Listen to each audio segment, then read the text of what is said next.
Hey guys, how are you all? I hope you all are doing well. Today we are going to see an amazing what-if story. But before we start, it's just a humble request that if you are new here, please subscribe because it actually motivates me a lot to post more. Also, the stories on my channel are fully written by me, so if you have any suggestions for what-if stories, please let me know below the comment section. Now, without any further delay, let's start. What if Harry Potter was raised by Egyptian gods? The front door blew inward like it had been kicked by the world itself. Lily did not scream. She went cold and quiet, because screaming wasted breath and breath was all she had left. She clutched Harry tighter to her chest and felt his tiny hand curl into her jumper like it knew something was wrong. Upstairs, something heavy thudded again. A second later, a man's voice carried down the hall, lazy and certain. James! James's shout came back, sharp and panicked. Lily, take Harry and go. There was a crack. Not like a normal bang, not like a plate smashing. More like the air tore open, and then everything in the cottage seemed to flinch. Harry fussed. Lily bounced him once, quick and automatic, like her body was trying to pretend this was normal. She could hear James moving fast, feet slamming on the floorboards. She could hear him breathing. She could hear the anger in it. Then James yelled again. Closer now. Run! Lily ran. She didn't think about the wand on the table. She didn't think about the photo frames rattling on the walls. She didn't think about anything except the soft weight of her son and the staircase right in front of her. She took the steps 2 at a time. Harry's hair brushed her chin. He smelled like milk and baby soap and that warm sleepy scent that made her chest ache on good days. This was not a good day. James's footsteps stopped. There was another crack, louder. The cottage shuddered. Dust dropped from the ceiling in a thin line like the house was shedding. Lily reached the bedroom and shoved the door open with her shoulder. The room was half dark, curtains still drawn. The crib right where it always was.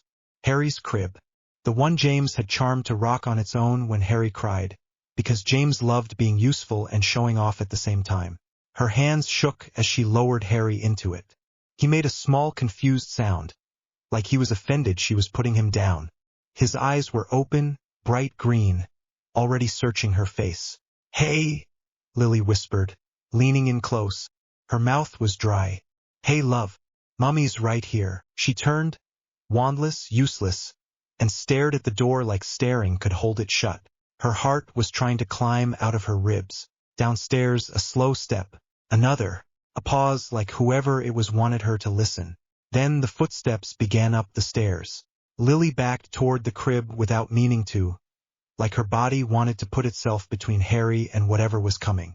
She grabbed the side of the crib hard enough to hurt. Please, she said, because she did not have another spell and she did not have time to find one. Please, take me instead. Take me, not him. Please. The footsteps reached the landing. The bedroom door creaked as it opened. He stood there like he owned the space. Tall, pale, eyes red, flat, hungry. He looked at Lily like she was an inconvenience, like she was a chair he had to move out of the way. Lily could not stop her voice shaking. Not Harry, please. He tilted his head, almost curious, and then his mouth stretched into something that was not a smile. Stand aside, you silly girl. Lily did not move. For a second, he just stared at her. Then he raised his wand with the lazy flick of someone doing routine work. Avada Kedavra. Green light filled the room. Lily felt it hit her before she felt anything else. It was not pain. It was absence. It was like someone snuffed her out from the inside. Her knees buckled. Her last thought was not brave. It was not heroic. It was plain and desperate. Harry. Her body hit the floor. Her cheek pressed into the carpet. Her eyes stared at nothing. The man stepped over her like she was already a piece of furniture. Harry started crying, sharp and offended and scared all at once. The man turned toward the crib and lifted his wand again. His face did not change. No hesitation. No softening. Just a job to finish. Avada Kedavra. The green light flashed again, straight at a baby. It should have ended there. It did not. The air over the crib thickened, like the room suddenly remembered what breath was. Gold sand spilled out of nowhere, not falling but rising, swirling in a tight spiral around the crib, as if the space itself had a heartbeat. The curse struck the sand and vanished. Not blocked, not bounced, just eaten like the sand swallowed it. The man froze for the first time. Something moved in the sand. A shape, presence. A woman stepped out of it, tall and calm, her skin glowing like sunrise through cloth. Her hair was dark and long, braided with threads that looked like light. Her eyes were steady, not red, not green, but a warm, deep brown that held 1,000 years without needing to show off. She looked at the man as if he were dirt on her floor. He lifted his wand, sharper now, anger cracking through his control. "Who are you?" The woman did not answer him. She did not even give him the dignity of a reply. She bent toward the crib and lifted Harry with careful hands. Harry went silent the moment he was in her arms. His crying stopped like someone turned it off. His face pressed into her shoulder. His tiny fingers grabbed at her hair. The woman's mouth softened. She made a sound that was not quite a laugh, not quite a sigh. "Shoo!" she murmured, voice low. "I have you," the man snarled. "Give him to me." She finally looked back at him properly, like she was acknowledging an insect had started buzzing. "No," she said, simple as that. He swung his wand again. Avada Kedavra, the green light shot at her. She lifted one hand. The sand rose higher, a wall of gold and grit, and the curse hit it and broke apart like glass hitting stone. The fragments didn't scatter. They sank into the sand and died. The man's breathing turned ragged. He attacked again, fast now. Curse after curse, green and violent, the room flashing with death. The sand rose each time, always there, always hungry, swallowing every streak of light. The woman's gaze stayed on him the whole time, calm, almost bored. Then she spoke a word that was not Latin. It was not even a sound Lily would have known. It was like the room heard a command it had forgotten how to refuse. The cottage groaned. The walls shuddered. The air turned thick and hot. Sand crawled up the man's legs like living hands. He jerked back, stumbling, trying to free himself. The sand grabbed tighter, climbed to his waist. His wand arm twitched, and then the sand snapped around his wrist like a cuff. His eyes went wide, real fear now. He hissed something under his breath, a frantic sound like he was pulling at a thread in the air. The woman tilted her head. "You are not a god," she said, still calm. "You are a thief with a wand." The sand surged. The man's body jerked like he was being yanked backward, and then he was gone, ripped out of the room in a blur of shadow and panic. The wand clattered to the floor and vanished a second later, sucked into the same pull. The house went silent. For a heartbeat, nothing moved except the dust drifting down. The woman looked around. Her gaze landed on Lily's body.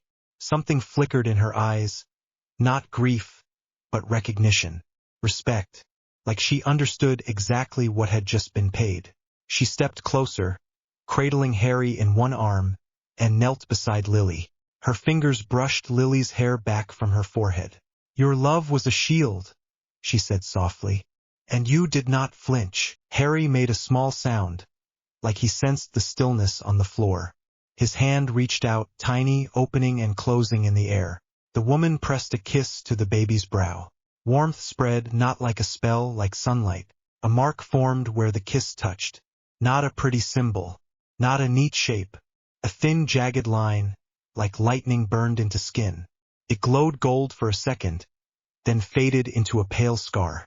Harry blinked, calm, eyes focused again on her face. The woman stood. Outside, the night wind moaned through broken wood. She turned toward the shattered doorway.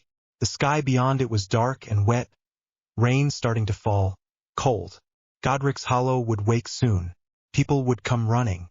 They would see ruins and blood and questions. The woman tightened her hold on Harry. "Not this," she whispered. "Not that house. Not that life." Sand spilled at her feet again. It rose in a whirl around her and the child, thick and bright, and the world folded. The ruins vanished. Death fell away. Life rushed in. The sand settled on stone that was warm underfoot, even though there was no sun overhead. Harry blinked and squirmed in her arms, confused at the change. His little fist punched her collarbone once. Not hard, but determined. The woman smiled into his hair. You have spirit. A figure waited ahead, tall and lean, half in shadow. His head was that of a jackal, eyes bright and sharp. His body was human, wrapped in dark cloth. A blade sat across his back. He stood still, but there was coiled readiness in him, like a guard dog that never truly slept. He stepped closer, nostrils flaring. He leaned in and sniffed Harry like Harry was a scent trail. He is small, Anubis noted, sniffing the child. He smells of death. The woman's smile did not fade. Then we shall teach him to be the master of it, Isis replied, her voice like the shifting of sands. Harry stared at the jackal-faced man with wide eyes. He did not cry. He did not flinch. He studied like he was already trying to understand. Anubis made a short, amused sound. He does not fear me. Isis glanced down at Harry. He has not learned fear yet, but he has learned loss. Anubis's gaze shifted, a flicker of something close to sympathy. And the mark on him, Isis's fingers brushed Harry's scar, gentle. A wound and a lock. There is something inside him that does not belong. A second figure approached from the side, tall and broad, wrapped in calm like it was a cloak.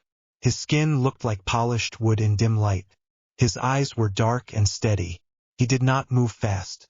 He did not need to. Osiris. He looked at Harry for a long second, then at Isis. You brought him, he said. Isis lifted her chin. I did. Osiris's gaze drifted, past them, into the distance where the duet stretched. The air here smelled faintly of river water and incense. Far away, there were quiet lights like stars trapped under glass. He carries a fragment, Osiris said. It was not a question. Anubis's fingers flexed, a warrior's impatience. I can cut it out. Isis's eyes sharpened. No, Anubis paused. Osiris spoke before the tension could build. It is tangled into him, not just flesh, not just blood. It has teeth in his life. Harry shifted, yawned once, and then settled again against Isis like she was the only safe thing in any world. Isis's voice softened. They left him with nothing. I will not. Anubis huffed. The British would have put him on a doorstep and called it mercy. Isis's mouth tightened. They were about to.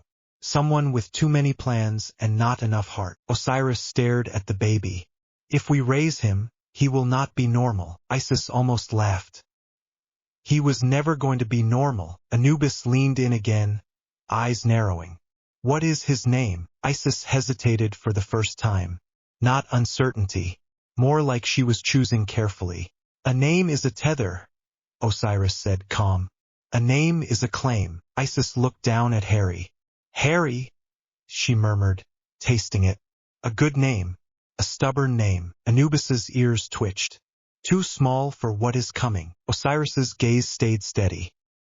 He can carry more than one. A soft voice drifted in from behind them, amused and crisp.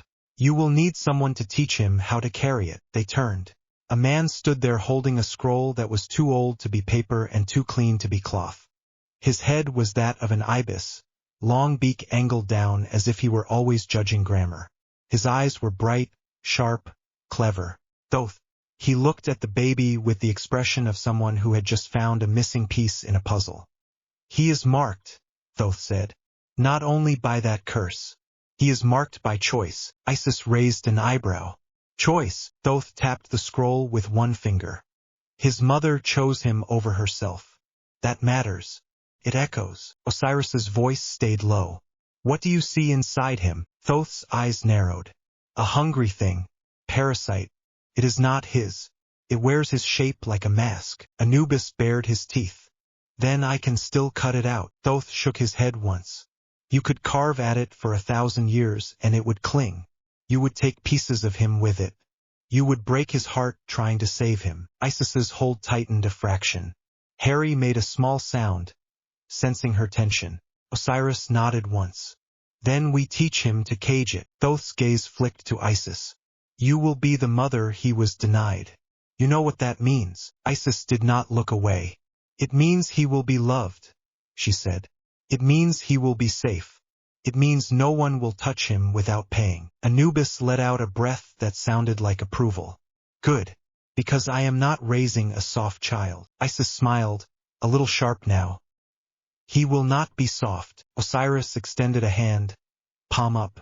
Give him to me. Isis hesitated, just a heartbeat, then placed Harry into Osiris's arms. Harry blinked up at Osiris. For a second, his face crumpled like he might cry, because Isis was not holding him anymore, and babies hated change. But Osiris held him steady, close and warm, and the baby's panic eased. Osiris looked down at him, and something deep moved behind his eyes. Not tears, something older. You will learn wait, Osiris murmured. You will learn silence. You will learn when not to speak. Harry's fingers grabbed Osiris's robe. Anubis snorted. He is already grabbing like he owns you. Thoth's voice went dry. He does. That is the entire problem with children. Isis leaned close and pressed her lips to Harry's cheek. He will have two names, she decided. Harry for the world he was born into. Hadrian for the world that will make him. Anubis made a low impressed sound. Hadrian. That sounds like someone who can stab properly. Isis rolled her eyes. You are not teaching him stabbing first. Anubis's grin showed teeth. Yes, I am. Osiris handed Harry back to Isis, careful.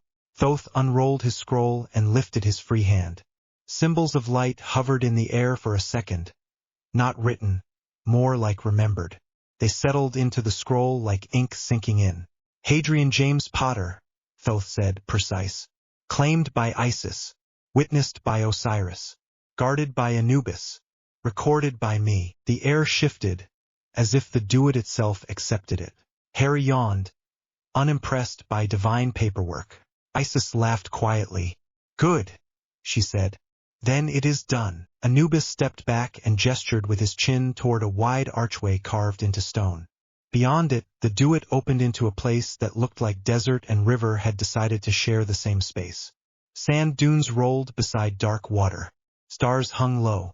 We need to get him fed, Isis said, practical now. And washed. He smells like smoke. Anubis sniffed again.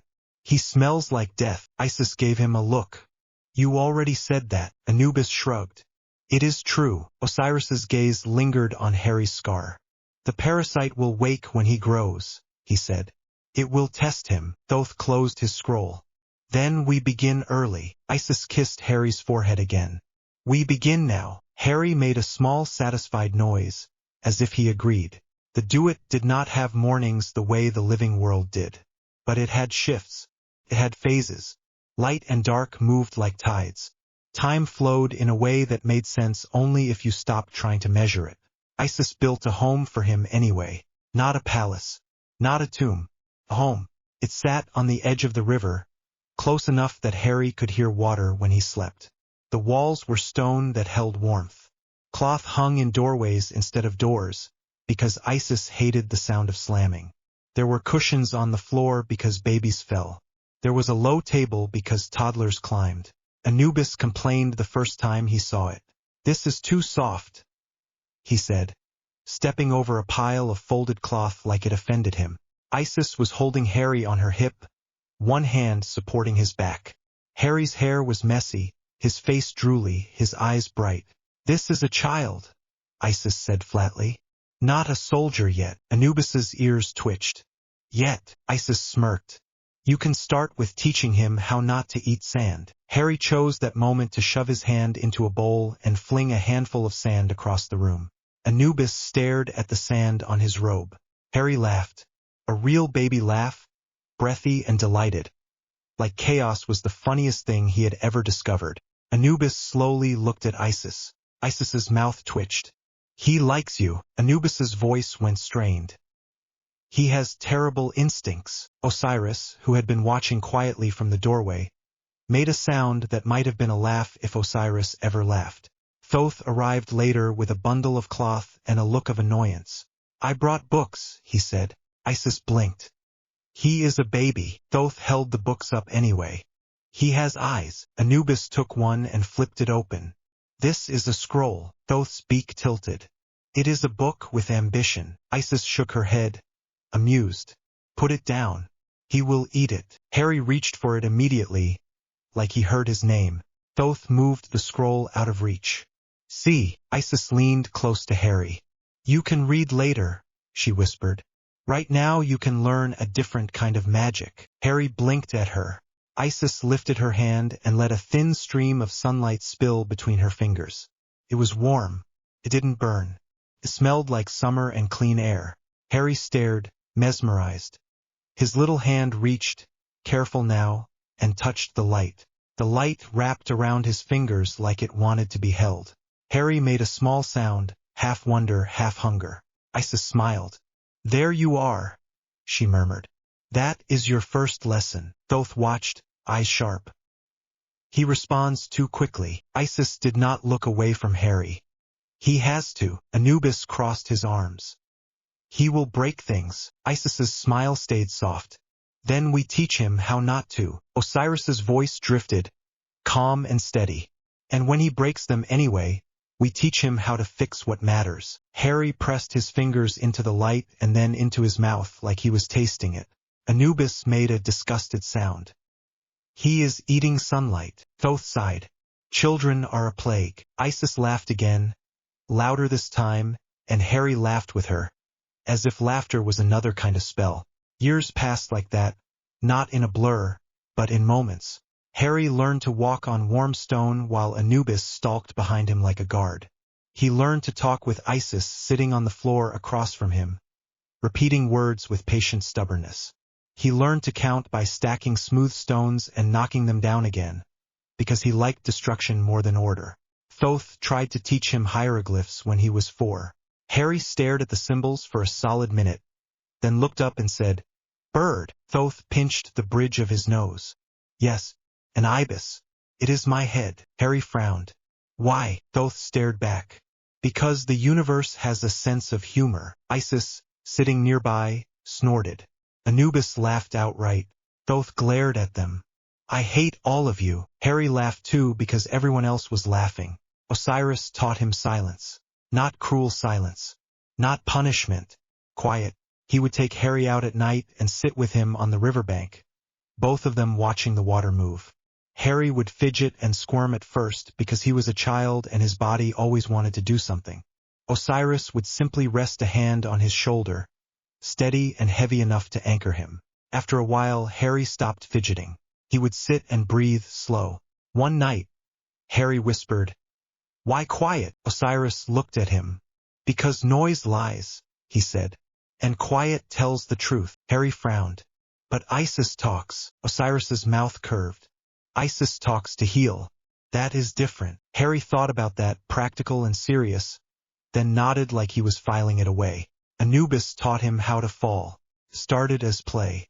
Anubis would shove him lightly and Harry would tumble onto sand and laugh. Then Anubis started doing it harder. Harry stopped laughing the first time it actually hurt. He hit the sand wrong and his elbow throbbed. His breath hitched. Tears pricked his eyes. Not because he wanted to cry, but because pain did what it did. Anubis crouched beside him. Get up, he said, blunt. Harry's jaw trembled. It hurts. Anubis's voice stayed steady. Yes, get up. Harry glared at him with wet eyes. You did that. Anubis nodded. Yes, now get up anyway. Harry pushed himself up, shaking. Anubis watched him, eyes sharp. Good. You can be angry and still move. That matters. Harry wiped his face with the back of his hand. I don't like you. Anubis grinned. Liar. Harry blinked. What is liar? Anubis laughed. Ask Thoth. He loves definitions. Harry stomped away, elbow still aching, pride bruised. Isis met him at the doorway, took one look at his face, and opened her arms. Harry ran straight into her. He pressed his face into her shoulder and tried not to sniffle like a baby. He failed. Isis held him close. What happened? Harry mumbled. He shoved me. Isis's voice went flat. He did what? Anubis called from the courtyard. Training. Isis's eyes flashed. He is 5. Anubis called back, unbothered. He is 5 and he already carries a curse scar on his head. Start early. Harry pulled back enough to look at Isis, eyes still wet. Am I in trouble? Isis's expression softened. She wiped his cheek with her thumb. No, she said. You are learning. That is all. Harry swallowed. It still hurts. Isis leaned down and kissed his scraped elbow. Warmth flowed into it, not numb, not fake, just healing. The ache faded to a dull throb and then nothing. Harry stared at his elbow like it was magic. It is? Isis said softly, reading his face. Love is magic too. Harry frowned, trying to understand. Love fixes elbows. Isis laughed. A short, bright sound. It can. Anubis appeared in the doorway behind them, arms crossed. He looked annoyed, but not truly. He looked like someone trying to pretend he did not care. You are making him soft, he said. Isis did not look back. No, she replied. I am making him whole. Anubis snorted. Whole children are still annoying. Harry turned his head and glared at Anubis. You are annoying. Anubis's eyes widened a fraction. Then he laughed. He is learning. Thoth, passing by with a scroll tucked under his arm, paused and said, Unfortunately, Osiris's voice drifted from somewhere inside, calm as always. All of you are annoying. Isis laughed again, and Harry laughed with her. Elbow healed, heart full, and the duet held them like it was meant to. Then the parasite woke. It started with a dream. Harry was 7. He had been running with Anubis across dunes, chasing a jackal spirit that kept darting away like it wanted to be caught. He had been sweaty and laughing and tired, the good kind of tired that made his limbs heavy and his mind quiet. That night he slept hard. In the dream, he was back in a room he did not recognize. It smelled like smoke. The floor was splintered wood, not stone. The air was cold. There was a noise like rain hitting broken glass. Harry stood in the middle of the room, bare feet on rough boards, and he felt small again. Too small. Baby small. He looked down at his hands and saw they were tiny. He tried to call out for Isis. No sound came. He turned. A shape stood in the corner. It was not a person. It was not a god. It was a shadow that had learned how to pretend. Red eyes blinked open in the dark. Harry's stomach dropped. His heart started hammering like it wanted out. The thing smiled, but it did not have a mouth. The smile was an idea. Hello, it whispered, and the whisper was inside his skull. Harry stumbled back. His heels hit something and he nearly fell. He tried to run. The room stretched. The door moved farther away, like the world itself was laughing at him. The shadow moved closer without moving. It just appeared nearer. Hungry, it whispered. Harry's hands shook. He tried to breathe like Osiris taught him. Slow, quiet, truth. His breath hitched anyway. He felt the scar on his forehead burn. Not hot, more like pressure. Like someone pressed a thumb into his skin from the inside. The shadow leaned in. Mine, it whispered. Harry's body locked. He could not lift his arms. He could not shout. The shadow's cold pressed into his chest. Harry's vision blurred. He felt something in him flinch, like a vital piece of himself was being tugged. He tasted metal. He did the only thing he could. He thought of Isis, not as a savior, not as a spell, as a person, as warmth, as hands that held him, as sunlight on scraped knees. Isis, he thought, desperate. The room cracked, not the sound of spells, the sound of reality giving way. Gold sand spilled across the floor in a sudden wave. It hit the shadow and the shadow recoiled like it had been burned. Harry sucked in air like he had been drowning. The sand rose and formed a wall between him and the shadow. A figure stepped out of the sand, tall and calm. Osiris. He looked at Harry, then at the shadow. The shadow hissed inside Harry's head. Angry now. Osiris's voice stayed steady. There you are, he said to Harry. Harry's throat worked. It was here, he whispered. It talked. Osiris nodded once. Yes. Harry's hands shook. He held them close to his chest, like that would keep the shaking contained. What is it? Osiris moved to stand in front of him, blocking the shadow completely. It is a piece of another, Osiris said. A parasite. It wants to drink you. Harry swallowed hard. Can we kill it? Osiris was quiet for a moment. The quiet was heavy. Honest. We can cage it, he said finally. Killing it is harder. It is tangled in you. If we tear it out, we tear you too. Harry's eyes stung. He did not cry. He blinked fast and stared at Osiris's back. The shadow pressed against the sand wall. Pushed. The wall held. Osiris extended a hand behind him. Harry grabbed it without thinking. Osiris squeezed once. Grounding. Look at me, Osiris said. Harry forced his gaze up. Osiris's eyes were steady. You are not helpless, he said. You are not prey. You will learn to be the jailer. Harry's mouth went dry. How? Osiris lifted his free hand and the space around them changed.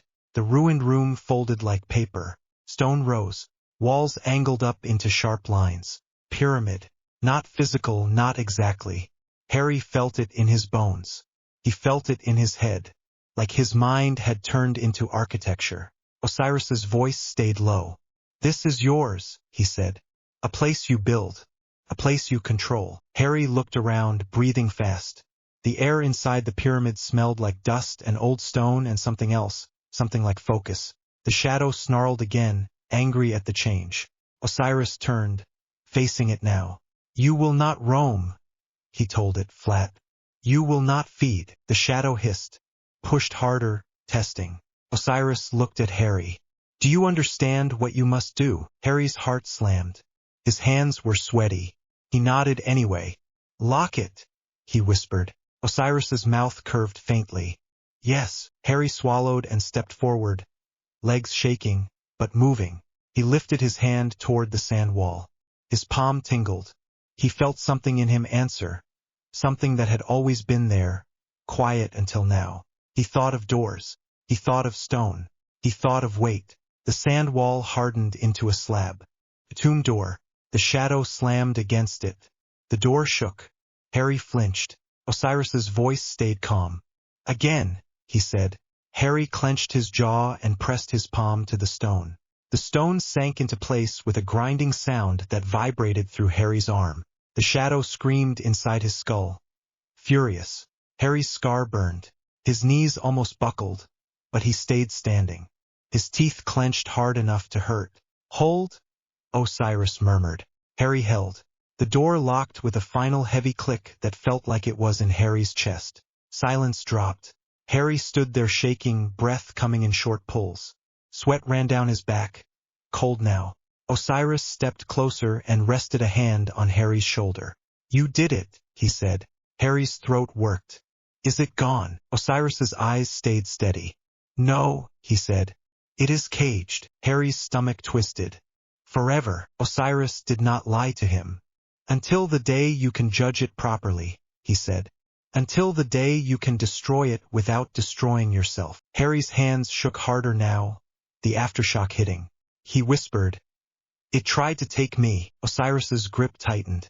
And it failed. Harry swallowed, eyes burning. I was scared. Osiris nodded once. Good, he said. Fear is information, not a leash. Harry closed his eyes, breathing. When he opened them again, he was back in his bed in the duet. Sheets twisted, heart still pounding. Isis sat on the edge of the bed, hand on his hair. Anubis stood near the doorway, arms crossed, eyes sharp. Thoth hovered behind him with that scroll he always seemed to have, because of course he did. Isis's voice was soft but steady. Tell me, she said. What did you see? Harry's mouth felt thick. The leech, he whispered. Anubis's jaw tightened. It reached him. Osiris stepped into the room, calm as ever, and Harry's chest loosened just a fraction. Osiris nodded at Isis. He held, he said simply. Isis's eyes warmed and then sharpened at the same time. She cupped Harry's cheek. You did not break, she murmured. Harry swallowed. It was talking to me. Thoth's eyes narrowed. It will try again, he said. Harry looked at him, voice small. Can it talk all the time? Thoth's tone stayed blunt. If you let it. Osiris's voice cut in, calm and firm. He will not let it, he said. Anubis leaned forward slightly. We start combat training for real, he said. Isis gave him a look. He is 7. Anubis's eyes did not move. He is 7 and he just built his first prison. Harry blinked at that, Thoth made a dry sound. That is not normal. Harry's shoulders sagged, tension slipping into tiredness. Do I have to be normal? Isis's expression softened. No, she said. You have to be you. Anubis snorted. And you have to survive. Osiris rested a hand on Harry's shoulder, grounding. And you have to stay balanced, he said. Harry frowned. Balanced. Isis brushed his hair back. Truth and order, she said. Not chaos. Not cruelty. Not fear running your hands. Harry's stomach twisted again at the memory of the leech. He nodded. Isis leaned down and kissed his forehead, right on the scar. Warmth spread, easing the pressure. Harry's breath finally slowed. He whispered, I hate it. Anubis's voice went rough. Good, he said. Hold on to that. Thoth's gaze stayed sharp. Hatred alone is messy, he warned. Osiris's voice stayed steady. Hatred is fuel, he said. Discipline is steering. Harry looked between them, exhausted, confused, and oddly comforted by the fact they were arguing around him like this was normal. Isis tucked the blanket up around his chest. Sleep, she said. Harry blinked, fighting it. Will it come back tonight? Osiris shook his head. Not if you keep the door shut, he said. Harry whispered. I did. Osiris nodded. And you will again. Harry's eyelids drooped. Isis's hand stayed on his hair until his breathing evened out. When he slept, the duet stayed quiet. But the leech did not stop existing. It waited. It waited while Harry grew. It waited while Harry learned words that made sand rise. It waited while Harry learned the taste of exhaustion. It waited while Harry learned that power did not mean peace. Anubis trained him in the courtyard by the river. Harry was 10 the first time Anubis put a staff in his hands. Not a wand. Not a toy. A heavy staff carved from dark wood that felt warm even when the air went cold. Harry's fingers tightened around it. His palms were sweaty already. Anubis circled him, bare feet silent on stone. Hold it like you mean it, he said. Harry shifted his grip. I am holding it. Anubis's eyes narrowed. You are holding it like you are scared it will bite. Harry's jaw tightened. I am not scared. Anubis lunged. Harry yelped and barely got the staff up in time. The impact jarred his arms. Pain shot up to his shoulders. He stumbled back, heels scraping. Anubis pulled the staff back and tapped Harry's chest with the end of it, hard enough to make him grunt. You are scared, Anubis said blunt. That is fine. Now move anyway. Harry's breathing went fast. He adjusted his stance the way Anubis had drilled into him. Anubis attacked again, faster. Harry blocked. The staff vibrated. His hands stung. Sweat broke out on his forehead. Anubis hooked Harry's staff and yanked. Harry's grip slipped and he nearly lost it. Anubis's staff slammed into his ribs. Not full force, but enough that Harry gasped. Harry's eyes watered from the shock of it. Anubis stepped back. Again, he said. Harry's chest heaved. I can't, he snapped. Anubis's eyes went flat. Yes, you can. Harry's hands shook. His ribs ached. He wanted to throw the staff down and storm off like a child. But Osiris's voice echoed in his head. Fear is information, not a leash. Harry gritted his teeth. Fine, he muttered. Anubis lunged again. Harry met him, this time stepping forward instead of back. The staffs cracked together. Harry's arms screamed. His jaw clenched. His breath came in harsh bursts. Anubis's eyes flashed with approval. There, he said.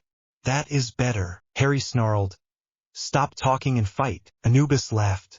Good. They trained until Harry's shirt stuck to his back with sweat and his hands were raw. When Anubis finally stepped back, Harry swayed, dizzy, breath tearing in and out. Anubis tilted his head. Heka, he said. Harry blinked. What? Anubis pointed at Harry's chest. Your breath. Your will. Call it. Harry swallowed. His mouth tasted like dust and salt. He tried to breathe deep, but his lungs burned. Anubis's voice went quieter. Not big, he said. Small. Focused. Harry closed his eyes for a second. He thought of the sand wall in his mind. The tomb door. The lock. He opened his eyes. He whispered a word. Not Latin. A rough sound that felt like it came from his gut. The sand at the edge of the courtyard stirred. It lifted in a thin line, like a snake rising. Anubis's eyes widened slightly. Again, he said, and his tone was different now. Not teasing. Serious. Harry's hands trembled around the staff. He whispered again, voice shaking. The sand rose higher. It curled around the staff in his hands, coating the wood, making it feel heavier and stronger. Harry's breath hitched. His scar tingled, pressure building. Anubis stepped closer, eyes sharp. Feel the cost, he said. Harry swallowed.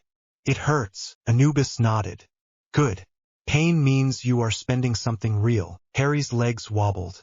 He tried to keep the sand steady. His vision blurred at the edges. Isis's voice called from the doorway. Sharp. That is enough. The sand dropped instantly, slumping to the ground. Harry's knees gave out and he hit the stone, hands still gripping the staff. His chest heaved. Sweat ran into his eyes. Isis crossed the courtyard fast, kneeling beside him. Her hands cupped his face, tilting it up. Harry tried to speak. His tongue felt thick. I did it, he rasped, half pride, half shock. Isis's eyes were warm and worried at the same time. You did, she said. And you drained yourself. Anubis shrugged. He has to learn. Isis shot him a look. He does, she agreed. He also has to eat. Harry blinked. I'm not hungry. His stomach chose that moment to twist and growl like it was trying to embarrass him. Anubis laughed. Liar. Harry glared weakly. Shut up. Isis helped him up. Harry leaned into her without thinking, because his legs were unsteady and she was solid. As they walked inside, Isis kept her voice low. How does your head feel? Harry swallowed. Tight, he admitted. Isis's thumb brushed his scar. That is the lock straining, she said. When you spend too much of yourself, the leech pushes. Harry's stomach dropped. It can get out. Isis's voice stayed calm. Not if you keep your door shut, she said. But you have to respect your limits. Harry's jaw tightened. I hate limits. Isis kissed his temple. I know, she said. That is why you have them. Thoth was waiting at the table with a bowl and a scroll, because he always was. Harry collapsed into a cushion, breathing hard. Thoth slid the bowl toward him. Eat. Harry frowned at it. What is it? Thoth's tone was flat. Food. Harry sniffed it. Smelled good. Warm. Spiced. His stomach betrayed him again. He took a bite and immediately realized he was starving. Anubis leaned against the wall, arms crossed, watching like a proud menace. Isis sat beside Harry, hand resting on his back, grounding. Osiris stood near the doorway, silent, but present. Harry chewed and swallowed and finally got enough air to talk. He muttered, Anubis hits too hard. Anubis grinned. You are alive. Harry glared. That's not an answer. Osiris spoke, calm. It is. Harry huffed. I'm going to hit him back one day. Anubis's eyes gleamed. I hope you do. Thoth leaned closer, eyes sharp. The point is not hitting, he said. Harry looked at him. Then what is the point? Thoth tapped the scroll. Control, he said. Intent. Names. Breath. You are not a British child waving wood and chanting. Harry's mouth twitched. Wands are stupid. Isis sighed like she had been expecting this. Wands are tools, she said. Tools are not stupid.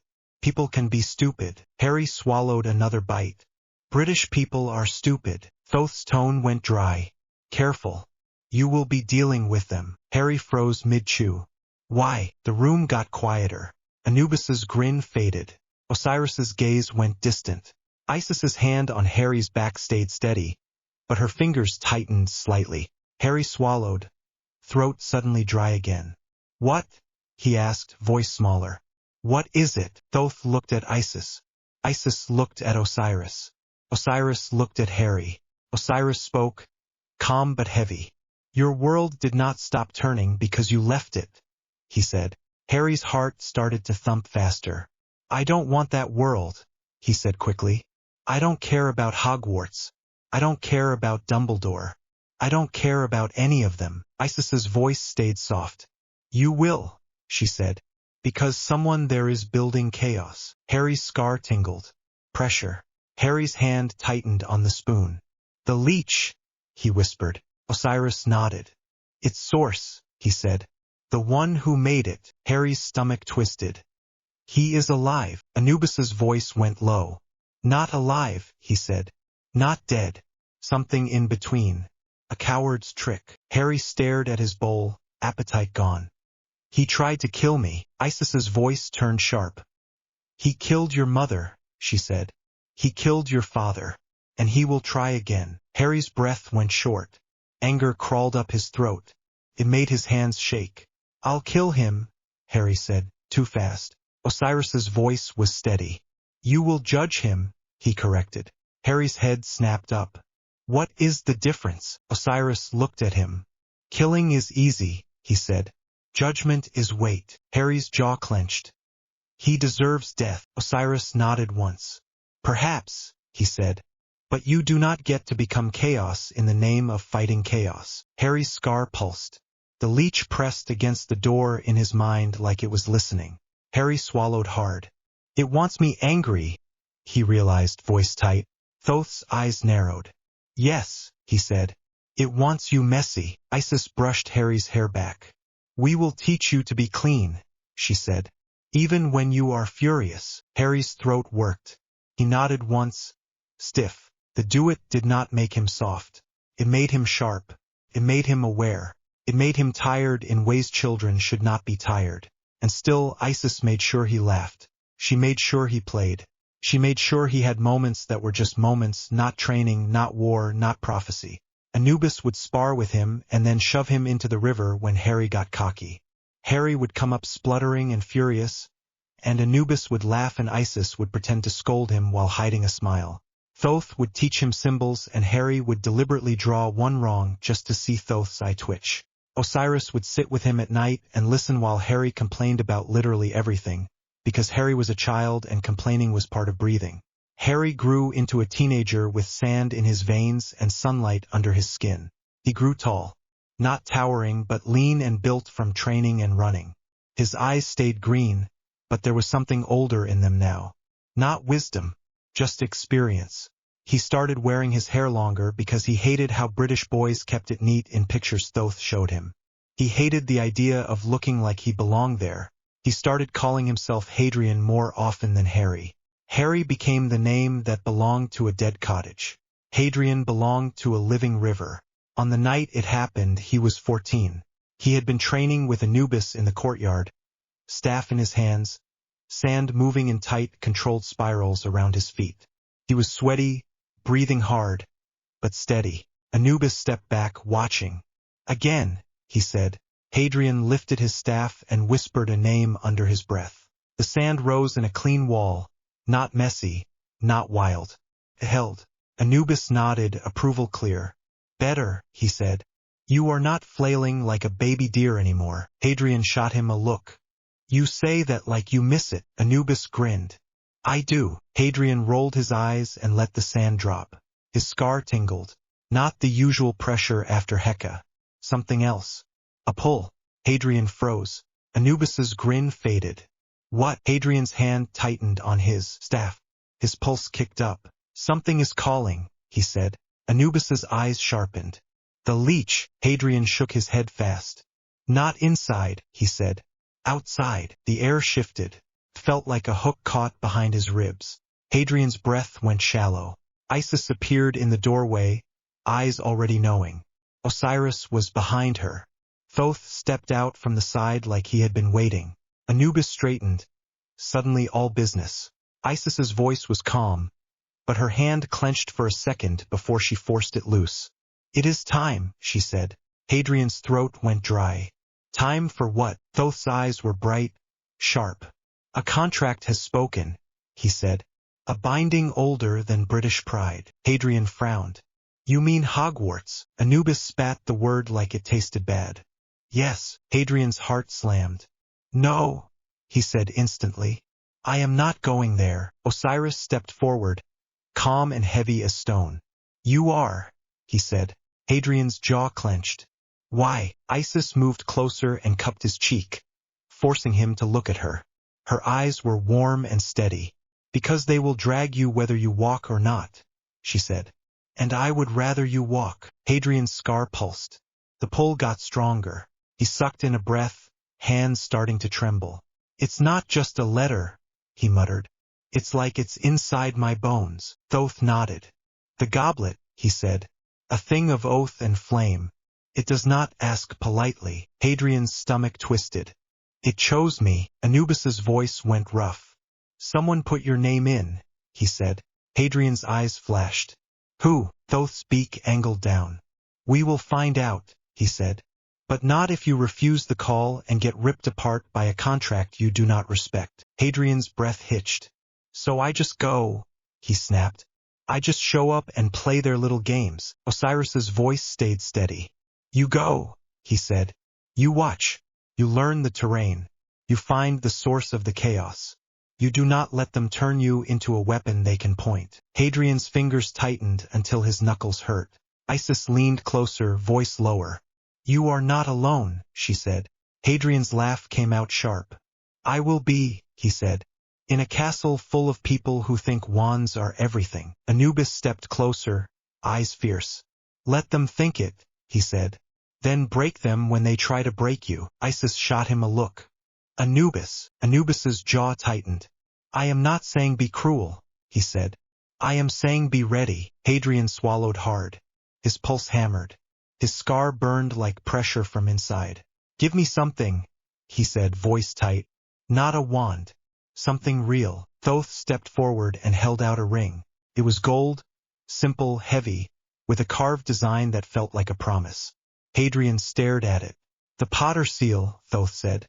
A claim, a key, and a warning. Hadrian took it.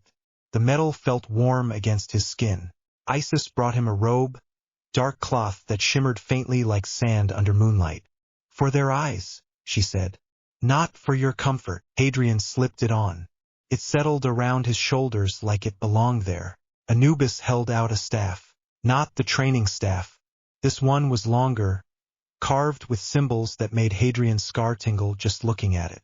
Hadrian's fingers closed around it. The wood hummed faintly, like it recognized him. Anubis's voice went quieter. If you drop this, he said, I will haunt you. Hadrian's mouth twitched despite himself. You already haunt me. Anubis grinned.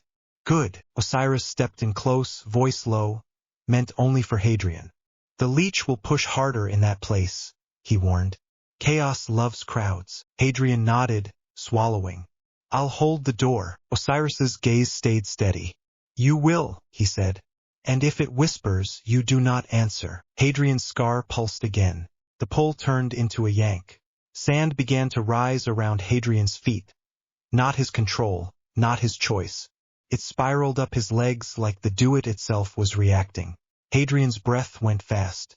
It is happening now, he said, voice rough. Thoth nodded once. Yes. Isis grabbed his free hand, squeezing hard. Look at me, she said. Hadrian forced his gaze to her. His eyes burned. Not with tears, with anger and fear fighting in the same space. Isis's voice softened. You are loved, she said. That is your anchor. Hadrian swallowed. I know, he whispered. Anubis's voice cut in sharp. And if anyone touches you, he said, you break their hand. Isis snapped. Anubis. Anubis did not back down, but he lowered his voice. Not kill, he clarified. Break. They learn. Hadrian huffed a breath, half laugh, half disbelief. Osiris rested a hand on Hadrian's shoulder. Heavy. Grounding. Remember balance, he said. Thoth's voice went crisp. And remember, he added, British paperwork is its own curse. Do not let it win. Hadrian blinked. What does that mean? Thoth stared at him. You will see. The sand rose higher, swallowing the courtyard, swallowing the river sound, swallowing the do-it. Hadrian's stomach lurched like he was falling and standing still at the same time. He tightened his grip on the staff until his palms hurt. Isis's hand stayed in his until the last possible second. Then the sand tore. Cold air slammed into Hadrian's face. He stumbled forward, boots scraping stone, and the smell hit him first. Candle smoke, old stone, wet wool. He lifted his head. A hall stretched ahead, long tables, floating lights, banners. Hundreds of faces turned in his direction like the whole room had been yanked to look. Voices rose, confused, sharp, excited. Hadrian's scar throbbed. He tightened his grip on the staff. Someone, somewhere in the crowd, whispered his name like it was a dare. Potter. The goblet spat blue fire, then coughed like it was offended. Dumbledore's hand closed around the fourth scrap of parchment. He did not smile. The great hall was loud enough already, but that tiny change in his face made the sound thin out anyway, like someone had pulled a cord tight. Harry Potter, Dumbledore read. For a second, nothing happened. Then the hall broke in half. What? No way. He's dead. He's missing. He's not even here. Hermione Granger's fork clattered against her plate. She did not realize she had dropped it until the sound echoed. She stared at the staff table, eyes wide, brain trying to line up facts that would not line up. Ron Weasley's mouth hung open. Harry, he breathed, like he expected someone to answer back from under the table. At the Gryffindor table, a cluster of older students started talking over each other, every rumor they had ever heard slamming into the next. At Ravenclaw, people were already arguing about the contract magic. At Hufflepuff, someone actually looked scared, like the name itself was a warning. At the staff table, McGonagall had gone stiff in her chair. Moody's magical eye swung fast, scanning the hall and not landing anywhere for long. Snape's face had done that blank thing he did when he was angry enough to stay quiet. Ludo Bagman let out a laugh that sounded forced, then stopped when nobody joined in. Karkaroff leaned forward, eyes glittering. Madame Maxime's expression tightened, chin lifting, as if she were offended by the chaos of it. Dumbledore looked down at the parchment again as if it might change. Then he set it on the table in front of him carefully. Silence, he said, and his voice carried without shouting. It worked. Mostly. The whispers shrank into a constant hiss. The champions will meet in the antechamber, Dumbledore continued, gaze sweeping the hall. Mr. Diggory, Mr. Crumb, Miss Delacour. Cedric stood, looking confused but doing it anyway. Crumb rose with that heavy, resigned look of someone who hated being stared at. Fleur Delacour pushed back her chair like she was daring anyone to comment. And Harry Potter, Dumbledore finished. He waited. A few seconds stretched. People started to laugh again, nervous and sharp. Someone at Slytherin muttered, "He's not real," and then checked Snape's face and shut up. Dumbledore's eyes shifted to the doors at the back of the hall. They did not open. They turned to sand. It started at the hinges, stone going granular. Then the whole doorway sank in on itself like a collapsing dune. A dry wind rolled through, hot enough to sting, carrying the smell of sun-baked dust and something sharp and old. Candles flickered. A few students coughed. Hermione's eyes watered. She put a hand over her nose. "That's not a spell," she whispered, horrified. "That's not British magic." The sand spiraled, forming a narrow passage through the crumbling frame. The air near it wavered, like the great hall had been sliced open to a different climate. Then a boy stepped out. He was taller than Hermione expected. Not fully grown, but not the skinny first year she remembered from photos in the Prophet either. He was lean and fit, shoulders squared like he was used to standing in front of things that wanted to kill him. His skin was tanned, not windburnt from Quidditch, but darkened like someone who lived under a brutal sky. His hair was messier than the neat pictures too, longer, sun-lightened at the ends. He wore pale linen that sat strange in a hall full of robes. Gold caught the candlelight at his throat and wrists. It was not flashy jewelry for show. It looked like something with purpose, shaped and worn until it belonged there. He held a staff in his right hand. It was wood, dark and smooth, with lines carved into it that looked like writing if you stared long enough. The top was wrapped in gold that curled into a shape Hermione could not place quickly. A curve like a hook, like a bird's eye, like a question. He paused just inside the hall. The sand behind him settled and went still, suspended in the air like it did not feel like falling. Every head turned. Harry Potter lifted his eyes and looked at Hogwarts like he was taking inventory. The scar was there on his forehead, lightning sharp, but it looked different too. Not healed, not faded, just less like a wound and more like something that had been claimed. Dumbledore stood. Harry's grip tightened on the staff, knuckles shifting under his skin. His face did not change. His eyes did not flinch. Dumbledore stepped down from the dais, hands open, calm and gentle. "Harry," he said, voice soft, like he was speaking to a frightened child. "Welcome. You have been gone a very long time. Let us talk." Harry did not move. Dumbledore took another step. The staff hit the stone floor with a single hard slam. The sound cracked through the hall like a drum. The air punched outward. Hermione felt it in her chest first, like someone had shoved her back. Robes snapped. Plates rattled. A few students yelped as their benches scraped. Dumbledore staggered one step, caught himself, and then stopped. His expression was still calm, but his eyes were sharper now. Harry's voice cut through the stunned silence. The first words were not English. The language was harsh and clean, like something carved into stone. Hermione did not understand it, but she understood the meaning anyway because Harry's tone made it clear. "Do not come closer." Then Harry switched, the English precise, accent strange, not fully posh, not fully ordinary. "Do not touch the royal person," he said, and the way he said it made it feel less like a joke and more like a rule he expected the universe to obey. "I am here by contract, not by choice." There was a beat where nobody moved at all. Then Bagman blurted, "Contract, yes, right, the contract, marvelous. Harry, brilliant to have you, absolutely brilliant, but we do need to get you through to the antechamber," and Harry's eyes slid to him, flat. Bagman's words died in his throat. Moody's magical eye word and locked on Harry's scar. Moody's normal eye narrowed.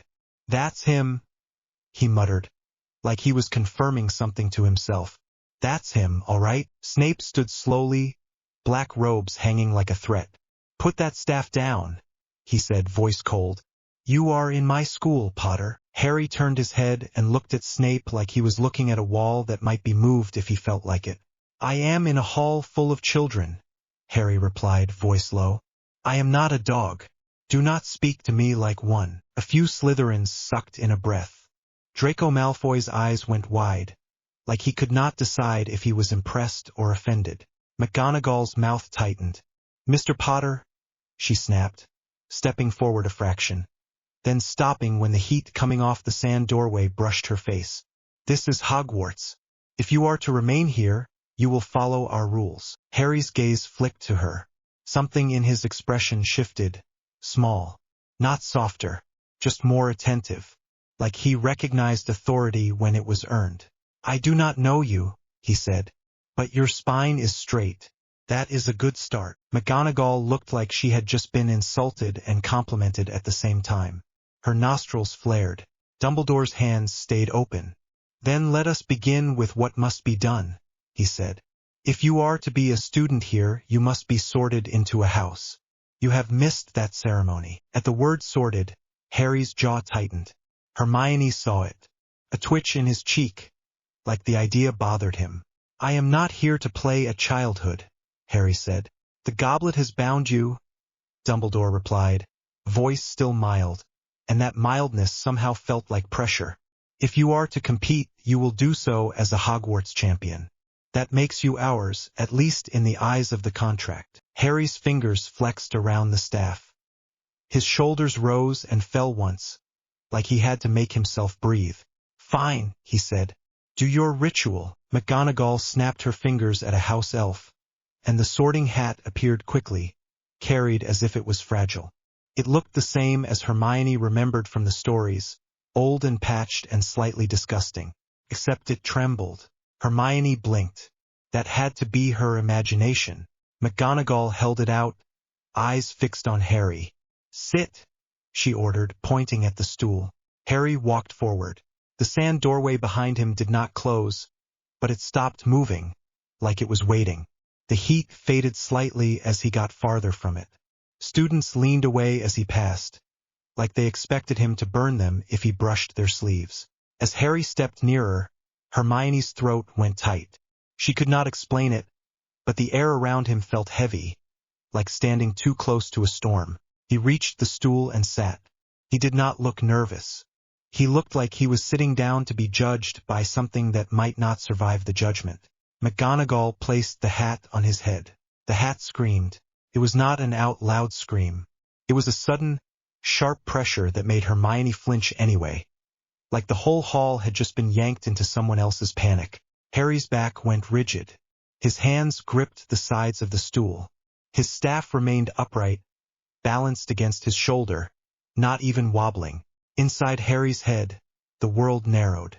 The first thing he felt was intrusion. Not like a teacher prodding at a memory. Like a hand reaching into his skull. He went still. A voice whispered, trembling, old and small compared to what it was touching. "What are you?" Harry did not answer out loud. He stared straight ahead at the sea of faces and let his mind stay cold. The hat pressed deeper, and the first thing it hit was the shadow. It recoiled so hard Harry's scalp stung. "There is a shadow in you, boy. A leech." Harry's stomach tightened. His throat went dry. For a second he tasted iron, like blood that was not there. The shadow stirred. Something inside him shifted, sly and hungry, like it had been woken. A whisper curled up behind his eyes. "Mine." Harry's fingers twitched toward his staff, reflexive. He forced them still. "Ignore the parasite," Harry thought back, and his mental voice did not sound like a child. Sounded like stone. "Look deeper. Look at the sun." The hat hesitated, as if it did not want to. Then it did, and the hat nearly shattered. Images slammed through it, not memories like a normal child, but places, rituals, heat, weight. A night sky full of stars so sharp they looked like knives. A river that smelled like life and rot. Sand under bare feet. A woman's voice, calm and terrifying at once, telling him to stand up straight. A man with a jackal head sniffing him like he was checking if Harry still belonged to the living. A bird-headed figure teaching him to read symbols that were not letters but power. The hat's fear was raw now. Not a muggle-raised orphan, it thought wildly. Not a normal wizard. Not even a squib raised wrong. This boy had been touched by something older than Hogwarts. Something that did not care about schoolhouses. "You are too big for these houses," the hat whispered, almost pleading. "This is not where you belong." Harry's mouth pressed into a thin line. "I belong where the contract drags me," he thought. "Choose." The hat flinched again as the leech inside Harry hissed. Annoyed, but the hat pushed past it. Tasted ambition. Not childish wanting. Something sharpened by survival. Tasted control. Tasted judgment. It tasted a boy who had been taught that power was responsibility and also weapon. Then, under all of it, it tasted the shape of a snake, not as a pet, but as a symbol. Ambition of a king. The hat whispered, voice shaking. Pride, secrecy, cunning. A mind that makes plans and keeps them. A heart that will not bow. Harry's lip curled a fraction. "Fit for a snake speaker," he murmured, so quiet most of the hall did not hear it. The hat yelled the only answer it could live with. "Slytherin." Silence hit the hall like another shockwave. Then Slytherin erupted, but it was not normal cheering. It sounded like confused clapping, voices rising and falling like they were testing the idea out loud. Some looked excited. Some looked terrified. Draco Malfoy looked like he had been handed a gift and did not trust it. Harry stood, hat lifted off his head by McGonagall's shaking hands. For the first time, Hermione saw something like satisfaction cross his face. Not happy, just a small, sharp smirk, like he had predicted the outcome and was pleased to be right. He walked to the Slytherin table. The students closest to the empty space made room fast, sliding away without being told. Harry sat anyway, staff resting beside him, the wood touching the stone floor with a quiet tap. Across the hall, Ron looked like someone had punched him. Hermione could not breathe properly. Her brain kept trying to rewrite reality so it fit what she knew. Harry Potter did not get sorted into Slytherin. Harry Potter did not walk into Hogwarts wearing gold and carrying a staff like a weapon. Harry Potter did not stop Dumbledore with a single slam of wood. But he had. He did. At the Slytherin table, Draco Malfoy hesitated, then leaned in, face rearranging itself into something polite.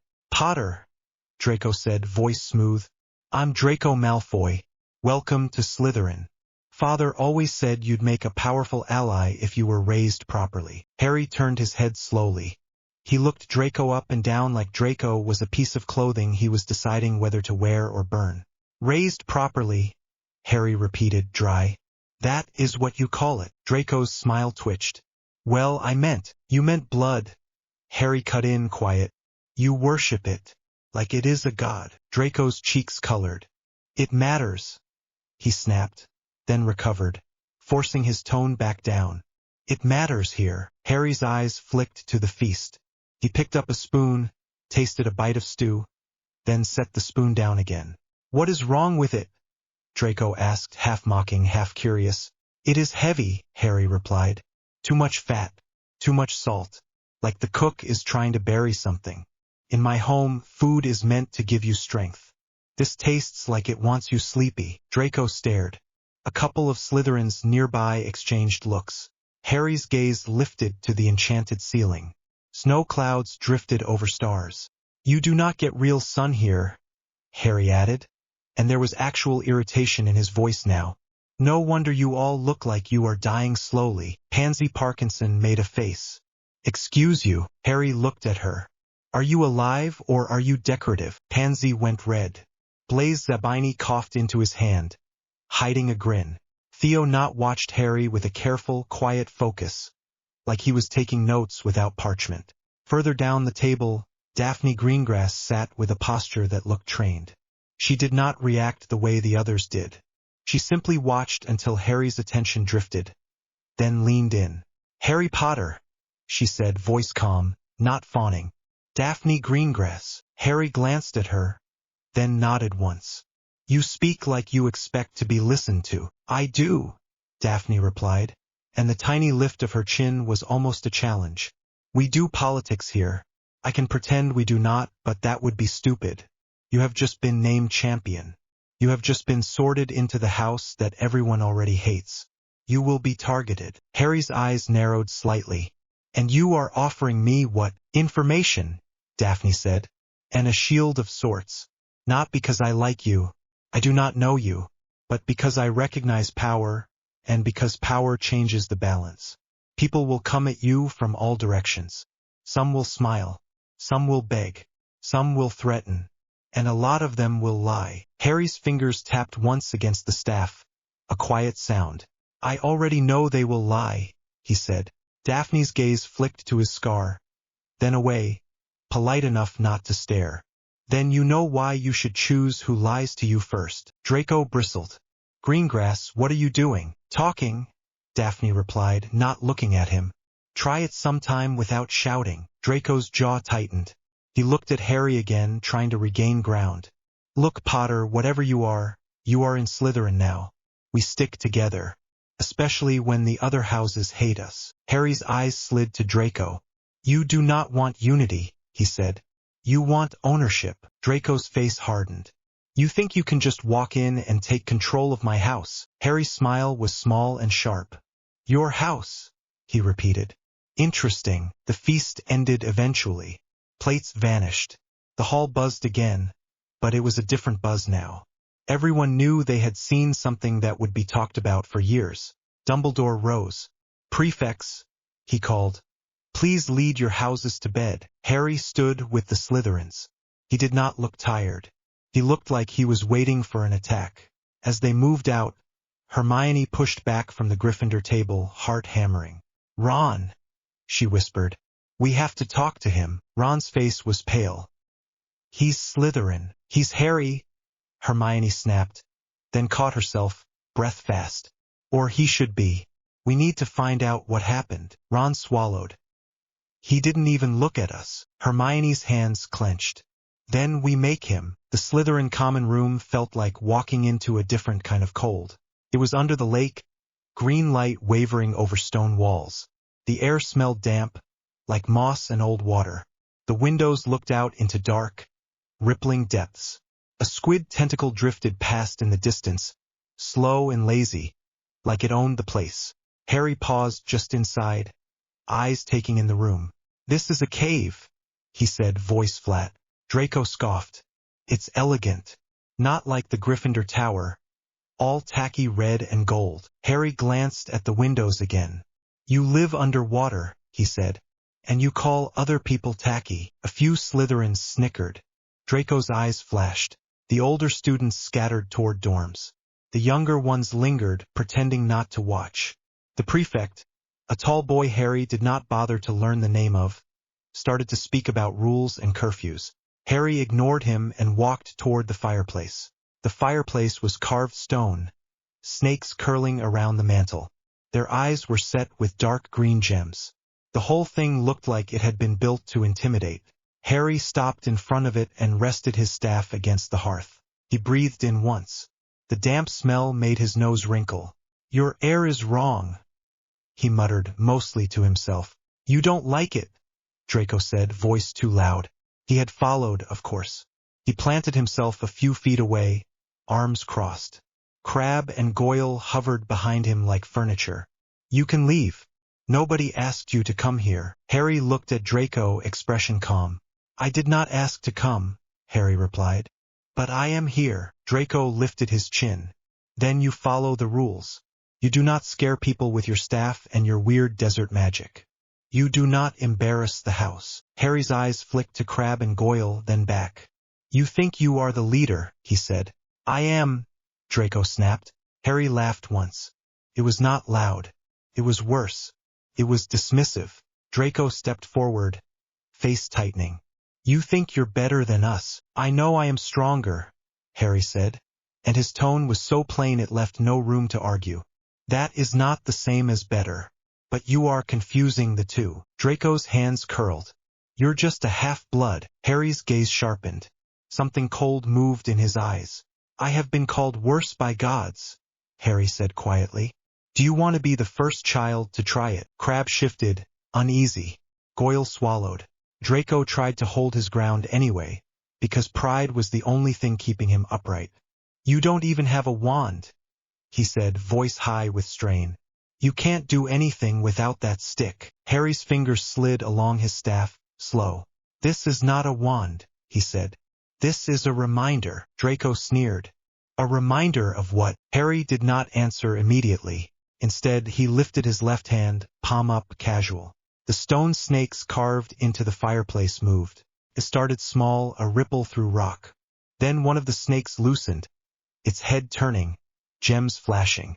Another followed, and then another, until 3 stone serpents slid free of the mantle, bodies grinding softly, real enough to cast shadows. Pansy yelped.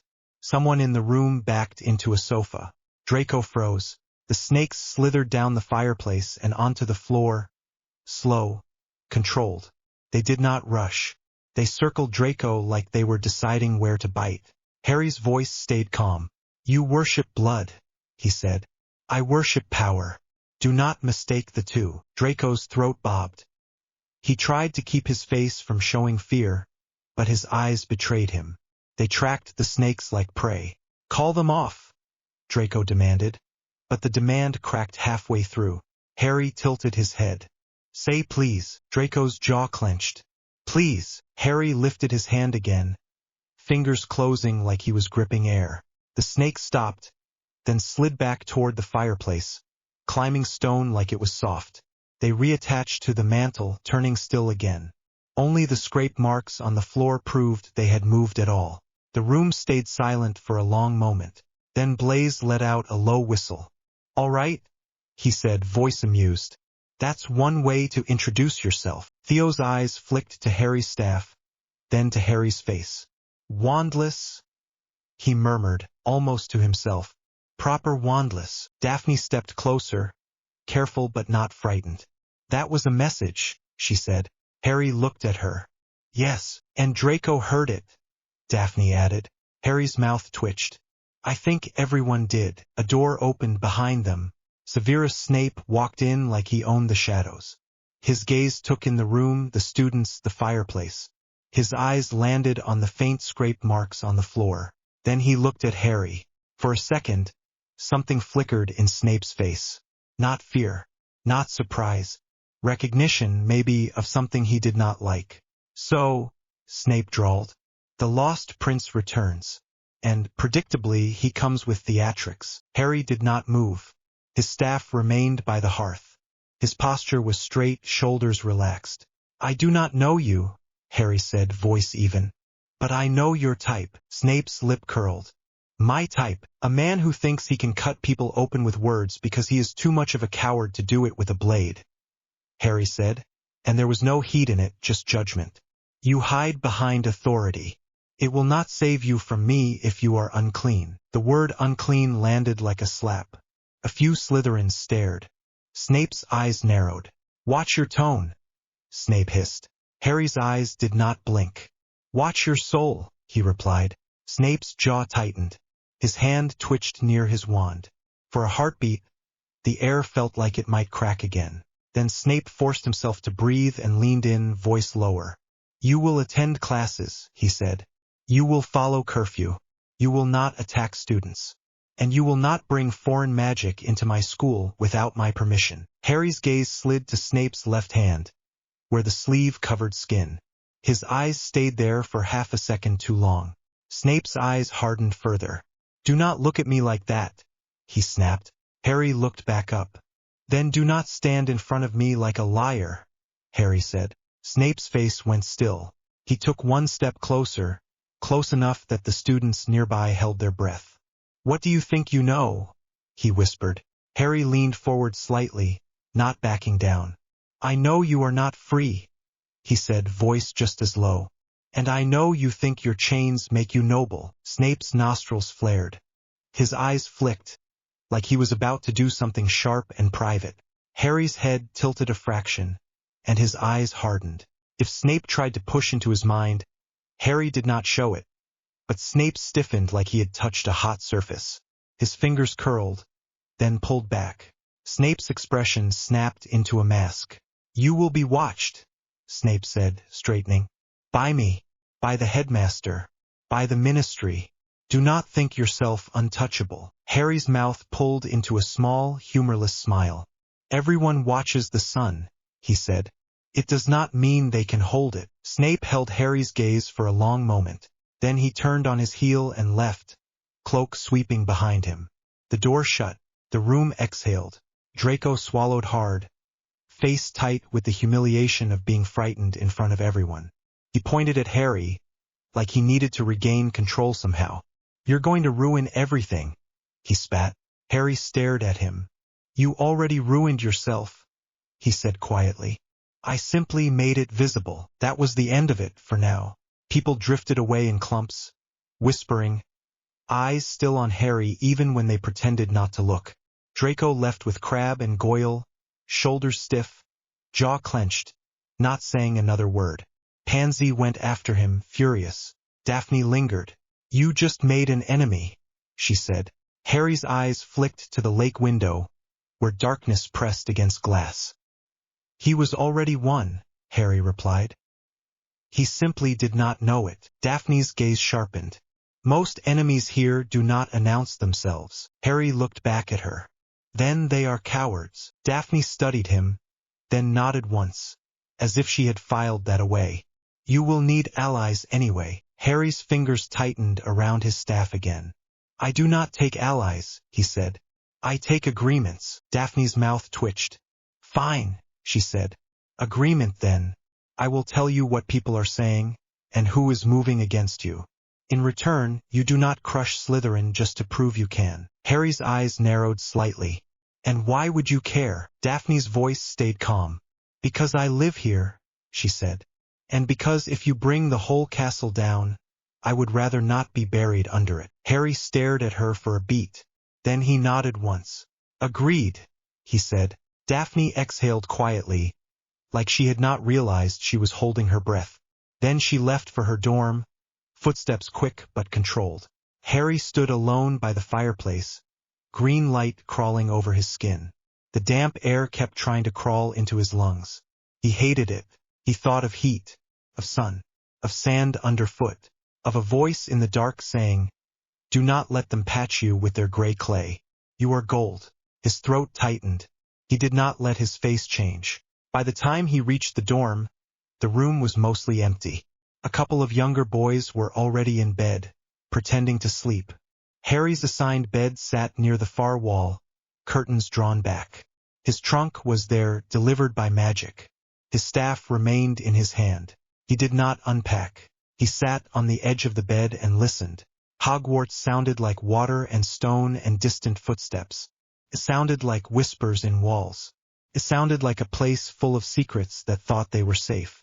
Harry's fingers tapped the staff once. Soft. His heart did not race, but his stomach felt tight, like a fist had closed around it. He had walked into a hall full of people who wore his name like a story, and none of them had actually wanted him as a person. Then the shadow inside him stirred again. Faint, annoyed, hungry. Mine. Harry's jaw clenched. Sweat prickled under his hairline. Not from heat but from the sudden sharp edge of anger. He took a slow breath through his nose. His hand tightened on the staff until his knuckles went pale. No, he thought, flat and absolute. The air in the room felt colder. Somewhere far away, water pressed against glass. Somewhere closer, a boy shifted in his sleep and muttered a name that was not Harry's. Harry stared at the green light on the stone ceiling until his eyes ached. Then, very quietly, like he was talking to the dark itself, he whispered, Marat. The word did not echo, but inside him something listened, and the leech in his scar went still, as if it had heard him too. Hermione shoved a thick book onto the table so hard the ink bottle jumped. Harry did not flinch. He just kept writing, the quill scratching in a steady, annoyingly calm rhythm. His staff was propped against the table leg beside his knee, like it belonged there more than the chair did. You cannot keep doing this, Hermione snapped, breath a little fast like she had marched here on purpose. You have missed every class since you arrived. You are a student. Harry's eyes flicked up, green, sharp, tired in a way that did not match his posture. He looked like he had slept, eaten, trained, like his body was fine and his patience was the thing running out. I am not, he said. Hermione blinked, then recovered with that hard set to her mouth. You are. You were sorted. That makes you a student, Harry. He looked back down at the parchment. No. That makes me a hostage with a uniform. You are being dramatic. He paused, quill hovering. I am being accurate. Hermione dragged the chair opposite him and sat without being invited. She leaned forward, trying to stare him down like teachers did. It was almost funny, seeing a 14-year-old trying to imitate grown-ups. You cannot refuse to learn wand work, she said. You cannot refuse basic safety, basic theory, basic everything. Professor Flitwick said you did not even bring a wand. Harry's mouth twitched, but it did not become a smile. I have hands. That is not how magic works, Hermione said quickly, then corrected herself with a grim little breath. That is not how British magic works. Harry tapped the parchment with the end of his quill. That is what I am reading. Hermione's eyes dropped to his notes before she could stop herself. Legal phrasing. Old words. A lot of them underlined. What is that? She asked, and her voice went a fraction too eager. Harry watched her watch the page. You tell me. You like reading. Hermione stiffened. Fine. It looks like law. It is law. You cannot just do law, Hermione said, like that settled it. You are 14. Harry's gaze slid to her face. In my country that would still be a problem. Hermione's eyebrows jumped. Your country. He did not answer. He returned to his writing, but the air had changed. Hermione knew it. She swallowed and pushed again, quicker now, like she was trying to win before she lost courage. You are making yourself look suspicious, she said. You cannot walk around with that staff and that gold and refuse classes and act like everyone is beneath you, and then expect people to be normal about it. Harry set the quill down, slowly, like he was putting away a knife. Normal, he repeated. Hermione's cheeks flushed. You know what I mean. I do, Harry said. You mean you want me to obey the script, the one you already know. Hermione opened her mouth, then shut it. She tried again, softer. You were missing for 10 years. Everyone is confused. People are scared. Dumbledore is trying to help you. Harry's eyes narrowed at the name. His fingers flexed once on the table edge. Not angry, not loud, just controlled. Is he? Harry asked. Hermione exhaled, relieved he had not shouted. Yes, Harry tilted his head a little. And you believe that? Hermione frowned. Of course I do. He is the only one who has been trying to hold things together for years. Harry leaned in a touch, voice still quiet, and that made it worse. And when he told you to come here, what words did he use? Hermione froze. Harry watched her face the way he watched people in the Great Hall, like he was reading for cracks. Hermione's eyes darted away. She blinked fast. He did not tell me to come here. Harry waited. Hermione's throat bobbed when she swallowed. I just wanted to check on you. Harry nodded once, like she had given him something he could file away. Right, he said. So you chose this? On your own. Hermione's voice sharpened, defensive. I am allowed to care about someone being reckless. You are allowed, Harry agreed. You are also lying. Hermione's face went hot. I am not. Harry's gaze dropped to her hands. They were clenched tight enough the knuckles had gone pale. He looked back up. Why are you shaking? I am not shaking. You are, Harry said simply. You have not stopped since you sat down. Hermione pulled her hands under the table like hiding them would fix it. You are making things up. Harry did not even blink. You came here to push me into doing what he wants. You came here to see what I am writing. You came here to decide what to report. Hermione's lips parted. For a second she looked younger than she wanted to be. Then her spine went stiff again. You are paranoid. Harry's eyes did not move. No. I am trained. Hermione's nostrils flared. Trained by who? Harry stared at her for a long moment, then picked up his quill again like the conversation had ended. Hermione made a frustrated sound. That is not an answer. Harry wrote one more line, then said without looking up. It is an answer. It is just not one you are owed. Hermione pushed her chair back, legs scraping the stone floor. You are impossible, she snapped. You are acting like a tyrant. Harry's quill paused again. Careful, Hermione glared.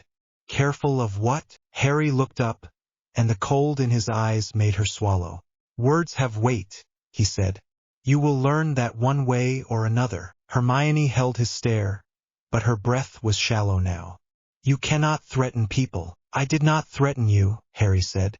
I warned you. Hermione grabbed the book she had slammed down earlier like it was a shield. You need a wand. You need lessons. You need someone watching you because you are clearly unstable. Harry's face went blank. It was not anger. It was worse, like a door closing. Hermione saw it and hesitated, just for a second, like she had stepped too far and realized she could not step back. Harry's voice was flat. Who told you to use that word? Hermione's eyes widened. No one. Harry's gaze slid to the book in her hands. Say it again. Hermione's voice trembled, but she pushed through. You are unstable. Harry nodded once. Slow. Then he leaned back, fingers resting on the table, and he smiled a little. It did not touch his eyes. Thank you, he said. Hermione frowned, confused. For what? For showing me your true face, Harry said. Hermione's heartbeat kicked hard. Harry, he cut her off, still polite. Go. Hermione stared at him. Harry lowered his voice. Go report. Go be useful. I will not stop you. Hermione's cheeks burned. I am not some spy. Harry lifted his quill again and returned to his writing, like she was already gone. Hermione stood there for a second longer, breathing hard.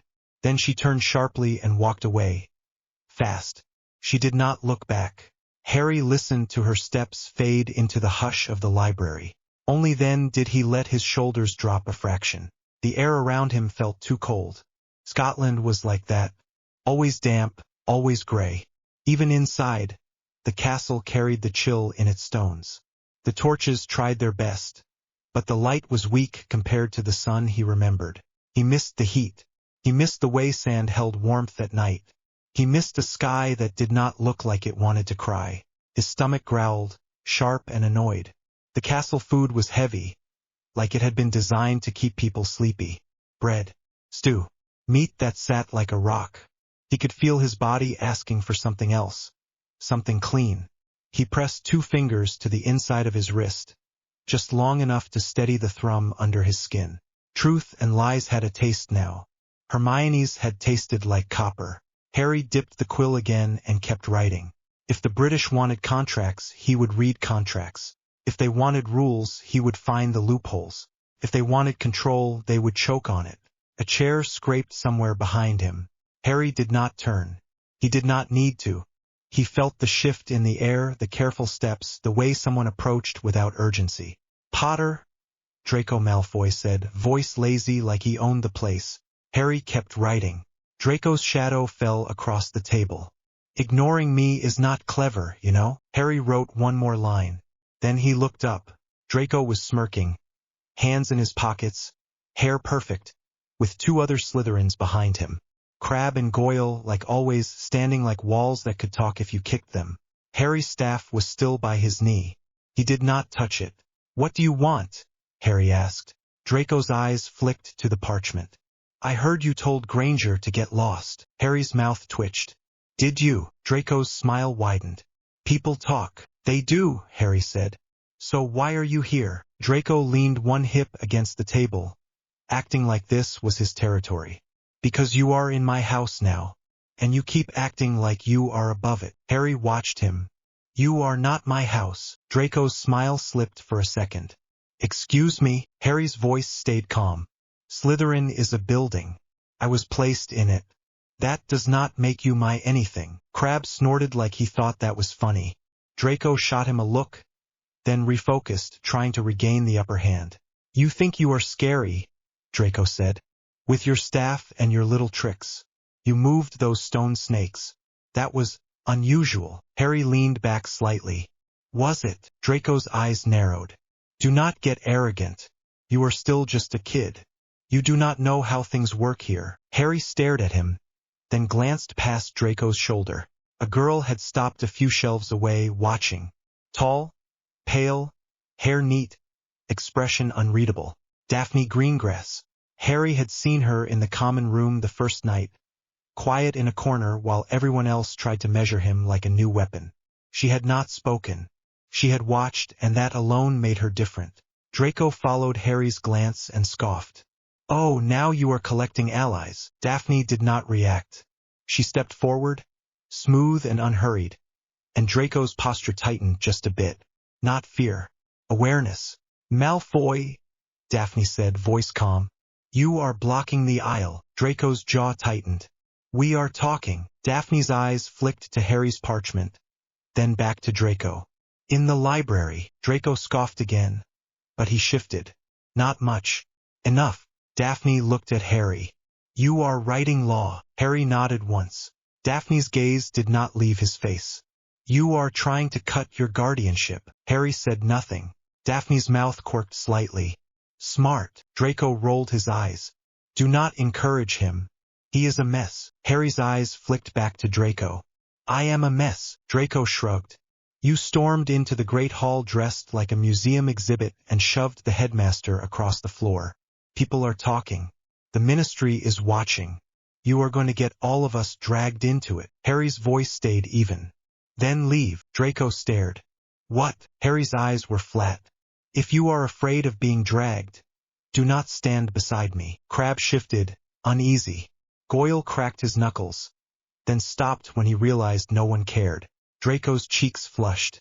"I am not afraid." Harry nodded, like he had heard that 1,000 times from men who were. Daphne stepped closer to the table, and Draco's attention snapped to her again, irritated. "What?" Draco said. Daphne did not look at him. She looked at Harry. "You are making enemies fast." Harry's quill turned slowly between his fingers. "Good." Daphne's eyes narrowed slightly. "That is either confidence or stupidity." Harry's mouth twitched again, almost a smile this time. "I have survived both." Daphne held his gaze for a moment. Then she reached into her robes and set a folded piece of parchment on the table, beside Harry's notes. Harry's eyes dropped to it, then back to her. Daphne said quietly, "There is a section of the library you are not meant to reach without permission. There are ways around that. If you are going to break rules, do it correctly." Draco snapped. "What are you doing?" Daphne finally looked at him. Being useful. Draco's eyes flashed. You are not his friend. Daphne's expression did not change. No, I am not anyone's friend. I am an ally when it benefits me. Harry watched her, then looked at the folded parchment again. Daphne added, still calm. You do not owe me anything. Consider it a gesture. If you survive this tournament, the balance of power shifts. Slytherin should not be left behind. Draco laughed. Sharp. Power. That is all you ever think about. Daphne's eyes did not move. And you do not. Draco's mouth opened, then closed. Harry's fingers brushed the folded parchment, but he did not open it yet. He looked at Daphne. Why are you telling me this? Daphne's gaze was steady. Because you are not like the others. Harry's voice was quiet. Neither are you. Daphne's mouth quirked again. Faint. Exactly. Draco made an annoyed sound. This is ridiculous. Come on. He jerked his head at Crabbe and Goyle. They moved with him, but Draco paused one more time, eyes on Harry. You think you can change everything? Draco said, voice lower now, less showy. You cannot. The castle will swallow you. People like you always break. Harry met his gaze. People like me do not break. We break others. Draco's face went stiff. He turned and walked away. Crabbe and Goyle followed. Daphne remained, still as a statue, watching Harry like she was measuring him for real this time. Harry nodded at the parchment she had left. This is the way around. Daphne nodded once. If you use it, do not be caught. Harry's tone stayed calm. If I am caught, I will not pretend it was an accident. Daphne studied him. That is either brave or reckless. Harry's eyes did not move. It is honest. Daphne's gaze softened by a fraction, then returned to neutral. Good luck, Potter. She turned and walked away, footsteps quiet on stone. Harry waited until she was out of sight before he unfolded the parchment. It was not a map. It was a list of shelf markers, old references, the kind that only mattered if you understood the library's logic. There was a note in neat handwriting. Madam Pants watches hands, not air. Harry stared at that for a second, then let out a slow breath. Useful. He tucked the parchment into his notes and returned to his writing, but his mind had already shifted. Restricted knowledge. Tom Riddle. The tournament contract. If the British had built a cage for him, the bars would be written somewhere. Later that day, the library changed. It got louder in the small ways Hogwarts always got louder. Whispered gossip. Chairs scraping. Pages turning too fast. The smell of ink and old leather, mixed with wet wool and teenage perfume. Harry did not look up from his book until laughter cracked across the aisle near the windows. He heard the tone first. Not joy. Cruelty. A group of students, older, probably fifth years, clustered near a table with a girl at it. Silver blonde hair. Straight posture. A face that looked like it had been carved to be pretty and then told to never show weakness. Fleur Delacour. Harry had seen her at breakfast, sitting with the Beauxbatons group, chin lifted like she was bored, even while everyone stared. He had also heard what they said about her when they thought she could not hear. Creature. Tease. Vila. Now the group near her were laughing, and Fleur's shoulders had gone tight. One boy leaned over her table, too close. Say something in French, he said, grinning. Go on. Let us hear it. Maybe it will make us fall in love. Fleur's eyes flashed. Go away. The boy laughed again. Oh, she is angry. Careful, lads. She might flutter her lashes and we will all drop dead. His friend snorted. Maybe that is the plan. Maybe she wants us to fight over her. Fleur's fingers curled around her quill hard enough the feather bent. Harry closed his book. The sound was small, still cut through him clean. He stood and walked toward them, staff in hand now, the wood warm under his palm. The boy did not notice him until Harry's shadow fell across the table. He glanced up, then smirked. Oh, it is the Desert Prince. Fleur's eyes lifted too. She looked surprised, then wary, like she was deciding if this was another insult. Harry's voice was calm. Move, the boy laughed. Or what? Harry tilted his head slightly. Or I will make you. The boy's smile faltered. You cannot threaten me. Harry looked him up and down. I can. The boy straightened, trying to puff up. You are not even supposed to be here. You are some freak they dragged back for a show. Harry's grip tightened on the staff. Fleur's eyes flicked to his hand, then back to the boy, like she was bracing for something. Harry's voice stayed quiet. Last chance. The boy scoffed and reached out, like he was going to poke Harry's chest. The staff moved. Not fast, not flashy. Just a sharp lift and a tap on the stone floor beside the boy's foot. A ripple went through the air, dry heat in a cold room. The torches along the aisle guttered, then steadied. The boy staggered back like he had been shoved. His friends went silent. Fleur inhaled sharply. Harry did not raise his voice. Leave. The boy's face went pale, anger and fear fighting. He opened his mouth like he wanted to shout, but his throat worked and nothing came out. Harry's eyes were steady. Go! The boy backed up, then turned quickly, walking away with his friends following, looking over their shoulders like they expected the air to bite. Fleur stared at Harry. Harry turned to her table. Are you hurt? Fleur blinked, then sat straighter. No, her English was good. Her tone made it clear she did not like being asked that like she was fragile. Harry nodded once. Good. Fleur's eyes swept him. The linen under his school robes, the gold at his wrist, the staff that looked too old to be a prop. You did not use a wand, she said. Harry's mouth twitched. I noticed. Fleur's lips pressed together like she was trying not to smile. It still slipped through at the corners. She gestured at the seat across from her, cautious but curious. Sit if you want. Harry sat, setting the staff against the table leg again, same as before. He kept his posture relaxed, but his eyes stayed alert. Fleur's gaze dropped to the book he had closed. You read English books. I am forced to live among English people, Harry said. It would be stupid not to learn how you think. Fleur's eyes narrowed, amused. And how do we think? Harry glanced around the library. Loudly, Fleur let out a soft laugh, surprised, like she had not expected him to be funny. Then her expression turned sharp again, defensive. They think I am a thing. Harry watched her face. They call you creature. Fleur's jaw tightened. Yes. Harry's voice stayed calm. Do you care? Fleur's eyes flashed. Of course I care. Harry nodded like that made sense. Good. That means you are still human. Fleur's brows lifted. Still, Harry did not explain. He leaned forward slightly, eyes flicking to the open book on her table. It was History of Magic. Harry stared at a diagram on the page, a crude drawing of a snake with symbols around it. The symbols were wrong.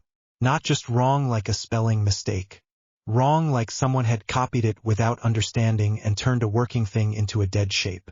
Harry's fingers hovered over the page. He did not touch it yet. This is incorrect. Fleur's eyes narrowed. What? Harry pointed to the symbol, careful not to smudge ink. This mark.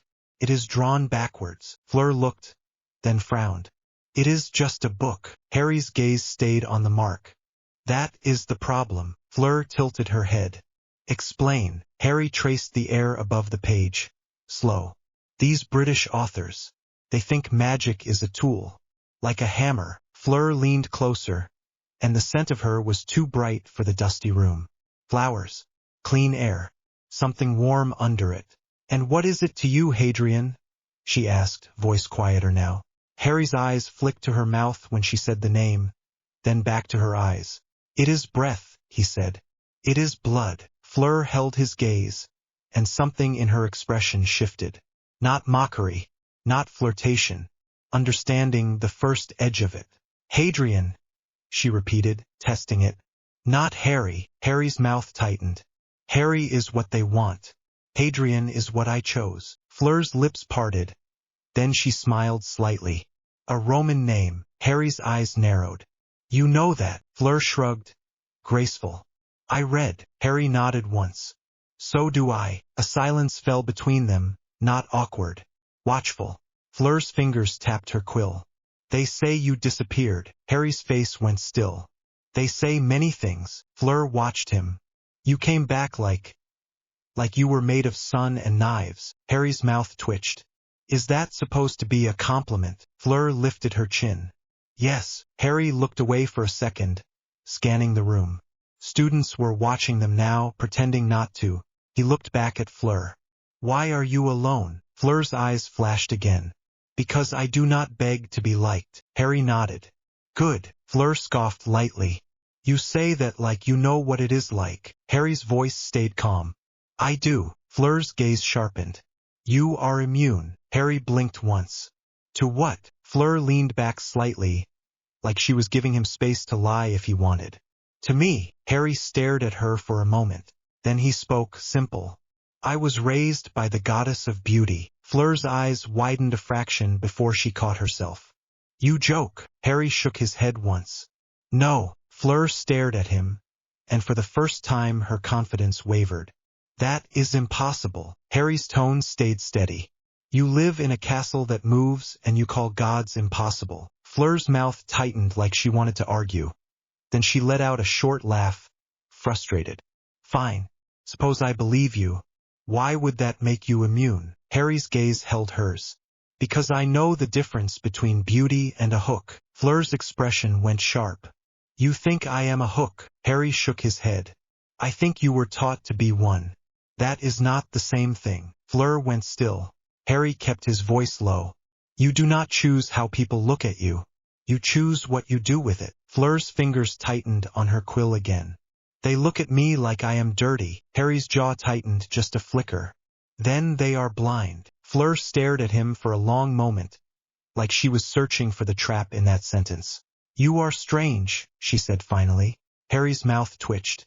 Yes, Fleur smiled, small and real. I like that. Harry's heartbeat kicked once. Hard enough he noticed it. Annoying. He did not like being surprised by his own body. He glanced away, then back, forcing his voice steady. Why are you in the library? Fleur tapped the history of magic book. Because the English refuse to teach anything useful. So I teach myself. Harry nodded, approving. Good. Fleur's eyes gleamed. And you hide in here to avoid everyone. Harry's gaze went flat. I hide in here to find out how to cut the leash. Fleur's brows lifted. Leash. Harry's eyes flicked toward the headmaster's office, even though it was floors above. They dragged me back under a contract and smiled while doing it. Fleur's expression hardened. The goblet. Harry nodded. Yes. Fleur's voice was lower now. It is old magic. It does not care if you are willing. Harry's grip tightened on the staff for a second. Old magic cares. People pretend it does not so they can excuse what they do with it. Fleur studied him. You speak like a judge. Harry's mouth tightened. I was raised by judges. Fleur's eyes widened again. Then she exhaled slowly. So what do you do? Harry's gaze sharpened. I find the person who set this up. Fleur's lips parted. You think it was planned? Harry stared at her. Do you think it was not? Fleur hesitated, then shook her head slowly. No, I think it was planned. Harry nodded once. Good. Fleur's eyes flicked over his books and notes. And you will do this alone. Harry's voice went flat. Yes. Fleur's mouth tightened. That is stupid. Harry blinked. Excuse me. Fleur leaned forward, suddenly fierce. The English play games. They do not fight fair. They smile and stab. If you do this alone, you will lose. Harry stared at her. Fleur held his gaze, and there was no flirtation in it now. Just anger, like she hated the idea of someone being used like this even if she barely knew him. Harry's voice softened slightly without him meaning to. Why do you care? Fleur's eyes flashed. Because I am tired of being the only one who sees the knife. Harry's throat tightened. Then he forced himself to breathe out slow. He nodded once. Then do not look away. Fleur's lips curved faintly. I never do. Harry closed his book again and slid it aside. What do you know about this castle's rules? Fleur blinked. Rules. Harry tapped the table. Access. Restrictions. Who watches what? Fleur's eyes narrowed, thinking. Madame Pants watches books like they are babies. The professors watch corridors. The headmaster watches everything. I think. Harry's gaze sharpened. He watches you. Fleur scoffed. He watches everyone. Harry's voice stayed quiet. Not the same way. Fleur's expression tightened. Then she nodded once. Yes. He watches me like I am a problem. Harry leaned back slightly. Good. Then we both have a problem with him. Fleur inhaled slowly, then said, You sound like you are asking me to join you. Harry stared at her. I am not asking. Fleur's brows lifted. No, Harry's mouth twitched. I am stating a fact. If you stand near me, you become part of this. People will talk. They will stare. They will try to cut you down. Worse, they will try to use you against me. Fleur's chin lifted. Let them try. Harry watched her, then nodded once. All right. Fleur's smile turned sharp. So what is first? Harry's eyes flicked to the shelves, then to the folded note Daphne had left in his pocket. The restricted section. Fleur's expression went alert. You will get expelled. Harry's mouth twitched. If they can expel me. Fleur stared. What does that mean? Harry's gaze stayed steady.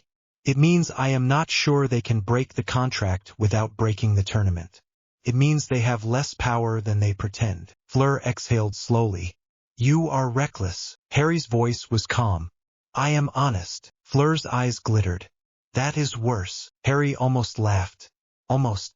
Instead he said, meet me after dinner. Fleur blinked. Where? Harry's gaze flicked to the window. The lake beyond was dark, cold. By the lake, not near the boats. Somewhere quiet. Fleur's lips curved. A date. Harry stared at her. Fleur's smile widened. Teasing now. Relax. I joke. Harry's cheeks warmed, and he hated it. He looked back down at his notes like that would fix his face. After dinner, Fleur stood, smoothing her robes, then hesitated. She looked at him, voice softer. Hadrian. Harry looked up. Fleur's expression was careful. Do not underestimate them. Harry's eyes stayed steady. I do not. Fleur nodded once, then walked away, leaving the smell of flowers behind like a challenge. Harry sat there for a moment, heartbeat still not entirely under control. Then he forced it down. Breath in, breath out. Later that evening, the lake was a black sheet under a sky that looked like wet stone. Harry stood with his staff planted beside his foot, cloak pulled tight, the cold biting at his ears. He hated it. He hated how the air made his lungs feel too small. He heard footsteps crunching lightly on frosted grass and turned. Fleur approached, her breath visible, cheeks pink from the cold. She looked annoyed by it, like the weather was an insult. You live like this, she said, glaring at the air. Harry's mouth twitched. They do. Fleur moved closer, stopping an arm's length away. All right, tell me what you need. Harry's gaze flicked around. The trees were still. The castle lights glowed behind them. No one obvious nearby. Watch, Harry said. Fleur frowned. Watch what? Harry lifted his hand, palm out, and the air in front of them shifted. Not invisibility like a cloak. Not a shimmer. It was like the space itself bent, folding light around a shape that was not there. Fleur inhaled sharply. That is light bending, Harry said. Fleur's eyes widened. You can do that without a wand. Harry nodded. Fleur's voice was low, impressed despite herself. That is illegal. Harry's mouth twitched. So is kidnapping. Fleur looked at him, then nodded once like she accepted that. Harry lowered his hand. The air snapped back to normal. We go in, Harry said. We do not speak. If someone approaches, you step away from me. Act like you do not know me. Fleur's eyes narrowed. No, Harry blinked. Excuse me. Fleur's chin lifted. If we do this, we do it together. I will not be your decoration that you hide when it is inconvenient. Harry stared at her. Fleur held his gaze without blinking. I am not afraid. Harry's jaw tightened. Then he nodded once. Fine. Together. Fleur's smile was small and satisfied. Good. They moved back toward the castle, quiet, and Harry forced himself not to fall into the boring step by step of walking. The castle swallowed sound anyway. Stone corridors, torches, shadows. By the time they reached the library corridor, Harry's fingers were cold enough to sting. Fleur's eyes kept flicking around, alert.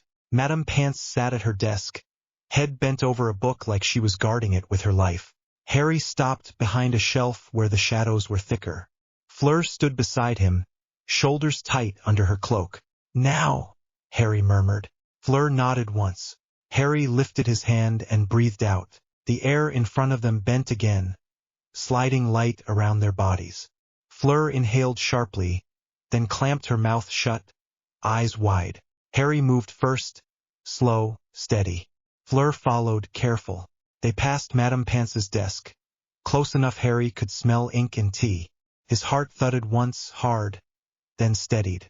Fleur's hand brushed his sleeve, just a touch, like she was making sure he was there. Harry did not look at her. He focused on the shelves ahead, the deeper aisles where the restricted section lay behind iron bars and older wards. They reached it. The gate was locked. Harry could see the ward lines in his mind like faint threads, humming. Fleur leaned close, whispering barely there. How? Harry did not answer. He reached into his pocket and pulled out Daphne's note. Madame Pance watches hands, not air. Harry's eyes flicked to the lock. Then he reached past the gate, slow, careful, and touched the latch from the inside. The ward did not react. It did not feel his hand. It did not sense a body. Sensed the air, and the air was still. The latch clicked. Harry eased the gate open just enough. Then they slipped through. The air inside felt different, heavier, like the books were awake. Fleur's breath hitched. She whispered, "It smells like dust and thunder." Harry nodded once. He could feel the pull of old spells in the spines, curses sleeping like snakes. He moved along the shelves, eyes scanning titles, and Fleur stayed close, posture tense but controlled. Harry's fingers hovered over a black spine. He could feel it vibrating. He pulled it free. The title was in Latin. Fleur glanced, then frowned. Necromancy. Harry's eyes narrowed. Death magic. Fleur's voice was tight. Why are you reading that? Harry's jaw tightened. Because the man who set this tournament up is obsessed with cheating death. Fleur stared. You mean Voldemort? Harry's eyes flicked to her. Tom Riddle. Fleur flinched at the name, then frowned. You call him that like you know him. Harry's voice went quiet. I know his shape. He slid the book under his arm and moved deeper, scanning again. Fleur whispered, Hadrian, if we are caught. Harry cut her off softly. We are not. They reached a shelf of thin files, bound in old leather. Harry's eyes narrowed at one label. T.M. Riddle. His pulse kicked. He pulled it free, hand steady, then opened it. Pages. Reports. Names. Dates. Notes about a student who had smiled too much and asked questions about things no student should ask. Harry's fingers moved over the words like he was feeling for truth. Fleur leaned closer, eyes flicking over the page. This is school records. Harry's voice stayed low. This is a confession they wrote without meaning to. Fleur's brow furrowed. What? Harry pointed at a paragraph. He asked about splitting the soul. Fleur's eyes widened. That is not British, Harry said. Fleur swallowed. That is not human. Harry's jaw tightened, and something cold moved through him.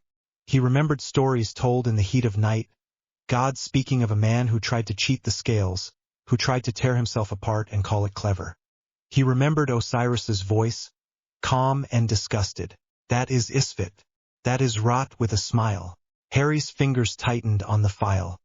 He did it. Fleur's voice was a whisper. How? Harry's eyes were flat. Horcruxes. Fleur looked at him sharply. You know that word. Harry nodded once. I know the idea. You scatter your soul like pieces of a corpse and pretend you are immortal. Fleur's face went pale. That is like the myth. Harry's gaze snapped to her. You know it. Fleur swallowed. Osiris. Harry's jaw tightened. Yes. Fleur stared at the file again, and her hands trembled slightly. If he did this, then killing him will not stick, Harry finished. Fleur's breath came faster. So what do we do? Harry's eyes narrowed at a line in the file, a reference to a diary, a ring, a locket, objects. He could almost feel them like a wrongness in the world. He inhaled slowly, then said, We cleanse them. Fleur's eyes flicked to him. Cleanse. Harry nodded. Soul rot can be burned out. It is not simple, but it is possible. Fleur stared at him like she was seeing him properly for the first time. You are not just a champion, she whispered. You are a weapon. Harry's voice was quiet. I am a judge. Fleur's throat bobbed. And what about the people who let him do this? Harry's eyes went cold. They will be weighed too. A sound behind them made both of them go still. A soft creak. Harry's grip tightened on his staff. Fleur's hand lifted slightly. Instinctive, like she wanted to reach for a wand that was not there. Harry tilted his head, listening. Silence again. Then a slow, careful breath. Someone was nearby. Harry's eyes flicked to Fleur. He mouthed, "Quiet." Fleur nodded once, face pale.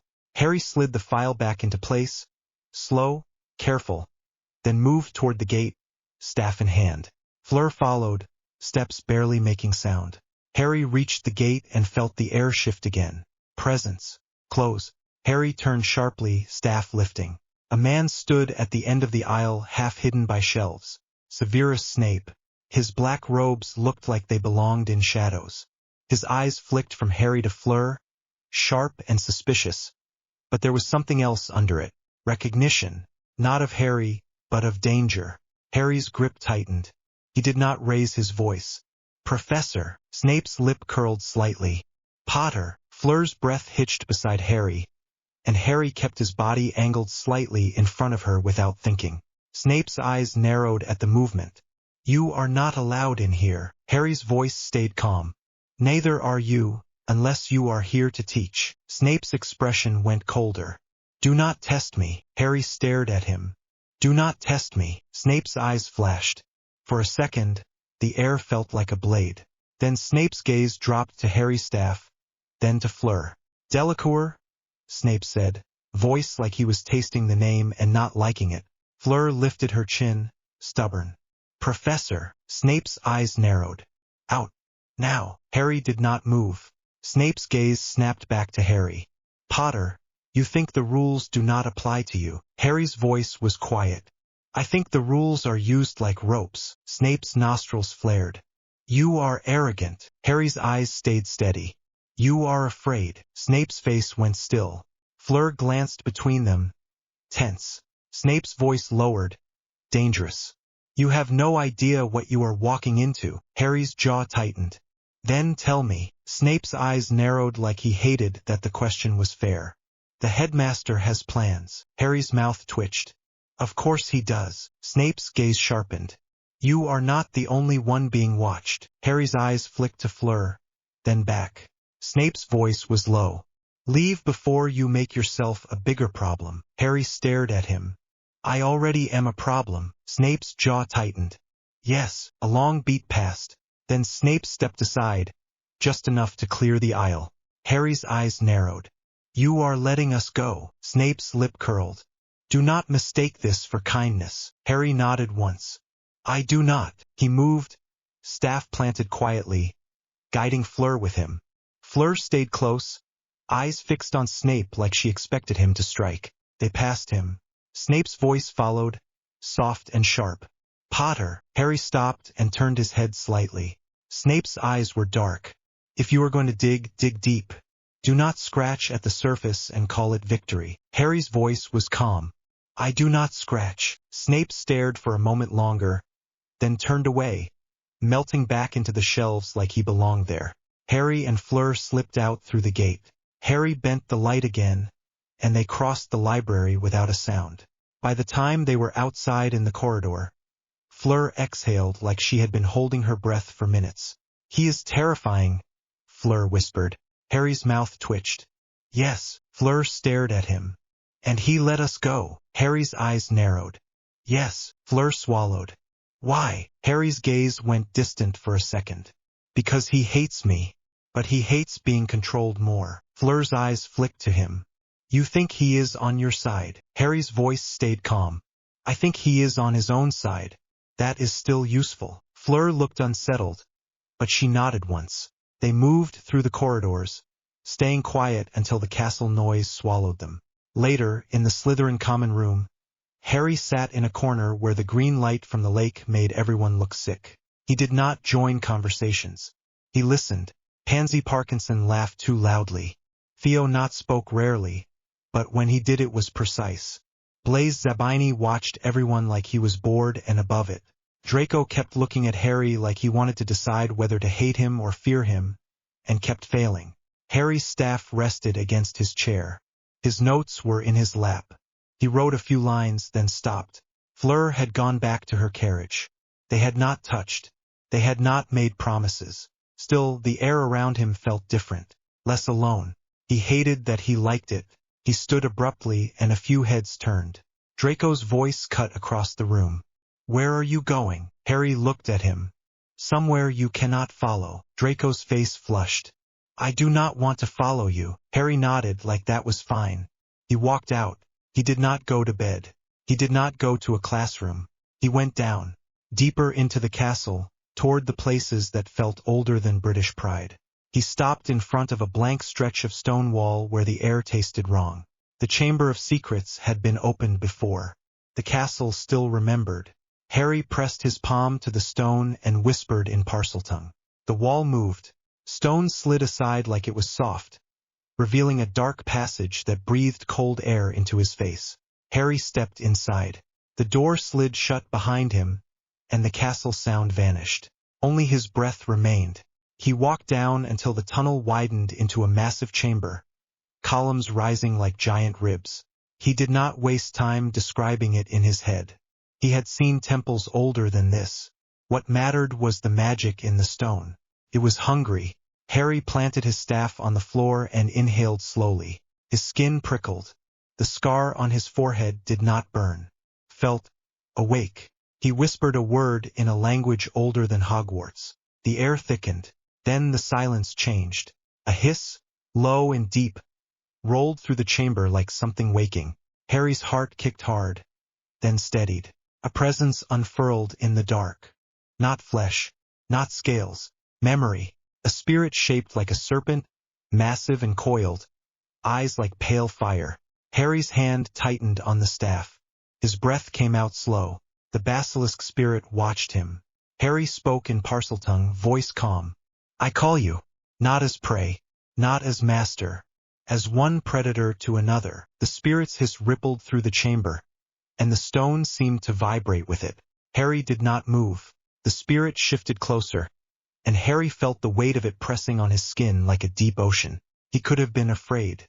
He should have been. Instead he felt something else. Respect. He lifted his chin. "You guarded this place. You killed for it. You died for it." The spirit's eyes narrowed. Harry's voice stayed quiet. "I am not here to insult your purpose. I am here to use it." The spirit hissed again, and Harry felt the sound in his ribs. Then slowly the spirit lowered its head. Not submission, agreement. Harry exhaled, and his shoulders loosened a fraction. "Good," Harry whispered. He stepped forward, staff scraping lightly, and began to trace a circle on the floor with the end of it. Not chalk, not paint. The stone itself darkened where the staff touched, lines forming like burned marks. A ritual circle. Harry's breathing deepened. He could feel the pull of Heka, the way it wanted to rush through him like a flood. He held it back, controlled, steady. He placed his palm over the circle and whispered a name. Mat. The air changed. It became heavy, clear, like the world had stopped lying for a second. Harry swallowed, throat tight. His skin broke out in goosebumps despite the cold. He could feel every heartbeat in his body, loud, honest. He lifted his head and spoke to the basilisk spirit again. "I will make this place mine, not to hide like a rat, to judge like a king." The spirit watched him, unblinking. Harry's eyes narrowed. "There is a man who tore his soul apart. He did it because he is afraid of death." The spirit hissed softly, like it understood fear and hated it. Harry's voice stayed calm, but his stomach twisted. "He will come for me. Others will come too. They will smile. They will say it is for my safety. They will poison my food and steal my choices." His hands shook slightly as he said it, and he hated that his body betrayed the crack in him. He clenched his fingers until the tremor stopped. "I will not be owned," Harry said. The basilisk spirit's hiss rolled through the chamber, deeper now, like a warning. Harry turned his palm upward inside the circle, and a faint shimmer formed above it. Not light, a shape, scales, ghostly, made of pale gold and shadow. Harry's breath hitched, heart slamming once so hard it hurt. He forced himself to keep his voice steady. Show me the rot. The scales tilted slightly, and Harry felt the magic reach outward, seeking. Images flickered behind his eyes. A red-haired boy laughing too loudly, hand out, friendly, hungry. A girl with bushy hair, eyes bright, mouth forming the word unstable like it was a spell she had been taught. An old man smiling with tired eyes, hands open like he was offering trust, while something cold hid behind him like a second face. Harry's stomach turned, sharp, and he gagged once, bending forward, breath harsh. He swallowed it down, eyes watering. The circle did not care that he was 14. Judgment did not care. Harry stood up straight again, wiping his mouth with the back of his hand, breathing hard. You see, Harry whispered, voice rough. The basilisk spirit watched him without pity. Harry swallowed. Good. Then you understand why I need this. He looked up at the massive chamber, the dark, the old stone. A base, a place where he could breathe without being watched. His hands were still shaking slightly, and he hated it. He pressed his fingers to his wrist again, grounding himself. Breath in, breath out. He looked at the scales hovering faintly above the circle. They flickered, unstable. He could feel how much power it took to hold them, how much of his own body it demanded. His stomach growled again, louder, angry. Harry laughed once, short and bitter. Of course, even divine magic still wanted fuel. He forced himself to step out of the circle, letting the scales fade. The air lightened, the truth feeling eased, but it did not vanish completely. Harry planted his staff and stared into the dark. Soon, he said, voice low, soon I will weigh them properly. Not with guesses, not with feelings, with truth. The basilisk spirit hissed softly. Harry's eyes narrowed. And if they are found wanting, the silence held. Then the spirit's hiss rolled again, a sound like stone grinding. Harry felt it in his bones. He turned slightly, scanning the chamber, and something made his skin prickle. A shift in the air. Not the basilisk. Something else. Harry froze, staff lifting a fraction. He listened. For a second there was nothing. Then, from somewhere in the dark tunnel behind the chamber, a faint sound. A footstep. Careful. Human. Harry's heartbeat slammed. Hard enough he tasted metal. He turned fully, staff ready, breath coming faster. Show yourself, Harry said, voice steady even while his body wanted to shake. The darkness did not answer. Another step, closer. Harry's grip tightened until his knuckles hurt. He did not blink. And then a voice drifted out of the dark, soft, amused, and wrong. Always the dramatic entrance, aren't you, Potter? Harry spun toward the sound with his staff up and his lungs already burning from the ritual heat he had forced into a cold, wet castle. A man stepped out of the dark like he had been there the whole time. Alastair Moody looked wrong in a place like this. Too heavy, too sharp, too many scars. The false leg clicked once on stone. His normal eye did not blink. The other one, the magical one, rolled and fixed on Harry like it could see the blood moving under his skin. Harry did not lower his staff. Moody did not raise his wand either. He just stood there, shoulders slightly hunched, like he was ready for Harry to try something stupid. Well, Moody said, voice rough. That answers that. Harry's jaw tightened. You followed me. Moody let out a short sound that might have been a laugh. Boy, I can follow a cat through a crowd. You're not subtle. Harry's grip tightened until the wood pressed into his palm.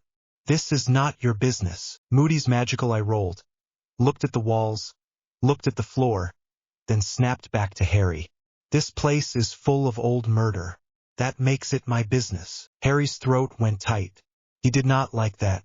He did not like anyone claiming this chamber. Not after he had opened it. Not after he had bled power into it and made it listen. You should leave, Harry said. Moody's mouth twitched. Not quite a smile. You're giving me orders now. Harry's voice stayed flat. Yes. Moody studied him for a long beat. Then he nodded once, slow, like he respected the nerve even if he hated it. I'm not here to arrest you, Moody said. Not tonight. Harry's eyes narrowed. Then why are you here? Moody's gaze flicked to the faint dark lines still etched on the stone where Harry had drawn his circle. Because you're the kind of kid who thinks he's the only one awake in the room. Harry did not answer. Moody shifted his weight. The leg clicked again. First tasks tomorrow. Harry's stomach turned sharp. He had been counting the hours without meaning to. He hated being on a schedule made by strangers. He hated being pushed into a ring like a dog. I know, Harry said. Moody's magical eye rolled upward, like he was checking the ceiling, then snapped back. Do you? Harry's mouth tightened. You're here to warn me, Moody snorted. I'm here to see if you'll be alive after it. Harry's heartbeat kicked. He forced his breathing steady. I will be. Moody's normal eye narrowed. Confidence gets people killed. Harry's voice was quiet. So does fear. Moody's stare sharpened, like he liked that answer even though he did not want to. You've got enemies, Moody said. Not just the obvious ones. Harry's jaw tightened. Yes. Moody's magical eye rolled again. Slower this time. You're being watched. Harry did not blink. Yes. Moody's voice dropped a fraction. And you're walking around without a wand like it's some brave statement. Harry's fingers flexed on the staff. It is not brave. It is practical. Moody's mouth twisted. Practical, right? You've got your own way. Harry stared at him. Why do you care? Moody's gaze held his. Because I've seen kids dragged into games they didn't agree to. And because when a kid shows up after 10 years missing, dressed like a weapon, the whole room goes quiet for a reason. Harry's throat tightened. He hated hearing it said out loud. It made it real in a way he could not punch. Moody's normal eye flicked to the staff. That thing yours. Harry did not move. Yes. Moody nodded once. Keep it. But don't rely on it when it counts. People will try to take it. Harry's mouth twitched humorless. Let them. Moody's gaze sharpened. That's the thing. They will. A silence stretched. Harry forced his shoulders to loosen. If you're done, leave. Moody did not leave. Instead, he leaned slightly forward, and the air around him felt like it tightened. Listen to me, Potter. I don't care what you can do down here. Tomorrow you're doing it in front of everyone. They'll be screaming, and half of them will want you to fail. The other half will want to own you. Harry's eyes went cold. They already do. Moody's mouth tightened. Then make sure you don't give them the show they expect. Harry's brow furrowed. What show? Moody's magical eye rolled. Almost annoyed. The one where you panic. The one where you fly around like a normal champion. The one where you bleed for their entertainment. Harry stared at him. I won't. Moody held his gaze. Good. Harry's chest rose and fell slower now. Dragons, Harry said, testing him. Moody's expression did not change, but the normal eye tightened slightly. Who told you? Harry's mouth twitched. So it is dragons. Moody let out a breath through his nose. Clever. Harry's eyes narrowed. You slipped. Moody shrugged, like he did not care. They want you to face a dragon. In a pit. With an egg to take. Simple and stupid. That's the point. Harry stared at him, and something ugly sat in his gut. They want blood. Moody nodded once. Always. Harry's fingers tightened around the staff. Thank you. Moody's expression went flat. Don't thank me. Just live. Harry's jaw clenched. You should go. Moody's magical eye rolled toward the tunnel behind Harry, the one that led deeper. Paused, then snapped back. Be careful what you wake up down here, Moody said quietly. Some things don't go back to sleep. Harry's voice stayed calm. Good. Moody stared at him for a long moment, then turned. The false leg clicked. He limped away, the sound fading into stone. Harry stood there after the footsteps vanished, staff still raised, heart still too loud. He hated being warned like a normal kid. He hated that part of him felt steadier for it. He exhaled slowly and turned back to the chamber. The basilisk spirit was still there, coiled in the dark like a memory that refused to die. His pale eyes watched him without mercy. Harry swallowed. I'm not dying tomorrow, Harry said, voice low. The spirit hissed once, slow, like it agreed but did not care about promises. Harry pressed his palm against his own chest, feeling the hard thump of his heart. He needed fuel. He needed heat. Hogwarts did not have sun, so he made his own. He lifted his staff and planted it in the stone. He sat cross-legged on the cold floor and closed his eyes. He pictured sand. He pictured heat. He pictured the sun so bright it hurt to look at. Ka was not a spell. It was a store. A battery. Life force held tight. Could be saved. Could be spent. Harry breathed in through his nose until his lungs ached. He held it. His ribs strained. Then he let it out slow. Again. Again. His skin prickled. Cold tried to bite him, but he pushed back with remembered heat. He pulled on the part of himself that did not belong to Scotland. The part that had learned to live under a god's gaze. His heartbeat steadied. His palms warmed. The air around him shifted, dry and thin, like the chamber was remembering desert nights. He kept breathing until his legs went numb and his mouth tasted like metal. When he finally opened his eyes, the basilisk spirit had shifted closer. It was watching him like it was curious. Harry pushed himself to his feet. His stomach growled hard enough it hurt. He ignored it. He could eat later. He needed to move. He left the chamber without looking back, sealing the stone behind him with a hissed word that felt like a lock clicking into place. By the time he emerged into the corridor, his hands were shaking slightly from stored power and lack of food. He hated that too. He moved fast, using jump cuts in his own head because he refused to let the castle waste his time. Later, he was outside. Not in the courtyard. Not where people could see. He found a patch of pale sunlight pushing weakly through thin cloud near the greenhouses. It was not real sun. It was a sad imitation. But it was something. Harry stood in it anyway, eyes closed, face tilted up, letting the weak warmth touch his skin. Someone shuffled behind him. Harry opened his eyes and turned. Hagrid stood there, huge and awkward, hands twisting the hem of his coat like he did not know what to do with them. His beard looked damp from the air. His eyes were worried. "Harry," Hagrid said, voice low. "Air.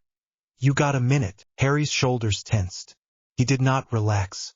He did not trust comfort. But he also did not like hurting people who were not trying to hurt him. "What?" Harry said. Hagrid flinched slightly at the bluntness. Then he pushed through anyway. It's about the task," Hagrid said. Harry's jaw tightened. "I know," Hagrid blinked. "You do." Harry watched him carefully. "You came to tell me, which means someone told you to." Hagrid's cheeks went red under his beard. "No, I just wanted to help, Harry. I know you don't trust people, but Harry stared at him, and his Ma'at sense stirred faintly, not like a warning, more like a tug. Hagrid's worry tasted plain. Honest. Heavy. Harry exhaled slowly. "What do you want?" Hagrid swallowed. "Come with me. Tonight. I'll show you something. You'll need to know." Harry's eyes narrowed. "Dragons." Hagrid's eyes widened. "How'd you?" Harry's mouth tightened.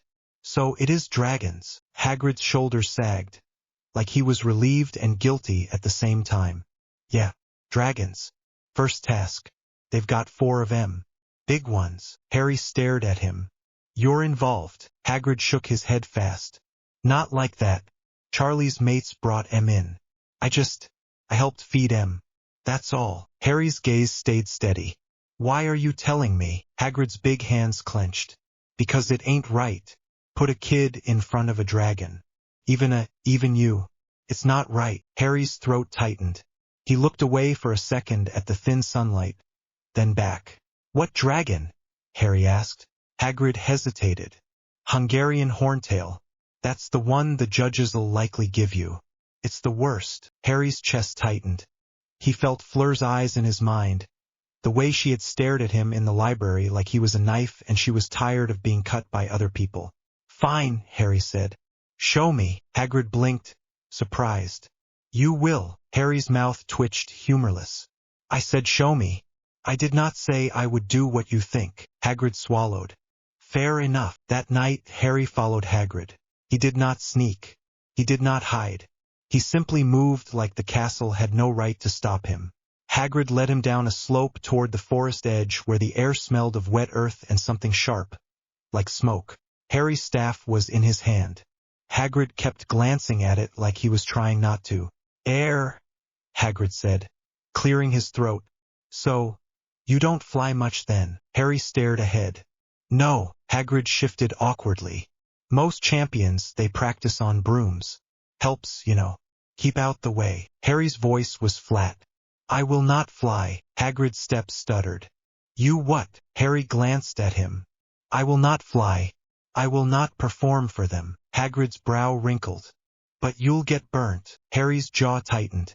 I will not. Hagrid opened his mouth, then shut it, then tried again, voice pleading. Harry, dragons don't. They don't bow. They don't care who you are. Harry's eyes went cold. They care what you are. Hagrid frowned, confused and scared at the same time. They reached a clearing, for huge shapes moved behind thick barriers. Chains clanked. Wings shifted. The air trembled with low, angry sound. Harry's stomach tightened even though he had seen worse things. Dragons were not gods. They were not divine. But they were old power in flesh. They were raw. One of them shifted, and for a second Harry saw a massive head, spines, eyes like fire. The Hungarian horntail. Hagrid said softly, that one. See, this mean, proper mean. Harry did not answer. The dragon lifted its head slightly, nostrils flaring, tasted the air. Then it turned its head, its eyes fixed on Harry. Harry's spine went rigid. It was not fear that hit him first. It was recognition. Not friendly, not gentle. Predator seeing predator. Harry's hand tightened on his staff, then loosened. He forced his breathing steady. The dragon's lip pulled back, showing teeth as long as Harry's forearm. Hagrid whispered, bloody hell, it's looking at you. Harry's throat tightened. He took one step forward. Hagrid grabbed his sleeve. Harry, don't. Harry did not pull away, but he did not stop either. He looked at the dragon and let his Ma'at sense settle, quiet and clear. The dragon's hate tasted simple. Hunger. Territory. But under it something else. Respect. It was not the kind respect humans gave. It was older. Like two beasts understanding the other could kill. Harry exhaled. He turned his head slightly and looked at Hagrid. Thank you, Harry said. Hagrid stared at him, worried. You're not listening to me, are you? Harry's voice was quiet. I am. I am just not doing it your way. Hagrid's hands dropped. Just be careful. Harry nodded once. I will. He turned away and left before Hagrid could say more, because he did not want to stand there longer and feel the dragon's eyes on him like a weight. The next morning came too fast. The castle was buzzing. Students whispered in corridors. Teachers looked tense. The air itself felt like it was bracing. Harry did not eat breakfast. He could not stomach the heavy food when his body was already packed tight with stored ka. If he ate now, it would sit in him like a rock. Fleur found him near the entrance hall, her blue eyes sharp, posture straight like she refused to show nerves. She stopped him with a look. You saw? She said in a low voice. Harry stared at her. Yes. Fleur's nostrils flared.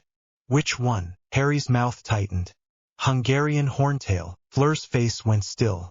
Then she swallowed hard. That is bad. Harry's voice was flat. Yes. Fleur stepped closer, lowering her voice even more. You have a plan. Harry's eyes flicked to the crowd of students pretending not to stare at them. He hated it. He hated being watched like a story. Yes, Harry said. Fleur's gaze held his. Tell me. Harry hesitated. He did not like sharing plans. Plans were leverage. Plans were something people stole. But Fleur's eyes were not greedy. They were bright and hard and tired. He leaned slightly closer. I will not fight it. Fleur blinked. You will. Harry shook his head once. No. I will speak. Fleur's brow furrowed. Speak to a dragon. Harry's mouth twitched. Almost a smile. Yes. Fleur stared at him like he was insane. Then, slowly, her lips curved, small and sharp. You are insane. Harry's face stayed calm. Probably. Fleur exhaled through her nose, then reached out and grabbed his sleeve, quick and fierce. Do not die. Harry looked down at her hand, then back up at her face. His throat tightened for a second, annoying and warm. I won't, Harry said. Fleur's grip loosened, but she did not let go right away. If you lie to me, she said, voice tight, I will haunt you. Harry's mouth twitched. Noted. A voice called for champions. They were herded toward the tent near the arena, the place where the air smelled like trampled grass and fear. Inside the tent, Cedric Diggory was pacing. He looked pale. He tried to smile when Harry entered, but it did not land. Victor Crumb stood in a corner like a statue, shoulders hunched, jaw clenched. He looked like he wanted to punch something until it stopped being real. Fleur walked in last, chin lifted, eyes cold. They all went quiet for a second, because everyone had heard stories about Harry Potter now. Everyone had watched him knock Dumbledore back. Everyone had felt the way the castle shifted around him like it was listening. Cedric cleared his throat. Harry, you all right? Harry stared at him. Yes, Cedric swallowed. People say you didn't even practice. Harry's eyes narrowed. Did you? Cedric's cheeks flushed. I'm not trying to pry. Harry's voice stayed flat. Then don't. Cedric shut his mouth, looking uncomfortable. Fleur's mouth twitched, like she found Cedric's discomfort almost funny, but her eyes stayed on Harry. Crumb spoke finally, voice rough. You know dragon. Harry looked at him. Yes. Crumb's jaw tightened. How you beat? Harry's grip tightened on his staff. By not being prey. Crumb stared at him, then gave a short nod like he respected that even if he did not understand. The tent flap moved. Ludo Bagman stepped in, too cheerful, clapping his hands like this was a party. All right, champions, Bagman said brightly. You know the drill. One by one. Give the crowd a good show. Harry's jaw tightened. Fleur's eyes narrowed. Cedric looked sick. Crumb's hands clenched. Bagman beamed at Harry. Potter. The crowd's practically frothing. They want to see what you'll do. No one still, very bold. Harry stared at him. Not bold. Honest. Bagman laughed like that was charming. Sure. Then Bagman's gaze flicked to the staff. Ah, you'll use that then. Harry's eyes went cold. No. Bagman blinked. No. Harry's voice stayed flat. I will not use it. Fleur's eyes widened slightly. Cedric stopped pacing. Crumb's head tilted. Bagman's smile faltered, then returned forced. Well, that's exciting. Harry did not answer. Bagman moved toward the flap again. Right then. First up, Delacour. Fleur's spine went straighter. She shot Harry one last look, then walked out. Harry listened to the roar of the crowd outside like waves hitting stone. Cedric swallowed. She's first. Harry stared at the tent wall. Yes. Cedric rubbed his hands on his robes like he could wipe off fear. This is mad. It's actually mad. Harry looked at him. It is. Cedric blinked, like he expected reassurance. You're not helping. Harry's mouth tightened. I am not here to help. Cedric's face flushed, then fell. Right? Time passed wrong. Too slow, too fast. The crowd roared again. Fleur must have gone in. Harry heard a shriek, distant. Fire. The crowd screamed with it. Cedric flinched. Crumb's jaw tightened hard. Harry's pulse stayed steady, but his stomach twisted anyway. Not fear for himself. Not exactly. It was the knowledge that this was a circus and Fleur was inside the cage. Minutes later, Fleur stumbled back into the tent. Hair singed slightly, breathing hard, eyes blazing with anger. She did not look hurt badly, but her hands were shaking.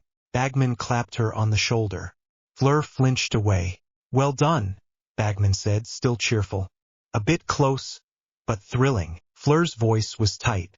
You call that thrilling? Bagman laughed. The crowd loved it. Fleur's eyes flashed. I do not care. Bagman blinked, then recovered. Right then. Next, Crumb. Crumb walked out without a word. Cedric's breathing sped up. He glanced at Fleur, then at Harry, like he wanted to ask something but did not know how. Fleur's eyes flicked to Harry. Do not do something stupid, she hissed under her breath. Harry stared back. Define stupid. Fleur looked like she wanted to hit him. Then the roar outside rose again. Crumb's turn. They waited. Crumb came back with a cut on his arm and soot on his face, breathing hard, eyes furious. He did not speak. He just sat heavily, jaw clenched. Bagman clapped again. Marvelous. Diggory, you're up. Cedric's face went pale. Harry watched him stand, shoulders tight, trying to look brave. Cedric hesitated at the flap, then looked back at them. His eyes landed on Harry. "Good luck," Cedric said, voice shaky. Harry held his gaze. "Don't die." Cedric gave a short, nervous laugh, then left. Harry was alone in the tent now with Fleur and Crumb, both watching him like they were trying to understand what kind of idiot he was. Fleur's eyes narrowed. "You will not use wand." Harry shook his head once. "No," Crumb's rough voice cut in. "You have something else." Harry's jaw tightened. "Yes." Fleur leaned forward slightly. "What?" Harry stared at them, then said quietly, "Authority." Fleur's eyes widened a fraction. Crumb frowned, confused. The crowd roared again. Cedric must have finished. Bagman's voice boomed from outside. "And now, Hogwarts champion, Harry Potter." The roar was massive. Hungry, excited, cruel. Harry's stomach tightened, and his body responded like it always did before violence. Heart faster, hands warmer, breath shallow. He forced it steady. Short sentences now. Practical. Walk. Don't look at them. Don't give them your fear. Harry stepped out into the arena. The noise hit him like a wall. Students screamed his name. Others screamed insults. Some screamed just to scream. The stands were full. Professors sat stiff in their seats. The judges' table gleamed with polished wood and forced smiles. Dumbledore's face was pale. His hands were clasped tight in front of him like he was praying. Karkaroff looked like he wanted to be anywhere else on Earth. His eyes kept flicking to Harry's staff like he expected it to bite. Madame Maxime sat tall and still, expression unreadable, but her gaze was sharp. It slid to Fleur's entrance path briefly, then returned to Harry. Bagman grinned like a child at a show. Harry walked to the center of the arena and stopped. The dragon was chained at the far end, massive, coiled around a nest of scorched stone. The golden egg sat near its claws like a joke. The Hungarian horntail lifted its head and stared at Harry. Its eyes narrowed. The crowd went quiet in the way crowds did when something felt wrong. Harry looked at the dragon.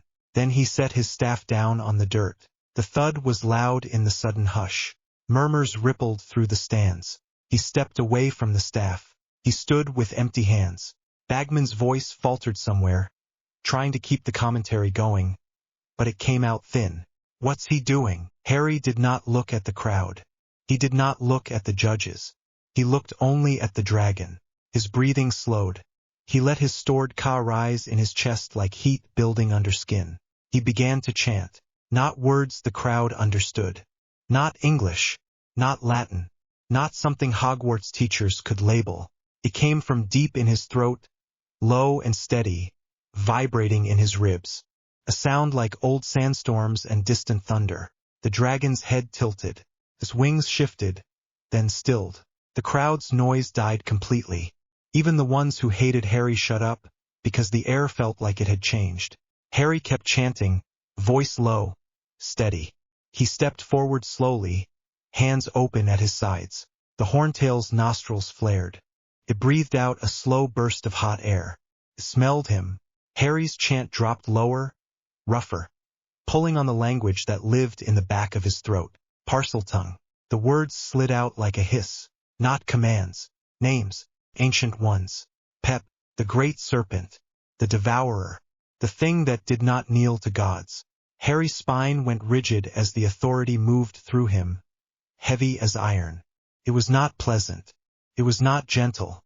It felt like wearing a crown made of teeth. The dragon's eyes narrowed. Then it lowered its head. Not all the way. Not submission. Something else.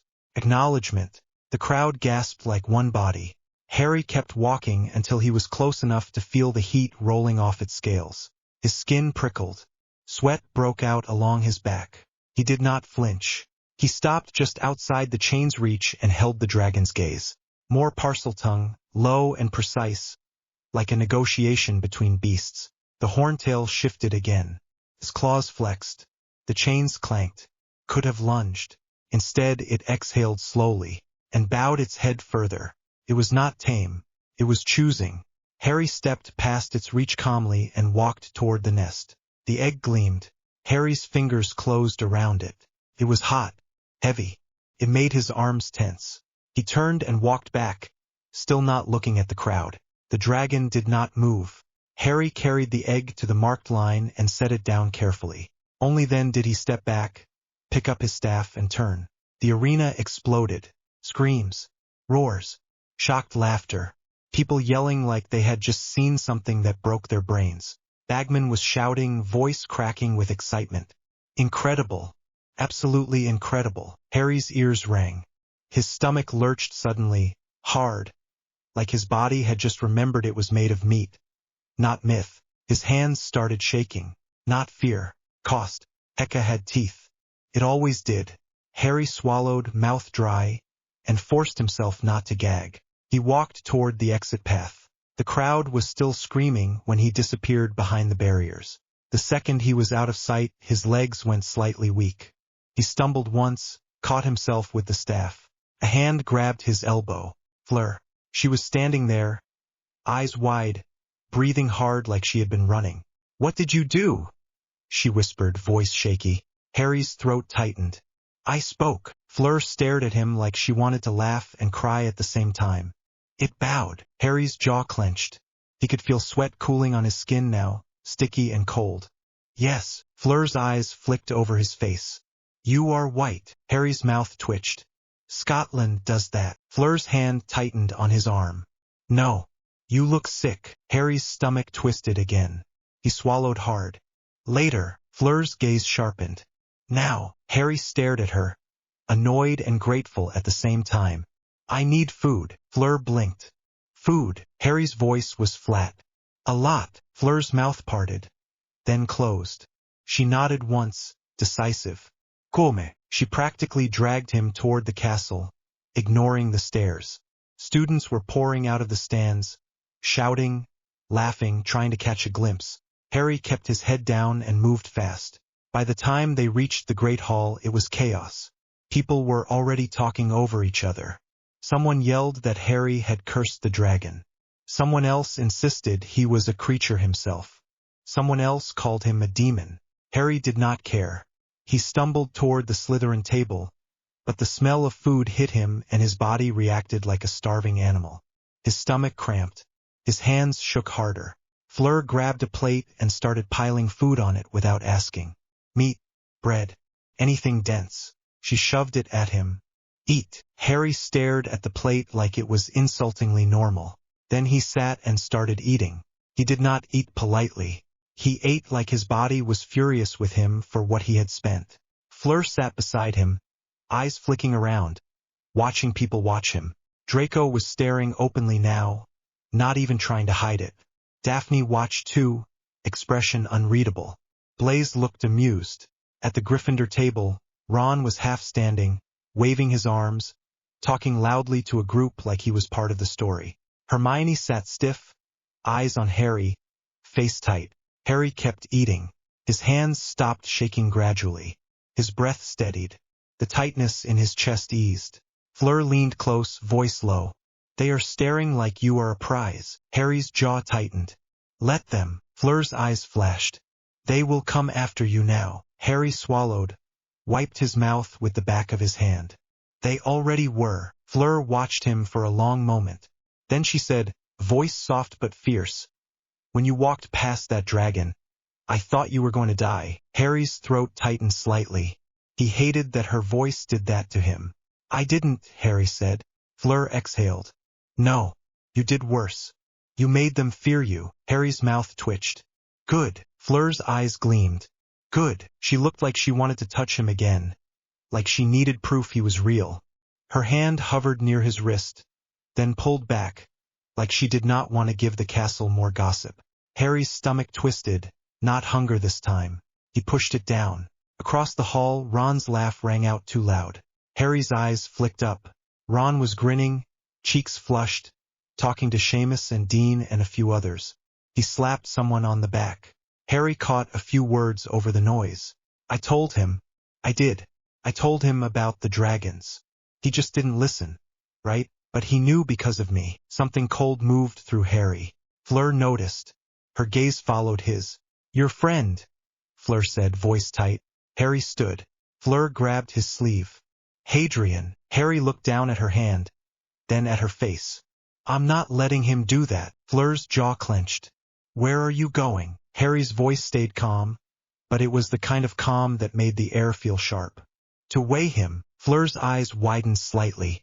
Now. Harry nodded once. Now. He walked out of the great hall before Fleur could argue more. He did not go to the dungeons. He did not go to the library. He followed the noise. Gryffindor Tower. The portrait hole was open. Students pouring in and out, laughing, shouting, celebrating Cedric and the idea of Hogwarts pride. Harry pushed through without hesitation. The fat lady's face tightened when she saw him. Oh, no, absolutely not. Harry stared at her. Move. She drew herself up. This is Gryffindor Tower. You are not a Gryffindor. Harry's eyes went cold. I do not care. The portrait opened its mouth to argue again. A voice from inside called, Let him in, Hermione. Harry's jaw tightened. The fat lady sniffed dramatically, then swung open. Harry stepped into the common room. Noise slammed into him. Warmth, fire, bodies packed together, red and gold everywhere. The room went quiet in waves as people noticed him. Ron was near the fireplace, arm around Seamus's shoulders, laughing. When he saw Harry, his grin widened like this was perfect. Harry, Ron said loudly. Mate, that was mental. I knew you'd do it. Told everyone you'd smash it. Harry stopped 3 steps inside the room. He did not yell. He just stared at Ron. The room's noise died completely now. People leaned in, hungry for drama. Hermione was by an armchair near the stairs, standing stiff, eyes sharp. She looked nervous and determined at the same time. Ron stepped forward, still grinning. Come on then, say it. Say thanks. I warned you, didn't I? Dragons. It helped, yeah. Harry's voice was quiet. Did it? Ron blinked. What? Harry's eyes did not move. Did you warn me? Ron laughed, a little forced. Yeah, that's what I'm saying. Harry nodded once, slow. Then he lifted his staff and planted it on the floor. The sound was not loud. It still cut through the room. A heaviness settled. It felt like someone had pressed a hand on everyone's chest. Not pain, not choking, just weight, clarity, like the air had stopped letting lies float. Students shifted uncomfortably. A few swallowed hard. Ron's grin faltered. What's that? Hermione's face went pale. Harry, don't. Harry's gaze snapped to her. Don't what? Hermione swallowed. Not here. Harry's voice stayed flat. Here is perfect. Ron frowned, confused, then tried to laugh again. Mate, you're being weird. Everyone's watching. Harry's eyes returned to Ron. Good. Ron's smile cracked. What's your problem? Harry stepped forward 1 pace. Lies. Ron blinked. What? Harry's voice was quiet, and that made people lean in more. You said you told me about the dragons. Ron's brows drew together. I did. Harry's jaw tightened slightly. Lies. Ron's face flushed. I didn't want to hurt you, mate. I was just... Harry cut him off, voice devoid of anger, which was worse. The truth, Weasley. How much was my friendship worth? Ron froze. His mouth opened, but the words stuck. His eyes widened. He looked around at the crowd like he expected someone to save him. The spell held him there. The heaviness pressed. Ron's throat worked. His face twisted like he was trying to shove the truth back down. Then it came out small and broken. 50 galleons. The room went dead silent. Someone near the stairs made a small sound like a choke. Ron's eyes filled with panic. I didn't mean to say that. Harry stared at him. 50 galleons. Harry repeated softly. A month. Ron's face went bright red. Tears welled in his eyes, furious and humiliated. I didn't want to. He said it was for your safety. Harry's eyes narrowed. Who? Ron's jaw clenched. His lips trembled. Dumbledore. Hermione flinched like she had been slapped. The crowd shifted, confused, suddenly less excited. A few people looked sick. A few looked thrilled. Most looked stunned. Harry's voice stayed calm. From where? Ron's face twisted harder. From your vault. He said it was already yours, so it didn't matter. Harry's stomach tightened. Sharp. Like he might throw up anyway. His fingers tightened on the staff until the wood creaked. Fleur's voice cut through the crowd from the portrait hole. I knew it. Harry turned. Fleur stood there, breathing hard, cheeks flushed from climbing, eyes blazing. She shoved through students without apology and came to stand beside Harry like it was the most natural thing in the world. The room's attention snapped to her. A few boys stared like idiots. Fleur's gaze stayed locked on Ron. You were paid to be his friend. Ron's eyes flicked to her, then away, shame flooding his face. It wasn't like that. Fleur's lip curled. It is exactly like that. Harry's voice was still quiet. How long? Ron's throat worked. Since you arrived. Harry nodded slowly, like he was collecting evidence. Hermione stepped forward suddenly, face tight. Harry, stop. You're humiliating him. Harry's gaze snapped to her. He humiliated himself. Hermione's eyes flashed. He's my friend. Harry's voice was flat. He was mine. Hermione flinched. Harry's gaze returned to Ron. Why? Ron's eyes filled again. He sounded desperate now. Because you scared everyone. You came in like you weren't human. Dumbledore said you'd hurt people if no one kept an eye on you. He said it was protection. Harry's jaw clenched. He could feel the room watching him, waiting to see if he would explode. He did not. He just nodded once. Protection, Harry said softly. Fleur's hand brushed his sleeve, quick and steadying. Harry looked at Hermione. Hermione's chin lifted like she was preparing for war. Don't look at me like that. Harry's eyes narrowed. Did you know? Hermione's lips parted. The spell pressed down harder, not because Harry wanted it to, but because truth wanted space. Hermione swallowed. Yes, she said, voice small. A murmur rippled through the room. Ron looked at her, shocked. Hermione. Hermione's eyes flashed with tears, angry and scared. Don't act like you're the only one who did something wrong. Harry's voice stayed flat. What did you do? Hermione's jaw clenched. She tried to fight it. Her hands trembled. Then the truth spilled out like she hated every word. I've been dosing your pumpkin juice. The room erupted in whispers. Harry's body went cold. Fleur's hand tightened on his sleeve hard enough to hurt. Hermione's voice cracked. It was just a suppressant. A stabilizer. Professor Dumbledore said it would help you adjust. Harry's eyes narrowed. Why? Hermione swallowed hard. Because you're unstable, Harry. The word landed like a slap. Harry's breathing hitched. He forced it steady. Fleur hissed under her breath. Furious. You poisonous little. Hermione snapped, desperate. I didn't want to hurt him. I was trying to keep him safe. Harry stared at her for a long moment. He did not yell. He did not even raise his voice. He said quietly, You call that safe? Hermione's eyes filled. You don't understand. You came back and you were different. You scare people. Harry's jaw tightened.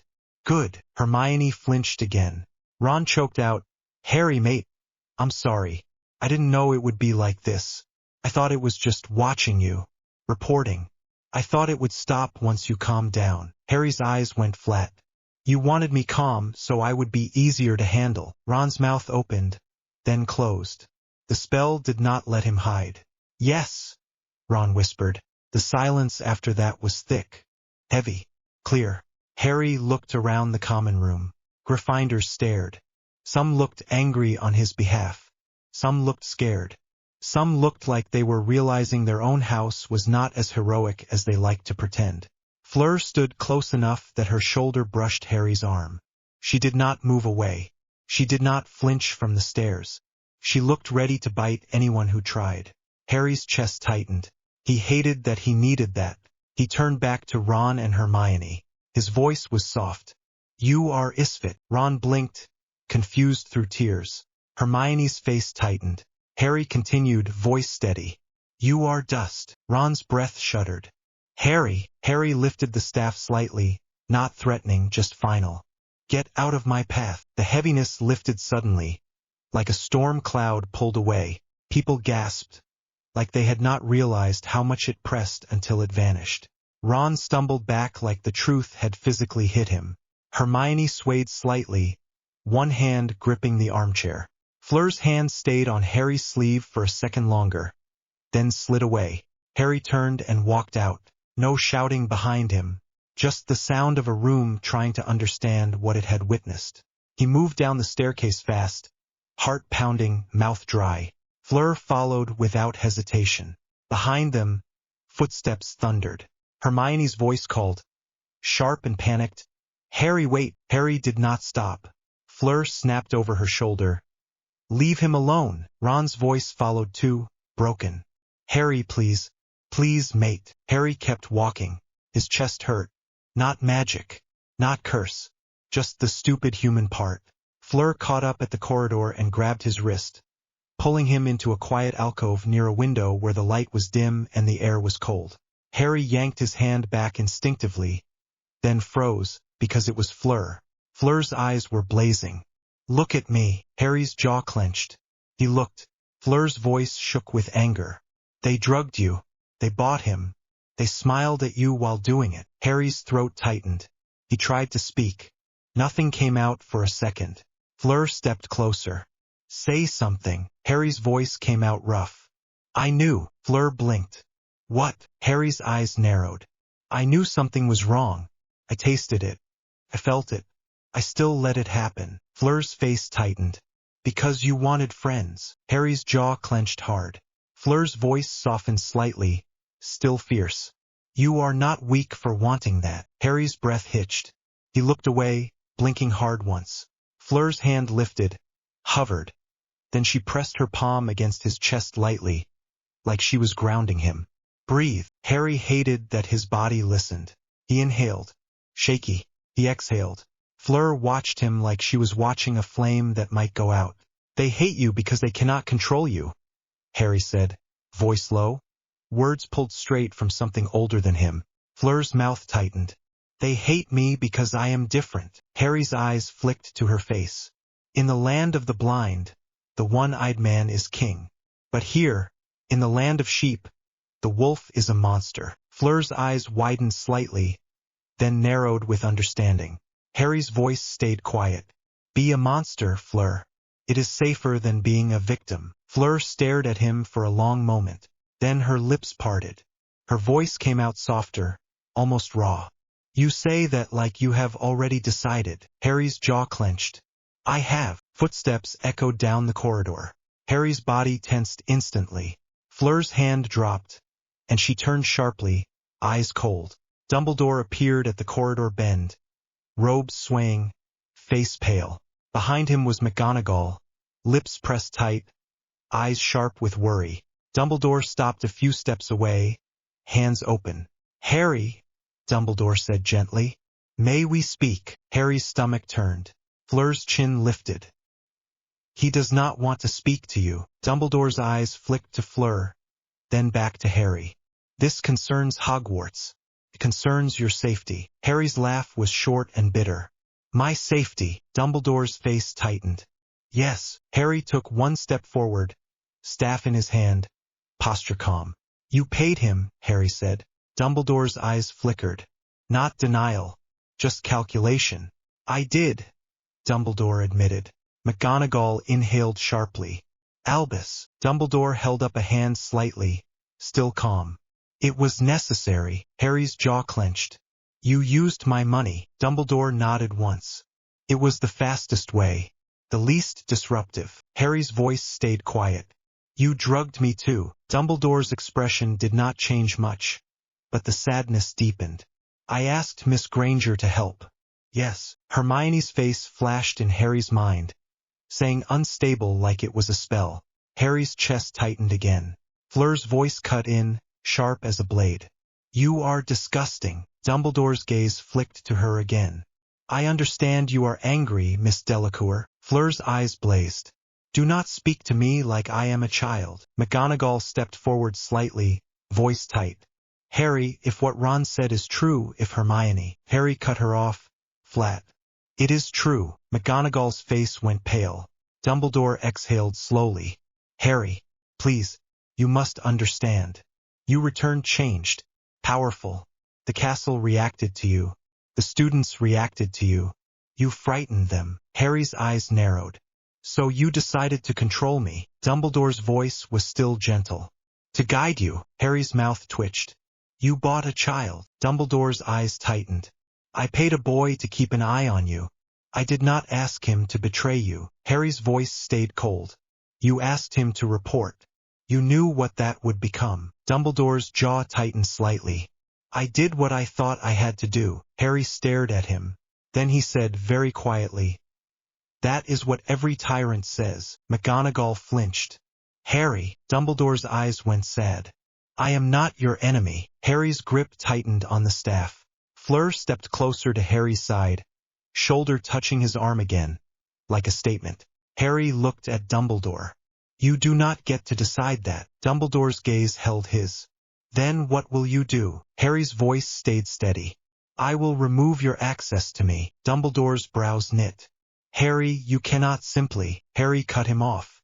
Watch me. Dumbledore's mouth tightened. Where will you go? Harry's eyes flicked to Fleur. Fleur's chin lifted. With me. McGonagall's eyes widened. Fleur. Fleur's gaze snapped to her, cold. Do not. Dumbledore's voice stayed calm, but there was steel under it now. The Beauxbatons carriage is not Hogwarts property, but it is under tournament rules. Harry's eyes narrowed. Then it is safer than your reach. Dumbledore took a slow breath. Harry, I did not do this to hurt you. Harry's voice was flat. You did it anyway. A long silence sat between them. Then Dumbledore nodded once, slow, like he was accepting a loss. I will not stop you, Dumbledore said. But I will ask one thing. Harry's jaw clenched. No. Dumbledore's eyes tightened. Hear me. Harry stared at him for a long moment. Speak, Harry said. Dumbledore's voice lowered. There are forces at Hogwarts that want you dead. Not embarrassed. Not managed. Dead. Harry's eyes went cold. Name them. Dumbledore hesitated. Harry's voice sharpened. Name them. Dumbledore's gaze flicked briefly, like he was checking the corridor. Not here. Harry's mouth tightened. Then you can keep it. Dumbledore's face tightened with frustration for the first time. Harry. Harry's voice was quiet. You had your chance to be honest. He turned away. Fleur grabbed his wrist again, firm, and led him down the corridor before Dumbledore could say more. They walked fast. Fleur did not slow until they were outside, crossing the grounds toward the Beauxbatons carriage. The carriage stood near the edge of the forest like a blue and gold insult against the gray grass and gray sky. 2 Abraxan horses stamped and snorted, breath fogging the air. Madame Maxime stepped down from the carriage steps as they approached, expression sharp. She looked at Fleur, then at Harry. Fleur, she said, voice low. Explain. Fleur's posture went stiff. They drugged him. They paid his friend to spy. Madame Maxime's eyes narrowed. Who? Fleur's voice was tight. Dumbledore. Madame Maxime's face went still. Harry expected hesitation. Instead, Madame Maxime's gaze went cold, and she stepped aside. Inside, she said simply. Harry blinked once, surprised. Fleur looked relieved and furious at the same time. They climbed into the carriage. The air inside was warm. It smelled faintly of clean wood and perfume and something sweet. It felt like stepping into a different country. Harry's shoulders loosened slightly despite himself. Fleur paced immediately, like she could not keep still. She ran a hand through her hair, eyes flashing. Madame Maxime shut the carriage door behind them, then looked at Harry like she was measuring him. You are safe here, she said. Harry stared at her. Why? Madame Maxime's mouth tightened. Because I do not like being lied to by British men who think they own the world. Harry's mouth twitched, humorless. Fair. Madame Maxime's gaze flicked to Fleur. And because Fleur chose. Fleur stopped pacing, chin lifted. Yes. Madame Maxime nodded once, satisfied. Then she looked at Harry again. You will not bring war into my carriage. Harry's voice was flat. War follows me. Madame Maxime's eyes narrowed.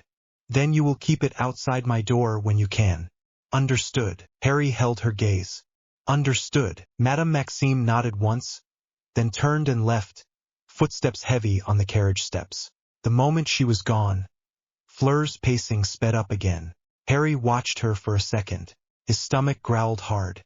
Fleur snapped her head toward him. You need food again. Harry's jaw tightened.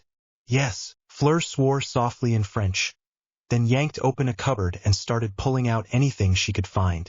Bread, cheese, fruit, some kind of thick stew kept warm by a charm. She shoved it at him. Eat, now. Harry sat on the edge of a cushioned seat that felt too soft after stone and started eating again. Slower this time, but still hungry. Fleur watched him like she was trying to memorize the fact he was still alive. After a minute, she stopped pacing and sat across from him, knees drawn up slightly, arms wrapped around herself. Her voice came out quieter. When you spoke to that dragon, I felt it. Harry glanced up. Felt what? Fleur swallowed. Like the air changed. Like everyone was small and you were not. Harry's jaw tightened. I hate it. Fleur stared at him. You hate being powerful. Harry's voice was flat. I hate being used. Fleur's eyes sharpened. And your friends used you. Harry's chest tightened again. He set the food down for a second, hands flexing, then forced himself to pick it back up. He could not afford to go hollow. Not now. Fleur's voice was rough. Do you want me to kill them? Harry blinked once, startled. Fleur's eyes stayed locked on his, serious. Say the word. Harry's throat tightened. A warm surge hit his chest, sharp and stupid. He hated that too. He shook his head once. No. Fleur's jaw clenched. Why? Harry's voice stayed quiet. Because I do not want to become what they already think I am. Fleur stared at him, breathing hard. They will think it anyway. Harry's mouth tightened. Yes. Fleur leaned forward slightly, eyes bright. Then why not? Harry's jaw clenched harder. His voice came out low. Because if I start choosing death for betrayal, I will never stop. Fleur's expression softened by a fraction. Not pity. Understanding. She sat back, shoulders tense. A silence stretched. Then Fleur spoke again. Quieter. What will you do with them? Harry's eyes went flat. Nothing. Fleur blinked. Nothing. Harry nodded. They are dust. I do not fight dust. Fleur stared at him for a long moment, then gave a short, sharp laugh. That is colder than killing. Harry's mouth twitched. Yes. Fleur's eyes flicked over his face. You are shaking again. Harry looked down. His hands were trembling slightly. Not fear. Not anger. Aftershock. Fleur stood abruptly and crossed the space in 2 steps. She crouched in front of him, grabbed his hands, and held them tight. Harry tensed instantly, then froze. Fleur's voice was low. Breathe. Harry's throat tightened. Stop. Fleur did not stop. Breathe, Hadrian. Harry hated that his body listened again. He inhaled. He exhaled. Fleur's thumbs pressed into his knuckles, steady and warm. Her eyes stayed on his face like she refused to let him disappear into himself. Harry swallowed hard. His breathing slowed. Fleur's voice softened slightly. You do not have to do everything alone. Harry's jaw clenched. Yes, I do. Fleur's eyes flashed. No. Harry stared at her. Fleur's voice shook with anger again. You do not get to decide you are unlovable because they were cruel. Harry's throat tightened so hard it hurt. He looked away. Fleur grabbed his chin gently and forced him to look back. Harry's eyes narrowed, annoyed, but he did not pull away. Fleur's voice was fierce and quiet. Look at me. You are here. You are alive. You are not theirs. Harry's chest rose and fell fast. Then, without thinking too much, Fleur leaned forward and pressed her lips to his. It was not delicate. It was not perfect. It was real, warm, firm, a little shaky. Harry went rigid for half a second. Then his hand lifted and caught the back of her neck. Not pulling, just holding, like he needed something solid. Fleur's breath hitched against his mouth. They broke apart quickly, both breathing hard. Fleur's cheeks were flushed. Her eyes were bright. Harry stared at her like he did not know what to do with the feeling in his chest. Fleur's voice came out rough. There. Now you know. Harry swallowed. Know what? Fleur's mouth tightened. Almost a smile. That someone chose you without being paid. Harry's throat tightened again, and this time it was almost too much. He looked down, blinking hard once. Fleur's fingers squeezed his hands. Do not make a face like you are going to cry. I will laugh at you. Harry let out a short sound that was almost a laugh, then sounded annoyed with himself for it. Cruel, Harry muttered. Fleur's smile turned sharp. Yes. Harry stared at her, then said quietly, "Thank you." Fleur's eyes softened. Good. A knock hit the carriage door. Harry's body went instantly tense again. Staff within reach. Fleur stood, smoothing her robes like nothing had happened. Madame Maxime's voice came through the door. "Fleur, Potter, the headmaster requests a meeting with the champions this evening. It is about security." Fleur's face tightened. Harry's jaw clenched. Fleur called back, loud enough to be heard, "We will attend." Then she turned to Harry, eyes sharp. "We go. We watch. We do not trust." Harry nodded once. "Yes." Fleur's mouth tightened. "And later, the Yule Ball." Harry blinked. "What about it?" Fleur's lips curved slightly. "You will need a partner. They will use it to make you look small." Harry stared at her. "I do not care about their dance." Fleur's eyes flashed. "You should. Because it is not just a dance. It is politics." Harry's jaw tightened. He hated that word. Politics was just lies wearing perfume. Fleur leaned closer, voice low. "If you go alone, they will point and whisper. If you go with someone they call a creature, it becomes a statement." Harry's eyes narrowed. Fleur's voice was soft but hard. "The boy who lived and the Vila creature against the world." Harry stared at her for a long moment.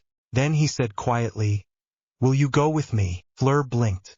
For a second her confidence cracked and something warm flashed across her face. Then she lifted her chin again. Smug. "Yes." Harry's mouth twitched. "Good." Fleur's smile widened. "Good." Outside, the sky stayed gray. Inside the carriage, for the first time since he had returned, Harry felt like the air belonged to him a little. That night, when Harry lay on the cushioned seat with his staff beside him, he did not sleep right away. He stared at the ceiling and listened. The castle was far away, but the noise of it still seemed to reach him. Whispering, moving, planning. He knew they would not stop. He knew Dumbledore would not stop. He knew someone else, someone hidden, was watching him too. Moody's warning replayed in his head, and it made his stomach tighten. "There are forces here that want you dead." Harry exhaled slowly. He closed his eyes, and somewhere far off, in the dark belly of Hogwarts, something answered the old hiss of Parseltongue like it had been waiting. Not the basilisk. Something human, laughing softly, and saying his name like it was already owned. The great hall hit Harry like a wall of heat and noise the second he stepped through the doors. Candles floated above, low enough that the air felt warm on his face. Music rolled out from the stage, and the whole room smelled like perfume, polish, and roasted meat. Fleur's hand stayed on his arm, light but steady, like she was reminding him they were doing this together. Her dress was pale silver, simple in the way that made people stare harder. She lifted her chin at the crowd like she was bored of them already. Harry felt the stares anyway. He did not flinch. He just kept walking, staff in his other hand, the carved wood clicking softly on the stone as he moved. "Merlin's arse," someone muttered. A group of Ravenclaws went quiet as he passed. A pair of Slytherins started whispering too loud on purpose, then stopped when his eyes slid over them. Fleur leaned closer. "You look like you are walking into a trial." "I am," Harry said. His voice stayed calm. "They just put music on top." She huffed a small laugh, then she squeezed his arm once. "Do not start a war in the first 10 minutes. No promises." They reached the table where the champions were meant to sit, set a little apart from the rest. Bagman was already there, flushed and grinning, like he was hosting a party in his own house. "Ah, Harry, my boy," Bagman said, loud enough to make heads turn again. "And Miss Delacour. Splendid. Absolutely splendid. This is what it's all about, eh? Unity. Tradition." Fleur's smile was sharp. "Yes, tradition." Cedric was already seated, looking like he wanted to sink into the chair and vanish. He stood when they arrived, polite, a little tense. "Hi," Cedric said, then cleared his throat. You both look nice." Fleur's expression softened a fraction. "Thank you. You are not dead yet, so I think this night is already a success." Cedric blinked. "Right." Crumb arrived next, shoulders hunched like he was walking into a fight, not a ball.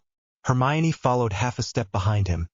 Hair tamed for once, dress blue, face tight like she had set it in stone before she entered.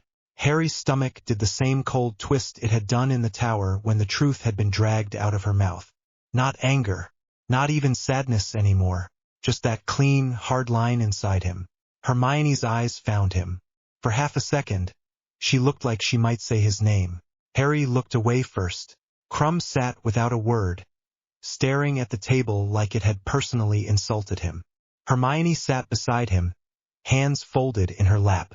She did not look at Fleur. Fleur did not look at her. Ron came in late, red in the face, suit robes tugged wrong, hair a mess. Parvati was with him, but she looked like she wanted to hex him and go home. Ron saw Harry. He froze, then swallowed, then tried to smile like it would fix anything. Harry did not move.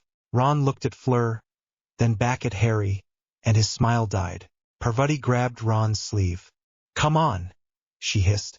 Ron let himself be pulled away, eyes still stuck on Harry like he could not accept the world had changed. Fleur's fingers tightened on Harry's arm again. Not jealous, not insecure, protective. "You are shaking," she murmured. Harry realized his hand had tightened on the staff until his knuckles ached. He loosened his grip slowly. "I'm fine. You are lying." He looked at her then. Her eyes were bright, angry, and worried all at once. It hit him, sharp and strange, that she was not looking at him like a weapon. She was looking at him like a person. He inhaled. The air tasted like spice and smoke and too many bodies packed together. "I am not shaking because of him," he said quietly. Fleur studied his face. "Then why?" Harry's jaw worked once. "Because I am here," he said.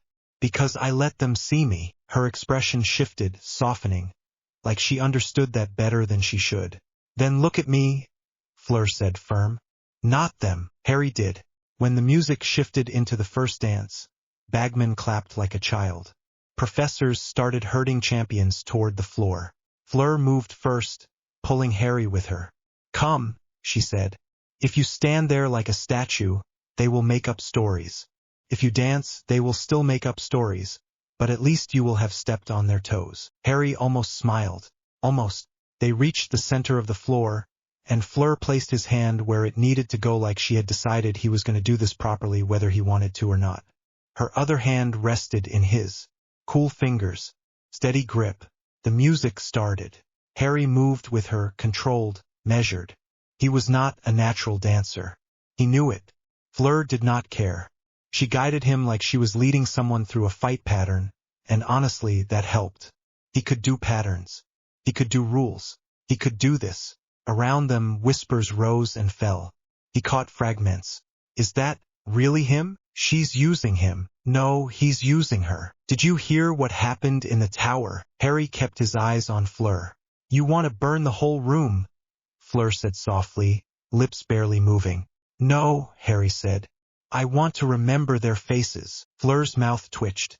"That is worse." Harry's gaze flicked over the crowd once. Quick. Dumbledore sat at the staff table, smiling like he was calm. Moody watched from the shadows, one normal eye fixed, the other whirring. Snape sat like a carved statue, black robes falling still.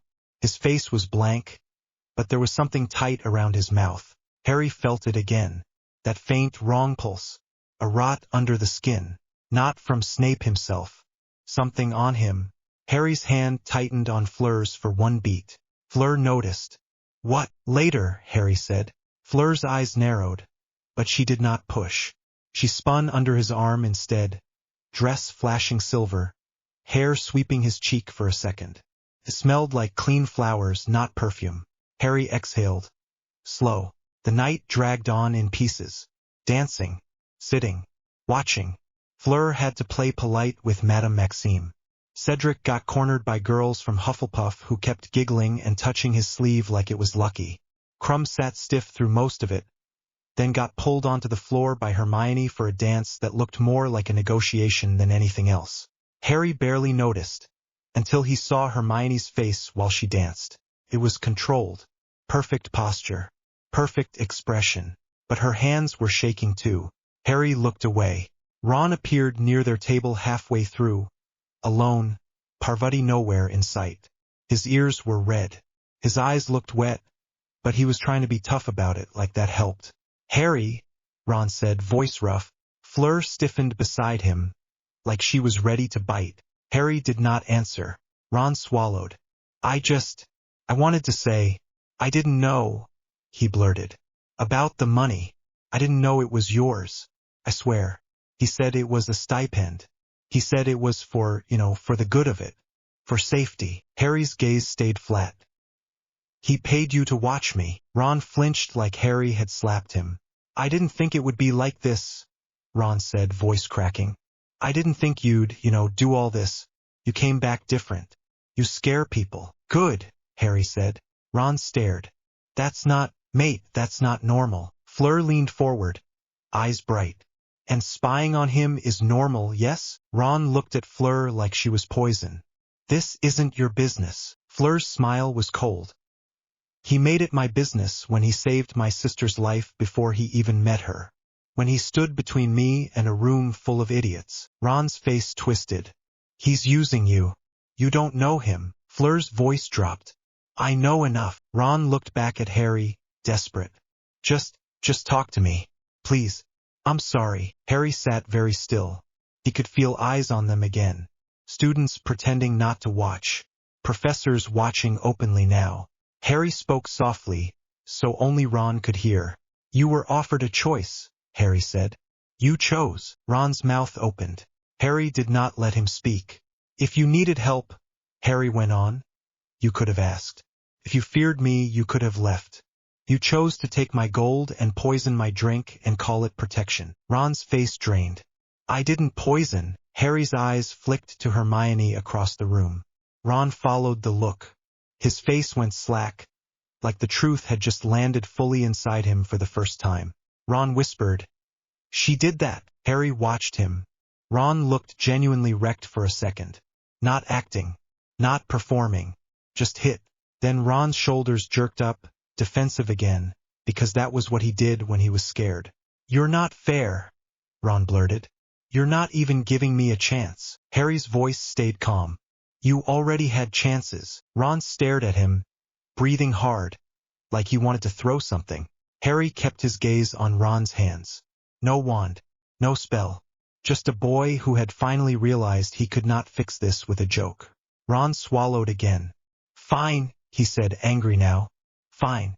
Be like that. He turned away fast, like he could not stand being seen like this. Harry did not stop him.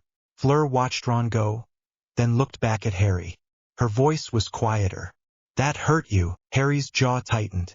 No. Fleur leaned closer, her hair brushing his shoulder. You are still lying. Harry stared at the table. Silver plates, golden goblets, food he did not want. It hurt, he admitted, barely audible. Because it was small. It was cheap. Fleur's hand slid under the table and found his fingers. She squeezed once. I told you, she said. Britain is cold. Harry's eyes flicked to hers. And you, Fleur blinked. You are not cold, Harry said. You just pretend you are. Fleur's throat moved. For a second, her eyes looked too bright, like she hated that he had seen through it. Then she smirked because that was safer. Careful, she murmured. Compliments from you are dangerous. Harry's mouth twitched. Good. Later that night, when the hall finally started emptying, Harry did not go back to the dungeons. He and Fleur slipped out with the Beauxbatons group, quiet steps, Maxime moving like a mountain in front of them. Outside, the air hit hard. Cold, wet, Scottish winter. It made Harry's lungs sting. By the time they reached the carriage, Fleur was rubbing her arms, annoyed at the chill more than bothered by it. She snapped her fingers and the door unlocked. Inside, warmth wrapped around them. Fleur kicked her shoes off like she was angry at them. That was exhausting, she declared. Harry set his staff down carefully by the door. He kept it within reach. Habit. Fleur watched him do it, then sighed. You do not trust even a party. I do not trust this castle, Harry said. Fleur's gaze held his. Do you trust me? It was not a joke. It was not teasing. Harry's chest felt tight. He hated that. He hated that she could do that to him with one sentence. Yes, he said, and it came out rougher than he meant. Fleur's shoulders loosened like she had been holding her breath. Good, she said softer. Harry reached into his pocket and pulled out the golden egg. He rolled it once in his palm. Fleur's eyes narrowed. You still have not opened it. I did, Harry said. Fleur stared. When? Harry lifted one shoulder. The first night. Fleur's mouth fell open. Of course you did. Harry's eyes flicked up. It was loud. Fleur frowned. Explain. Harry did not bother arguing. He sat down, twisted the egg, and opened it. The scream of the thing filled the carriage, sharp and ugly. Fleur jumped, swore in French, then slapped her hand over the lid like she could smother the sound. Harry closed it again, calm. Fleur glared at him. That is not a clue. That is torture. Harry's lips twitched. It is a song. Fleur stared. No. It is screaming. Harry held the egg up. It is meant to be heard underwater. Fleur froze. Underwater. Harry nodded.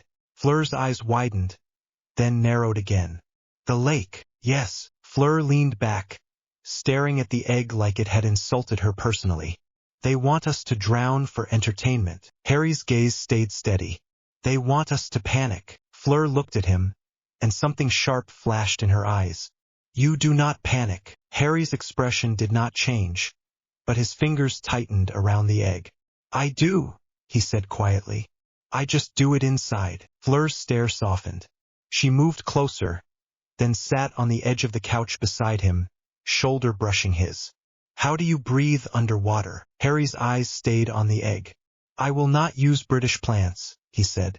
I will not be dependent on their solutions. Fleur's lips parted. Then what? Harry looked at her. Sobek. Fleur blinked.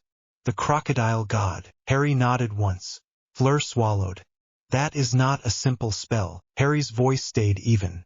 No. Fleur's fingers curled into the fabric of her dress.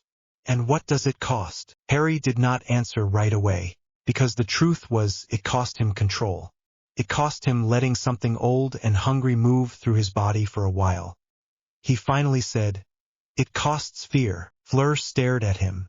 Harry added, flat. And blood, if I do it wrong. Fleur's hand shot out and grabbed his sleeve. No, she said, fierce. Absolutely no. You do not bleed for their stupid tournament. Harry met her gaze. I will bleed anyway, he said. They are moving toward war. I can feel it. Fleur's grip tightened. Then bleed for war, she snapped. Not for Bagman's games. Harry's voice went soft. The game is a path. They are pushing me toward the graveyard. Fleur went still. Harry watched her face as she processed that. Fleur was not stupid. She had seen the way Dumbledore watched. She had seen the way the castle itself felt tense, like a held breath. Fleur's voice came out low. You think they will try to kill you? Harry's gaze did not waver. They already tried, he said. This is just slower. Fleur's fingers slid from his sleeve to his hand. Then we do it together, she said firm. Harry shook his head once. The ritual is mine. Fleur leaned in, eyes bright. Then I watch, she said. I stand there. If something goes wrong, you do not die alone. Harry's chest tightened again, sharp. He hated needing that. He also did not argue. Fine, he said. The night after that, they did not go to the library. They did not ask professors. They did not play nice. Harry took Fleur with him down into the castle's bones. They moved through corridors that had been forgotten by most students. Harry did not need a map. The stone remembered. The air changed as they went, cooler, older, like the castle was holding secrets in its throat. Fleur kept close behind him, wand in hand, face tense. If this is another snake tunnel, she muttered. I am leaving you there. Harry almost smiled again. You will not, he said. Fleur glared. Do not be smug. They reached the entrance hidden behind damp stone. Harry pressed his palm to it and spoke in Parseltongue. The sound slid out of him like a hiss in a tomb. The stone shifted. Fleur's skin prickled. I hate that, she whispered.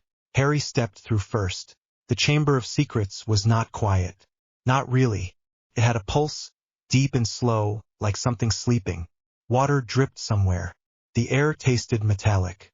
Harry walked to the center, where he had already cleared space days ago. Stone floor. A circle marked with ground mineral and powdered gold. Not fancy. Not dramatic. Practical. Fleur stood by the entrance, eyes scanning the shadows, wand raised. Who else knows you come here? No one, Harry said. Fleur's eyes flicked to him. That is not safe either. Harry knelt, set the egg aside, then began laying out small items. A strip of linen, a shallow bowl, a vial of dark liquid. Fleur frowned. Is that blood? Yes, Harry said. Fleur's grip tightened on her wand. Yours. Harry did not look up. Yes. Fleur took a step forward, like she might stop him. Then she stopped herself, jaw tight, because she had promised she would watch, not interfere. Harry lifted the bowl and poured the liquid in. It smelled sharp, iron and something else, like wet earth after a storm. He placed his palm over the bowl, closed his eyes, and inhaled. His mind reached, not outward to Hogwarts, but inward, down into the old river in his bones. He heard the do it the way he always did when he went still enough. Not words, not exactly, more like a current. Isis, warm and fierce, in the back of his mind like sunlight on his skin. Osiris, heavy and quiet, like the weight of judgment. Anubis, amused, watchful. Then, deeper, Sobek. It did not feel like them. Sobek felt like hunger. Harry's breath caught in his throat. His hand trembled over the bowl for one beat. Fleur noticed. Harry, she whispered. Harry did not open his eyes. Do not speak, he said, voice rougher now. Just stay where you are. Fleur went still by the entrance, wand still raised, eyes locked on him. Harry exhaled once, hard. Then he spoke, not in English, not in Parseltongue. Old words, heavy words. The air shifted. The water in the chamber rippled even though there was no wind. The torchlight flickered like it was scared. Harry opened his eyes. They were still green, but the pupils had narrowed. He dipped 2 fingers into the bowl, then drew a symbol on his own throat. Another over his chest. Another across his forearms. His skin burned where the marks settled. Harry's jaw clenched. He swallowed, and Fleur saw his throat move around nothing. Then his back arched suddenly sharp, like something had yanked his spine. Fleur stepped forward without thinking. Harry! Harry's head snapped up. For half a second, Fleur froze, because the look in his eyes was not just him. It was him, yes, but with something layered underneath, something older and colder. Harry's voice came out low. Do not move, he said again, and this time it sounded like a warning meant for prey. Fleur stopped where she was, heart hammering. She forced herself to breathe. Harry's fingers dug into the stone. His nails darkened, thickened. They pushed into a shape that was not human. Scales crept up his wrists, slow and relentless, like armor being built under his skin. His shoulders shook as bones shifted under flesh. Harry made a sound through clenched teeth, half pain, half anger. Sweat broke across his forehead. Fleur watched, sick and fascinated, as a thin membrane slid across Harry's eyes and back again, fast as a blink. She whispered, Mon Dieu. Harry's breath came in short bursts. His hands spread on the stone, claws now, digging grooves into the floor. Then it eased, like the worst of it had passed. Harry stayed on his knees, shoulders heaving, sweat dripping down his temple. He swallowed again, and when he spoke, his voice was his again. Mostly. It is done, he said rough. Fleur took a careful step closer, wand still raised, because she was not an idiot. Harry lifted his hand slowly, showing her the scales, the claws. It will fade, he said. It will return when I enter the water. Fleur stared at him, then lowered her wand a fraction. You look like you could rip a man in half. Harry's mouth twitched. Yes. Fleur's gaze dropped to the grooves in the stone, then back to his face. Did it hurt? Harry's jaw tightened. Yes. Fleur's voice came out tight. And you did it anyway. Harry met her gaze. I will not drown, he said. Fleur stared at him for a long moment. Then she stepped closer and placed her hand on his shoulder carefully, like she was touching something that might bite. Harry did not move. Fleur's hand was warm through the linen of his robe. It grounded him. Next time, Fleur said, voice low. Warn me before your bones decide to rearrange. Harry let out a short breath that might have been a laugh if it had been anyone else. Fine. Fleur's mouth lifted. Good. The days leading up to the second task were tense in a different way. Harry did not train by flying or practicing spells with a wand. He trained by controlling the hunger. Because Sobek was not a polite guest. Sobek sat in his blood like a heavy coil, waiting for water. Harry could feel it every time he walked past a sink. Every time he heard the lake outside in the wind. It wanted. Harry refused to let it lead. Fleur stayed near him whenever she could. She did not hover like a nurse. She argued with him about food. She insulted Hogwarts. She forced him to sleep when he tried to stay awake. Sometimes she would just sit near him in the carriage, reading, while he stared at nothing and counted his own breathing without moving his lips. One evening, as snow tapped softly at the carriage window, Fleur looked up from her book. "You keep looking at Snape," she said. Harry's gaze stayed on the dark glass. "I keep feeling him," he corrected. Fleur frowned. "Explain." Harry flexed his fingers once. The scales were gone now, skin human again, but he remembered the feeling. "There is a mark," Harry said, "on his arm. It is not his magic. It is a brand." Fleur's mouth tightened. "A dark mark." Harry looked at her. "You know." Fleur's eyes narrowed. "We are not children, Harry. We hear things. My headmistress hears more." Harry's voice stayed flat. "It is waking." Fleur swallowed. "And what do you do?" Harry's eyes stayed hard. "I prepare," he said. "I do not wait for British adults to handle it." Fleur's lips pressed together. Then she nodded once. Sharp. "Good." The morning of the second task arrived like a threat. The lake was a black sheet under a gray sky. Snow dusted the banks. Students were packed into stands, wrapped in scarves, faces red from cold. Harry stood with the other champions near the edge, staff in his hand. The egg was gone. The clue was already solved. He could hear the song in his head anyway, like it had carved itself into him. Bagman paced, excited, shouting rules like anyone cared. Karkaroff smiled too widely. Madame Maxime watched Fleur like she wanted to climb into Fleur's skin and keep her safe from stupidity. Dumbledore stood near the edge, calm, blue eyes sharp. Moody was there too, leaning on his staff, watching Harry with that worrying eye. Snape stood behind Dumbledore, expression blank. But Harry felt the pulse again, faint and wrong. Harry's jaw tightened. Cedric shifted beside him, breath coming out in white clouds. "You all right?"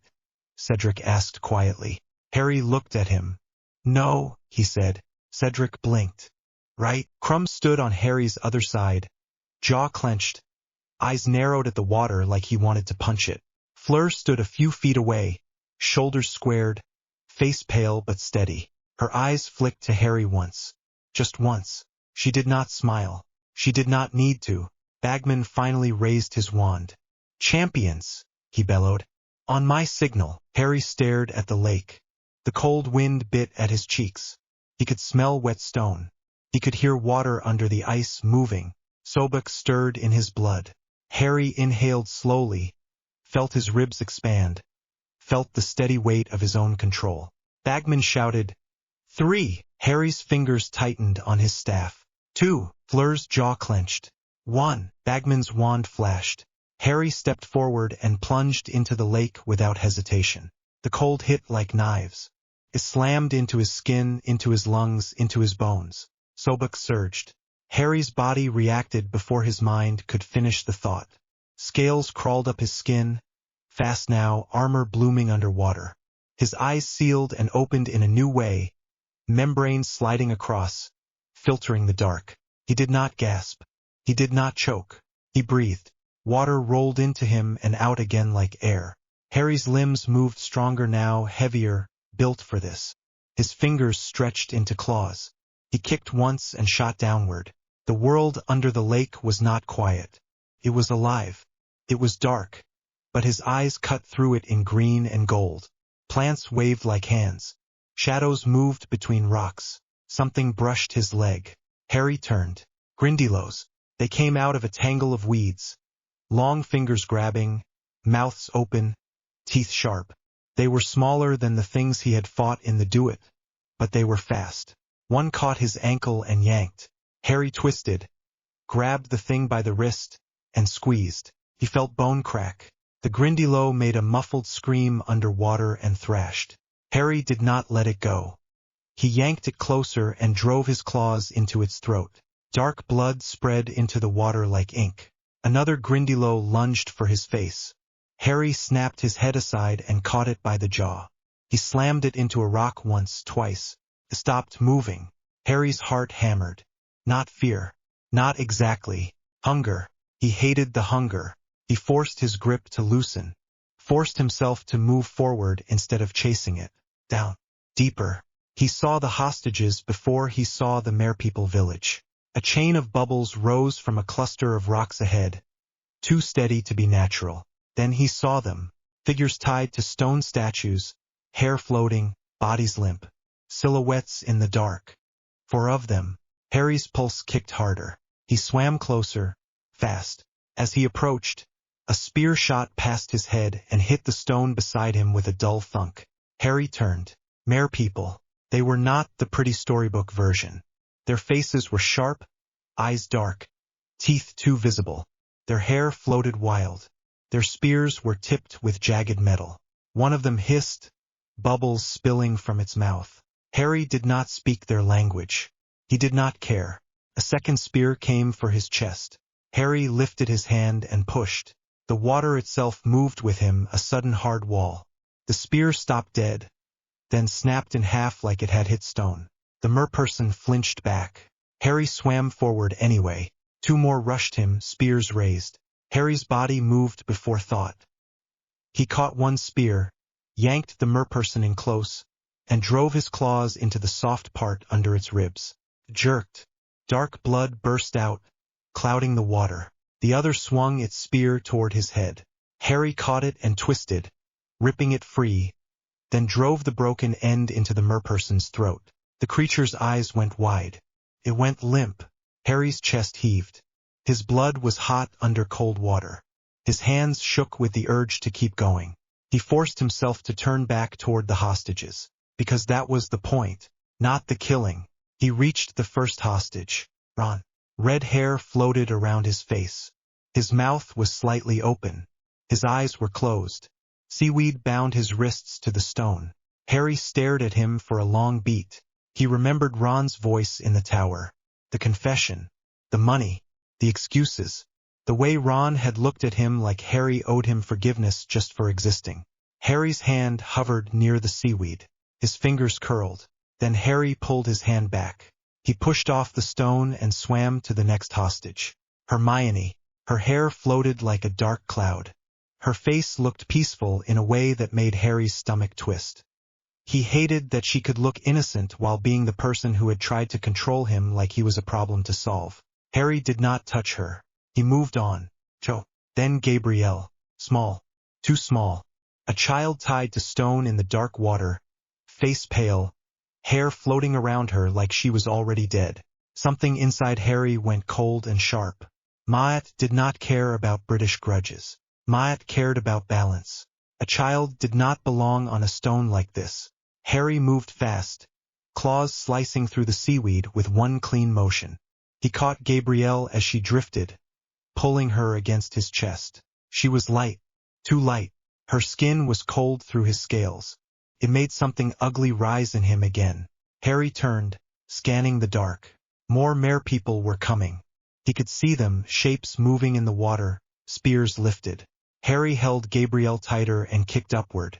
A spear hit his side. Pain flashed, hot even under water. Harry grunted, teeth clenched. Blood spread from the wound, drifting in red strands. The hunger surged again. Harry twisted mid-swim, still holding Gabrielle with one arm, and flung his other hand out. The water snapped like a whip. The spear holding merperson jerked backward, slammed into a rock, and went still. 2 more lunged. Harry's eyes narrowed. He pulled the water around them, a sudden crushing pressure. Their bodies buckled, ribs collapsing, bubbles bursting from their mouths in panic streams. Harry released the pressure and shot upward again. His chest burned. His side throbbed. Gabriel's head lolled against him. He did not slow. The surface broke above like a silver mirror. Harry drove through it, dragging cold air into his lungs like he had been starving.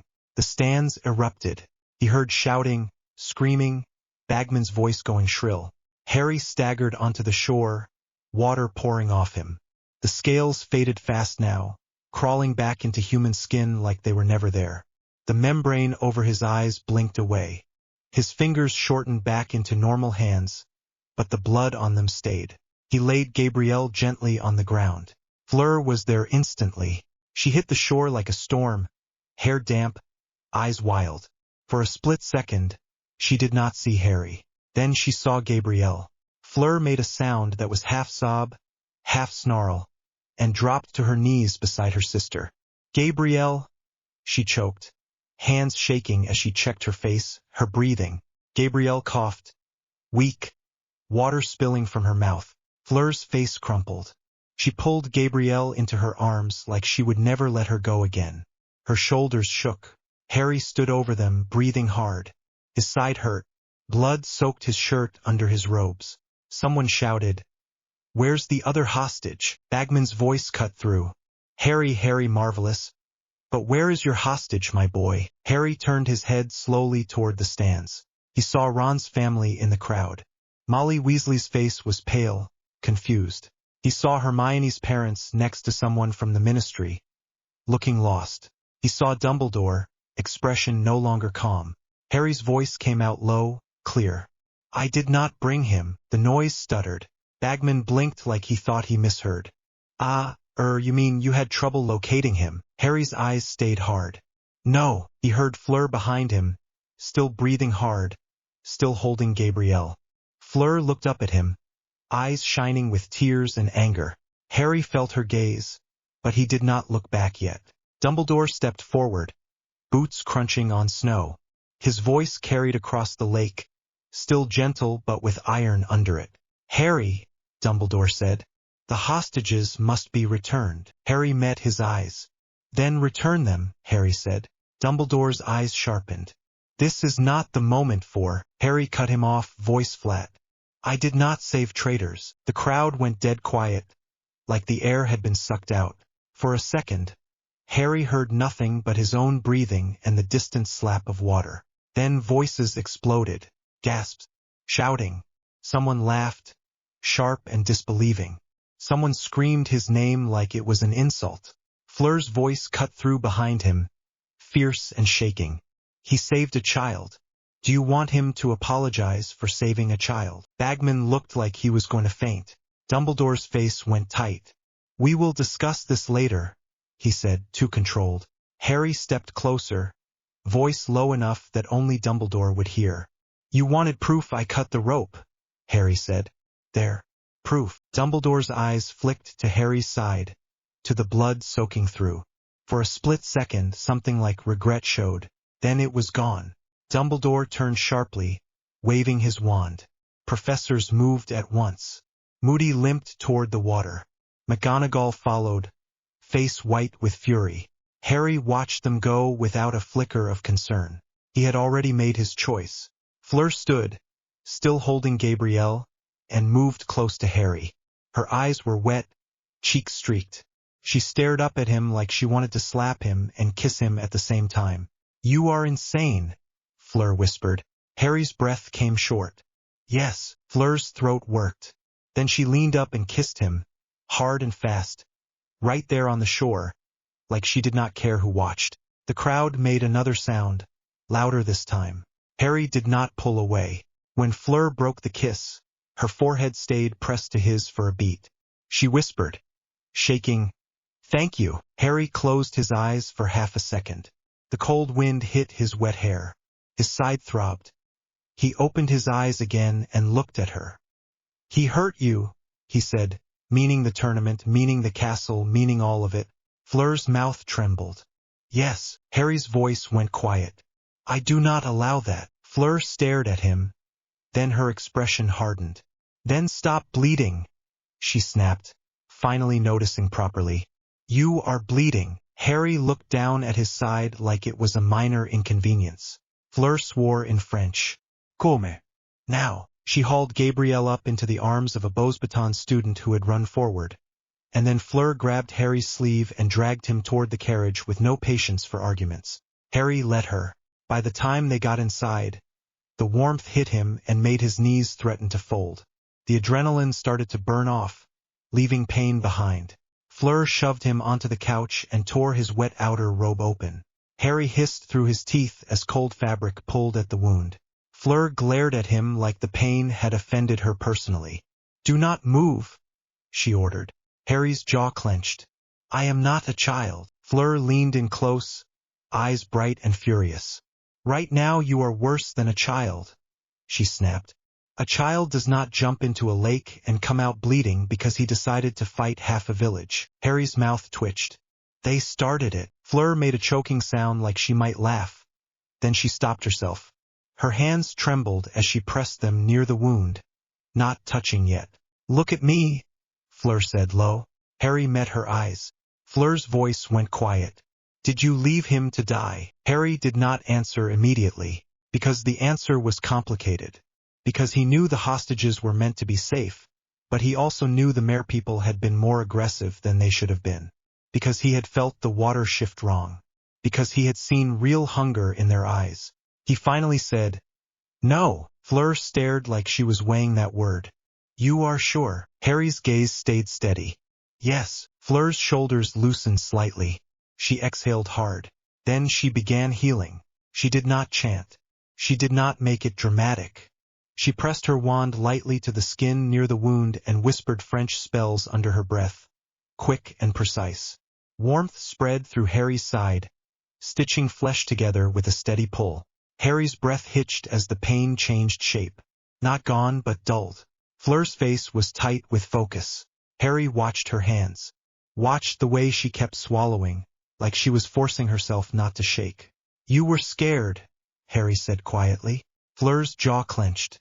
"Yes," she snapped, like it was an insult. Harry's voice stayed soft. "No one was there for you." Fleur's hand paused for half a beat, then kept going. "You were there." Harry's throat went tight again. He hated that feeling. Fleur finished sealing the wound, then sat back on her heels, breathing hard like she had run a mile. She stared at Harry, eyes glossy. Harry's voice came out rough. "Your sister is alive." Fleur's mouth trembled.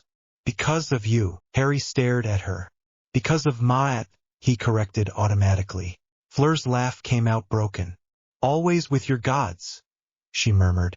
Then she leaned forward and pressed her forehead to his chest carefully, avoiding the healed skin. "I do not care which god," she whispered. "Just, thank you." Harry's hands hovered for a second, awkward, unused to this kind of softness. Then he placed one hand on the back of her head, fingers threading lightly through her damp hair. Fleur went still, like she had been waiting for that. Harry's voice dropped. "I do not like being touched," he admitted. Fleur did not lift her head. "I know." Harry's fingers tightened slightly. "But I want to touch you." Fleur's breath caught. She lifted her head slowly, eyes searching his face like she was looking for a trap. Harry held her gaze steady. Fleur's voice came out barely audible. "Say it again." Harry swallowed. His mouth felt dry. "I want you," he said. Simple. Direct. Not as a statement. As a choice. Fleur stared at him for a long beat. Then her hand rose and cupped his cheek, thumb brushing water from his skin. "You are terrible at being soft," Fleur whispered. Harry's mouth twitched. "I know." Fleur kissed him again. Slower this time. Like she had decided, she was not letting the world steal this from her. Harry's hand slid to her waist, steadying her. He felt her shiver, felt the heat under her skin. When Fleur pulled back, she rested her forehead against his again. "This castle will try to take you," Fleur murmured. Harry's voice went flat. "Let it try." Fleur's eyes flashed. "Do not be stupid," she whispered, fierce again. "You are not allowed to die. Not after today." Harry's chest tightened. He nodded once. "Fine." Fleur let out a shaky breath that sounded like relief. Then Harry's scar burned. It was not sharp like pain from skin. It was deeper, a pressure in his head, like something had shifted in the dark. Harry froze. Fleur noticed instantly. What? Harry's eyes went unfocused for a second as he reached with his senses. Down into the rot again. It was stronger now. Clearer. A pulse. A brand waking. Harry's voice came out low. The mark, he said. Fleur's face went still. Snape. Harry nodded once. Fleur's fingers tightened on his shirt. What does it mean? Harry pushed himself up, ignoring the ache in his body. He reached for his staff by the door and stood, wet hair dripping onto the floor. Fleur watched him, breathing quick. Harry, she warned. Harry looked out the carriage window at the lake beyond. Black water under gray sky, like a mouth holding secrets. It means the graveyard is closer, Harry said quietly. Fleur swallowed, then stood too, stepping close behind him. Her hand slid into his, gripping tight like she was anchoring him. Harry did not pull away. He stared out at the water and listened. Not to Hogwarts, not to Bagman's cheering, not to the students screaming his name like it was a curse. He listened to the river under everything, the river of souls. And he promised himself, cold and clear, that when the graveyard opened its mouth, he would not be the one swallowed. He would be the one standing at the edge deciding who got dragged under. Harry woke up with lake water still in his throat. Not literally. He was warm, dry, and lying on a couch in the Beauxbatons carriage, but his body had kept the memory anyway. Cold in his lungs, pressure in his chest, the taste of iron, and that moment right before the surface when your brain starts screaming at you to breathe. His side throbbed where Fleur had healed him. It was closed, skin smooth, but the ache stayed like a bruise under bone. Fleur was sitting on the floor, back against the couch, knees pulled up. She had her wand in her hand, not pointed at him, just there, like she did not trust Hogwarts not to crawl in through the walls. Harry pushed himself up slowly. Fleur looked over her shoulder. Her eyes were red, but her face was set. You are awake, she said. Harry swallowed. Is Gabrielle alive? Fleur snapped. Then her voice cracked and she hated that it did. She cleared her throat hard. Madame Maxime is with her. She is furious. She threatened to break Dumbledore's nose. Harry's mouth twitched once. Good. Fleur stared at him like she wanted to be angry longer, but she could not hold it. She turned fully now, still on the floor, and leaned her head back against the couch cushion near his knee. You scared me, she said quiet. Harry's eyes stayed on her. You kissed me in front of half the school. That was not fear, Fleur said. That was anger, and relief, and because I wanted to. Harry let the silence sit for a moment. Fleur's fingers tightened around her wand. They are calling you a monster. Harry's voice was flat. They called me that before. Fleur's eyes flashed. Not like this. Not openly. They are acting like you drowned your own hostage. Harry did not answer, because he had not brought Ron back. He had not brought Hermione back. He had left them tied to stone under dark water, and part of him still felt calm about it, like it had been a line drawn, simple, clean. Fleur read his face anyway. She did not flinch. She just nodded once, like she had already decided where she stood. There was a meeting, she said. They tried to summon you, to the staff room. You did not go. Harry shifted, winced at the pull in his side, then steadied himself. No, they sent McGonagall to the carriage door, Fleur said. She was shaking, not from cold. Harry's gaze sharpened. What did she say? Fleur's mouth tightened. She said, Harry, please. She said, come and explain. She said, you are making this worse. Harry exhaled slowly. And you, I told her to leave, Fleur said, blunt. Then Madame Maxime came in behind me and told her the same thing with a smile. McGonagall looked like she wanted to hex us both. Harry nodded once. Fleur's eyes flicked down to his hands. Your nails were black for an hour after you returned, she said. It frightened Gabrielle. She asked if you were a crocodile. Harry's jaw tightened. Sobek. Fleur made a face. Yes, him. Do you still feel it? Harry did not lie. Yes. Fleur's shoulders rose with a tight breath. And the mark. Harry felt his scar prickle at the memory. Yes. Fleur sat up straighter, eyes locked on his. Then stop sitting here, she said, voice sharpening. Stop letting them decide the pace. If something is coming, we prepare. We do not wait for Dumbledore to finish his tea. Harry stared at her. Fleur stared back, stubborn, furious, scared. Harry reached down and offered his hand. Fleur blinked at it like she did not trust softness. Then she grabbed it anyway and let him pull her up. When she was standing, she was close enough that he could feel the heat of her body through their robes. Fleur's voice dropped. Do you want to talk to him? Harry's eyes went distant for a second. No, Fleur nodded. Good. I do not want you to talk to him either. Harry looked at her. That is not your choice. Fleur's mouth lifted, sharp. Everything is my choice, she said. Especially now. Harry almost smiled again, and it felt strange in his face, like a muscle he had not used in too long. Fine, he said. We prepare. Fleur's eyes softened for half a heartbeat. Then she glanced at his side again, and the softness vanished. But you eat first, she said. You look like you are about to fall over. I am fine, Harry said automatically. Fleur leaned in, voice low and dangerous.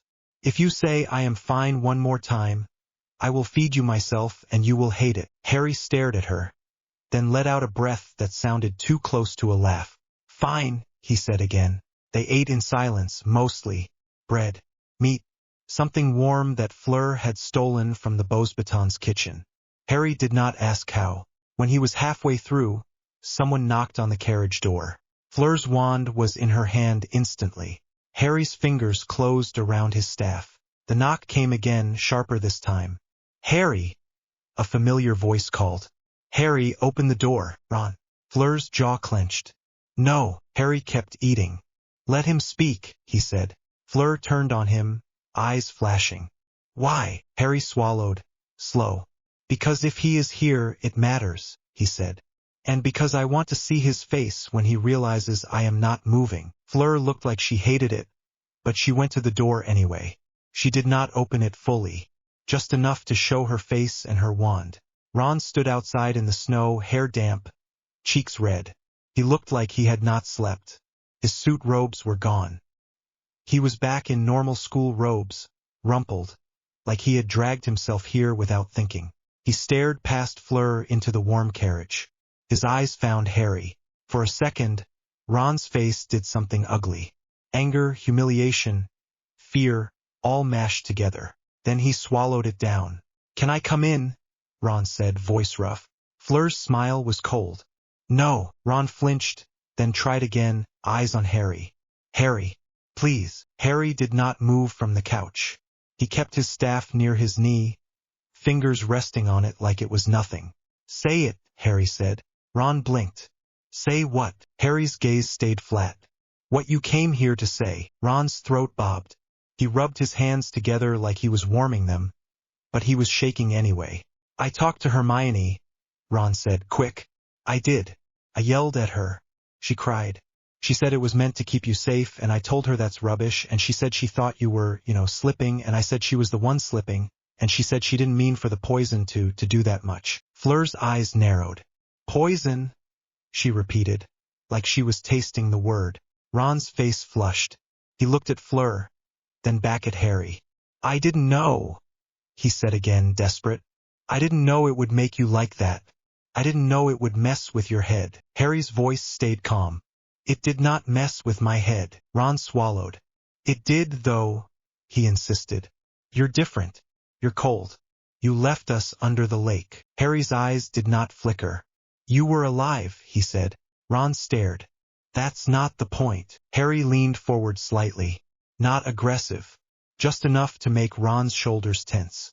What is the point? Harry asked. Ron's mouth opened, then closed. His breath came out in a white cloud. The point, Ron said finally, voice cracking, is that we were your friends. Fleur let out a soft, sharp laugh. Ron flinched again. Harry's face stayed still. You were my friends, he corrected. Before you took my gold. Ron's eyes went wet again. I gave it back. Harry's voice did not change. After you were caught. Ron's jaw clenched. His hands curled into fists. So that's it, he snapped. You're just done. No forgiveness. Nothing. Harry stared at him. Forgiveness is not a spell, he said. You do not get it because you ask. Ron looked like he wanted to shout, but he held it back. He forced himself to breathe. I don't know how to fix it, Ron said, quieter. But I'm trying. Harry watched his face for a long beat. Then he said, You want to fix it? Tell me the rest. Ron froze. The rest? Harry's gaze sharpened. Who told you to do it? Harry asked. Say their name. Ron's breathing hitched. He looked away. Fleur's wand lifted a fraction. Ah, she said softly. Now we reach the truth. Ron's voice came out thin. It was complicated. Harry's tone stayed even. Say their name. Ron's eyes flicked to Harry's staff, then back to Harry's face. He looked scared now. Not of Harry hurting him, of Harry knowing. Ron whispered, Bagman. Fleur's eyes went wide, then narrowed into something vicious. Bagman paid you, she said, voice rising. Bagman. The idiot with the loud voice and the fat smile. Ron nodded once, miserable. He said it was for safety, he muttered. He said the ministry wanted eyes on you. He said if something went wrong, they needed to know. He said you were, a risk. Harry's stomach stayed cold. Bagman made sense. Bagman loved games and he loved money. Bagman would sell anyone if it felt exciting. But Harry also heard the second layer in Ron's words. The ministry wanted eyes on you. Harry leaned back. Go on, Harry said. Ron's mouth tightened. He said it wasn't just him, Ron admitted. He said he got told to. He said Dumbledore wanted to know what you were doing too. Fleur went very still. Harry did not react outwardly. Inside, something hard settled into place. Fleur's voice was low. Dumbledore, she said. Ron swallowed, then nodded again. He didn't say it like that, Ron rushed. He said it like, Dumbledore is worried, Dumbledore wants to help, Dumbledore wants to understand. And I thought, yeah, that's fair, because you've been acting like you don't care about anyone. Harry's gaze stayed on Ron. I do care, he said quietly. I just stopped pretending. Ron's face twisted. Fleur stepped forward, still blocking the door, eyes bright with anger. You are telling him this now because you are scared, she said.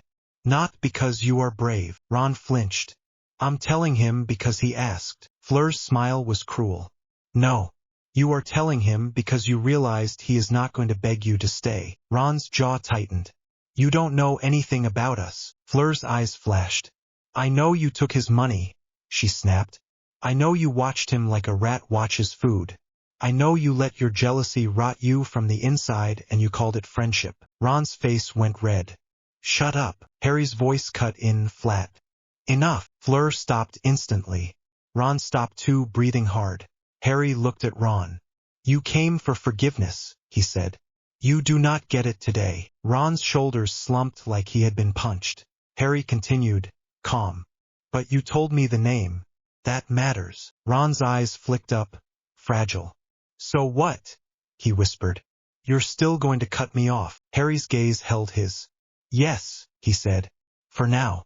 You can leave. Ron's face crumpled. He swallowed hard, then nodded like his throat hurt.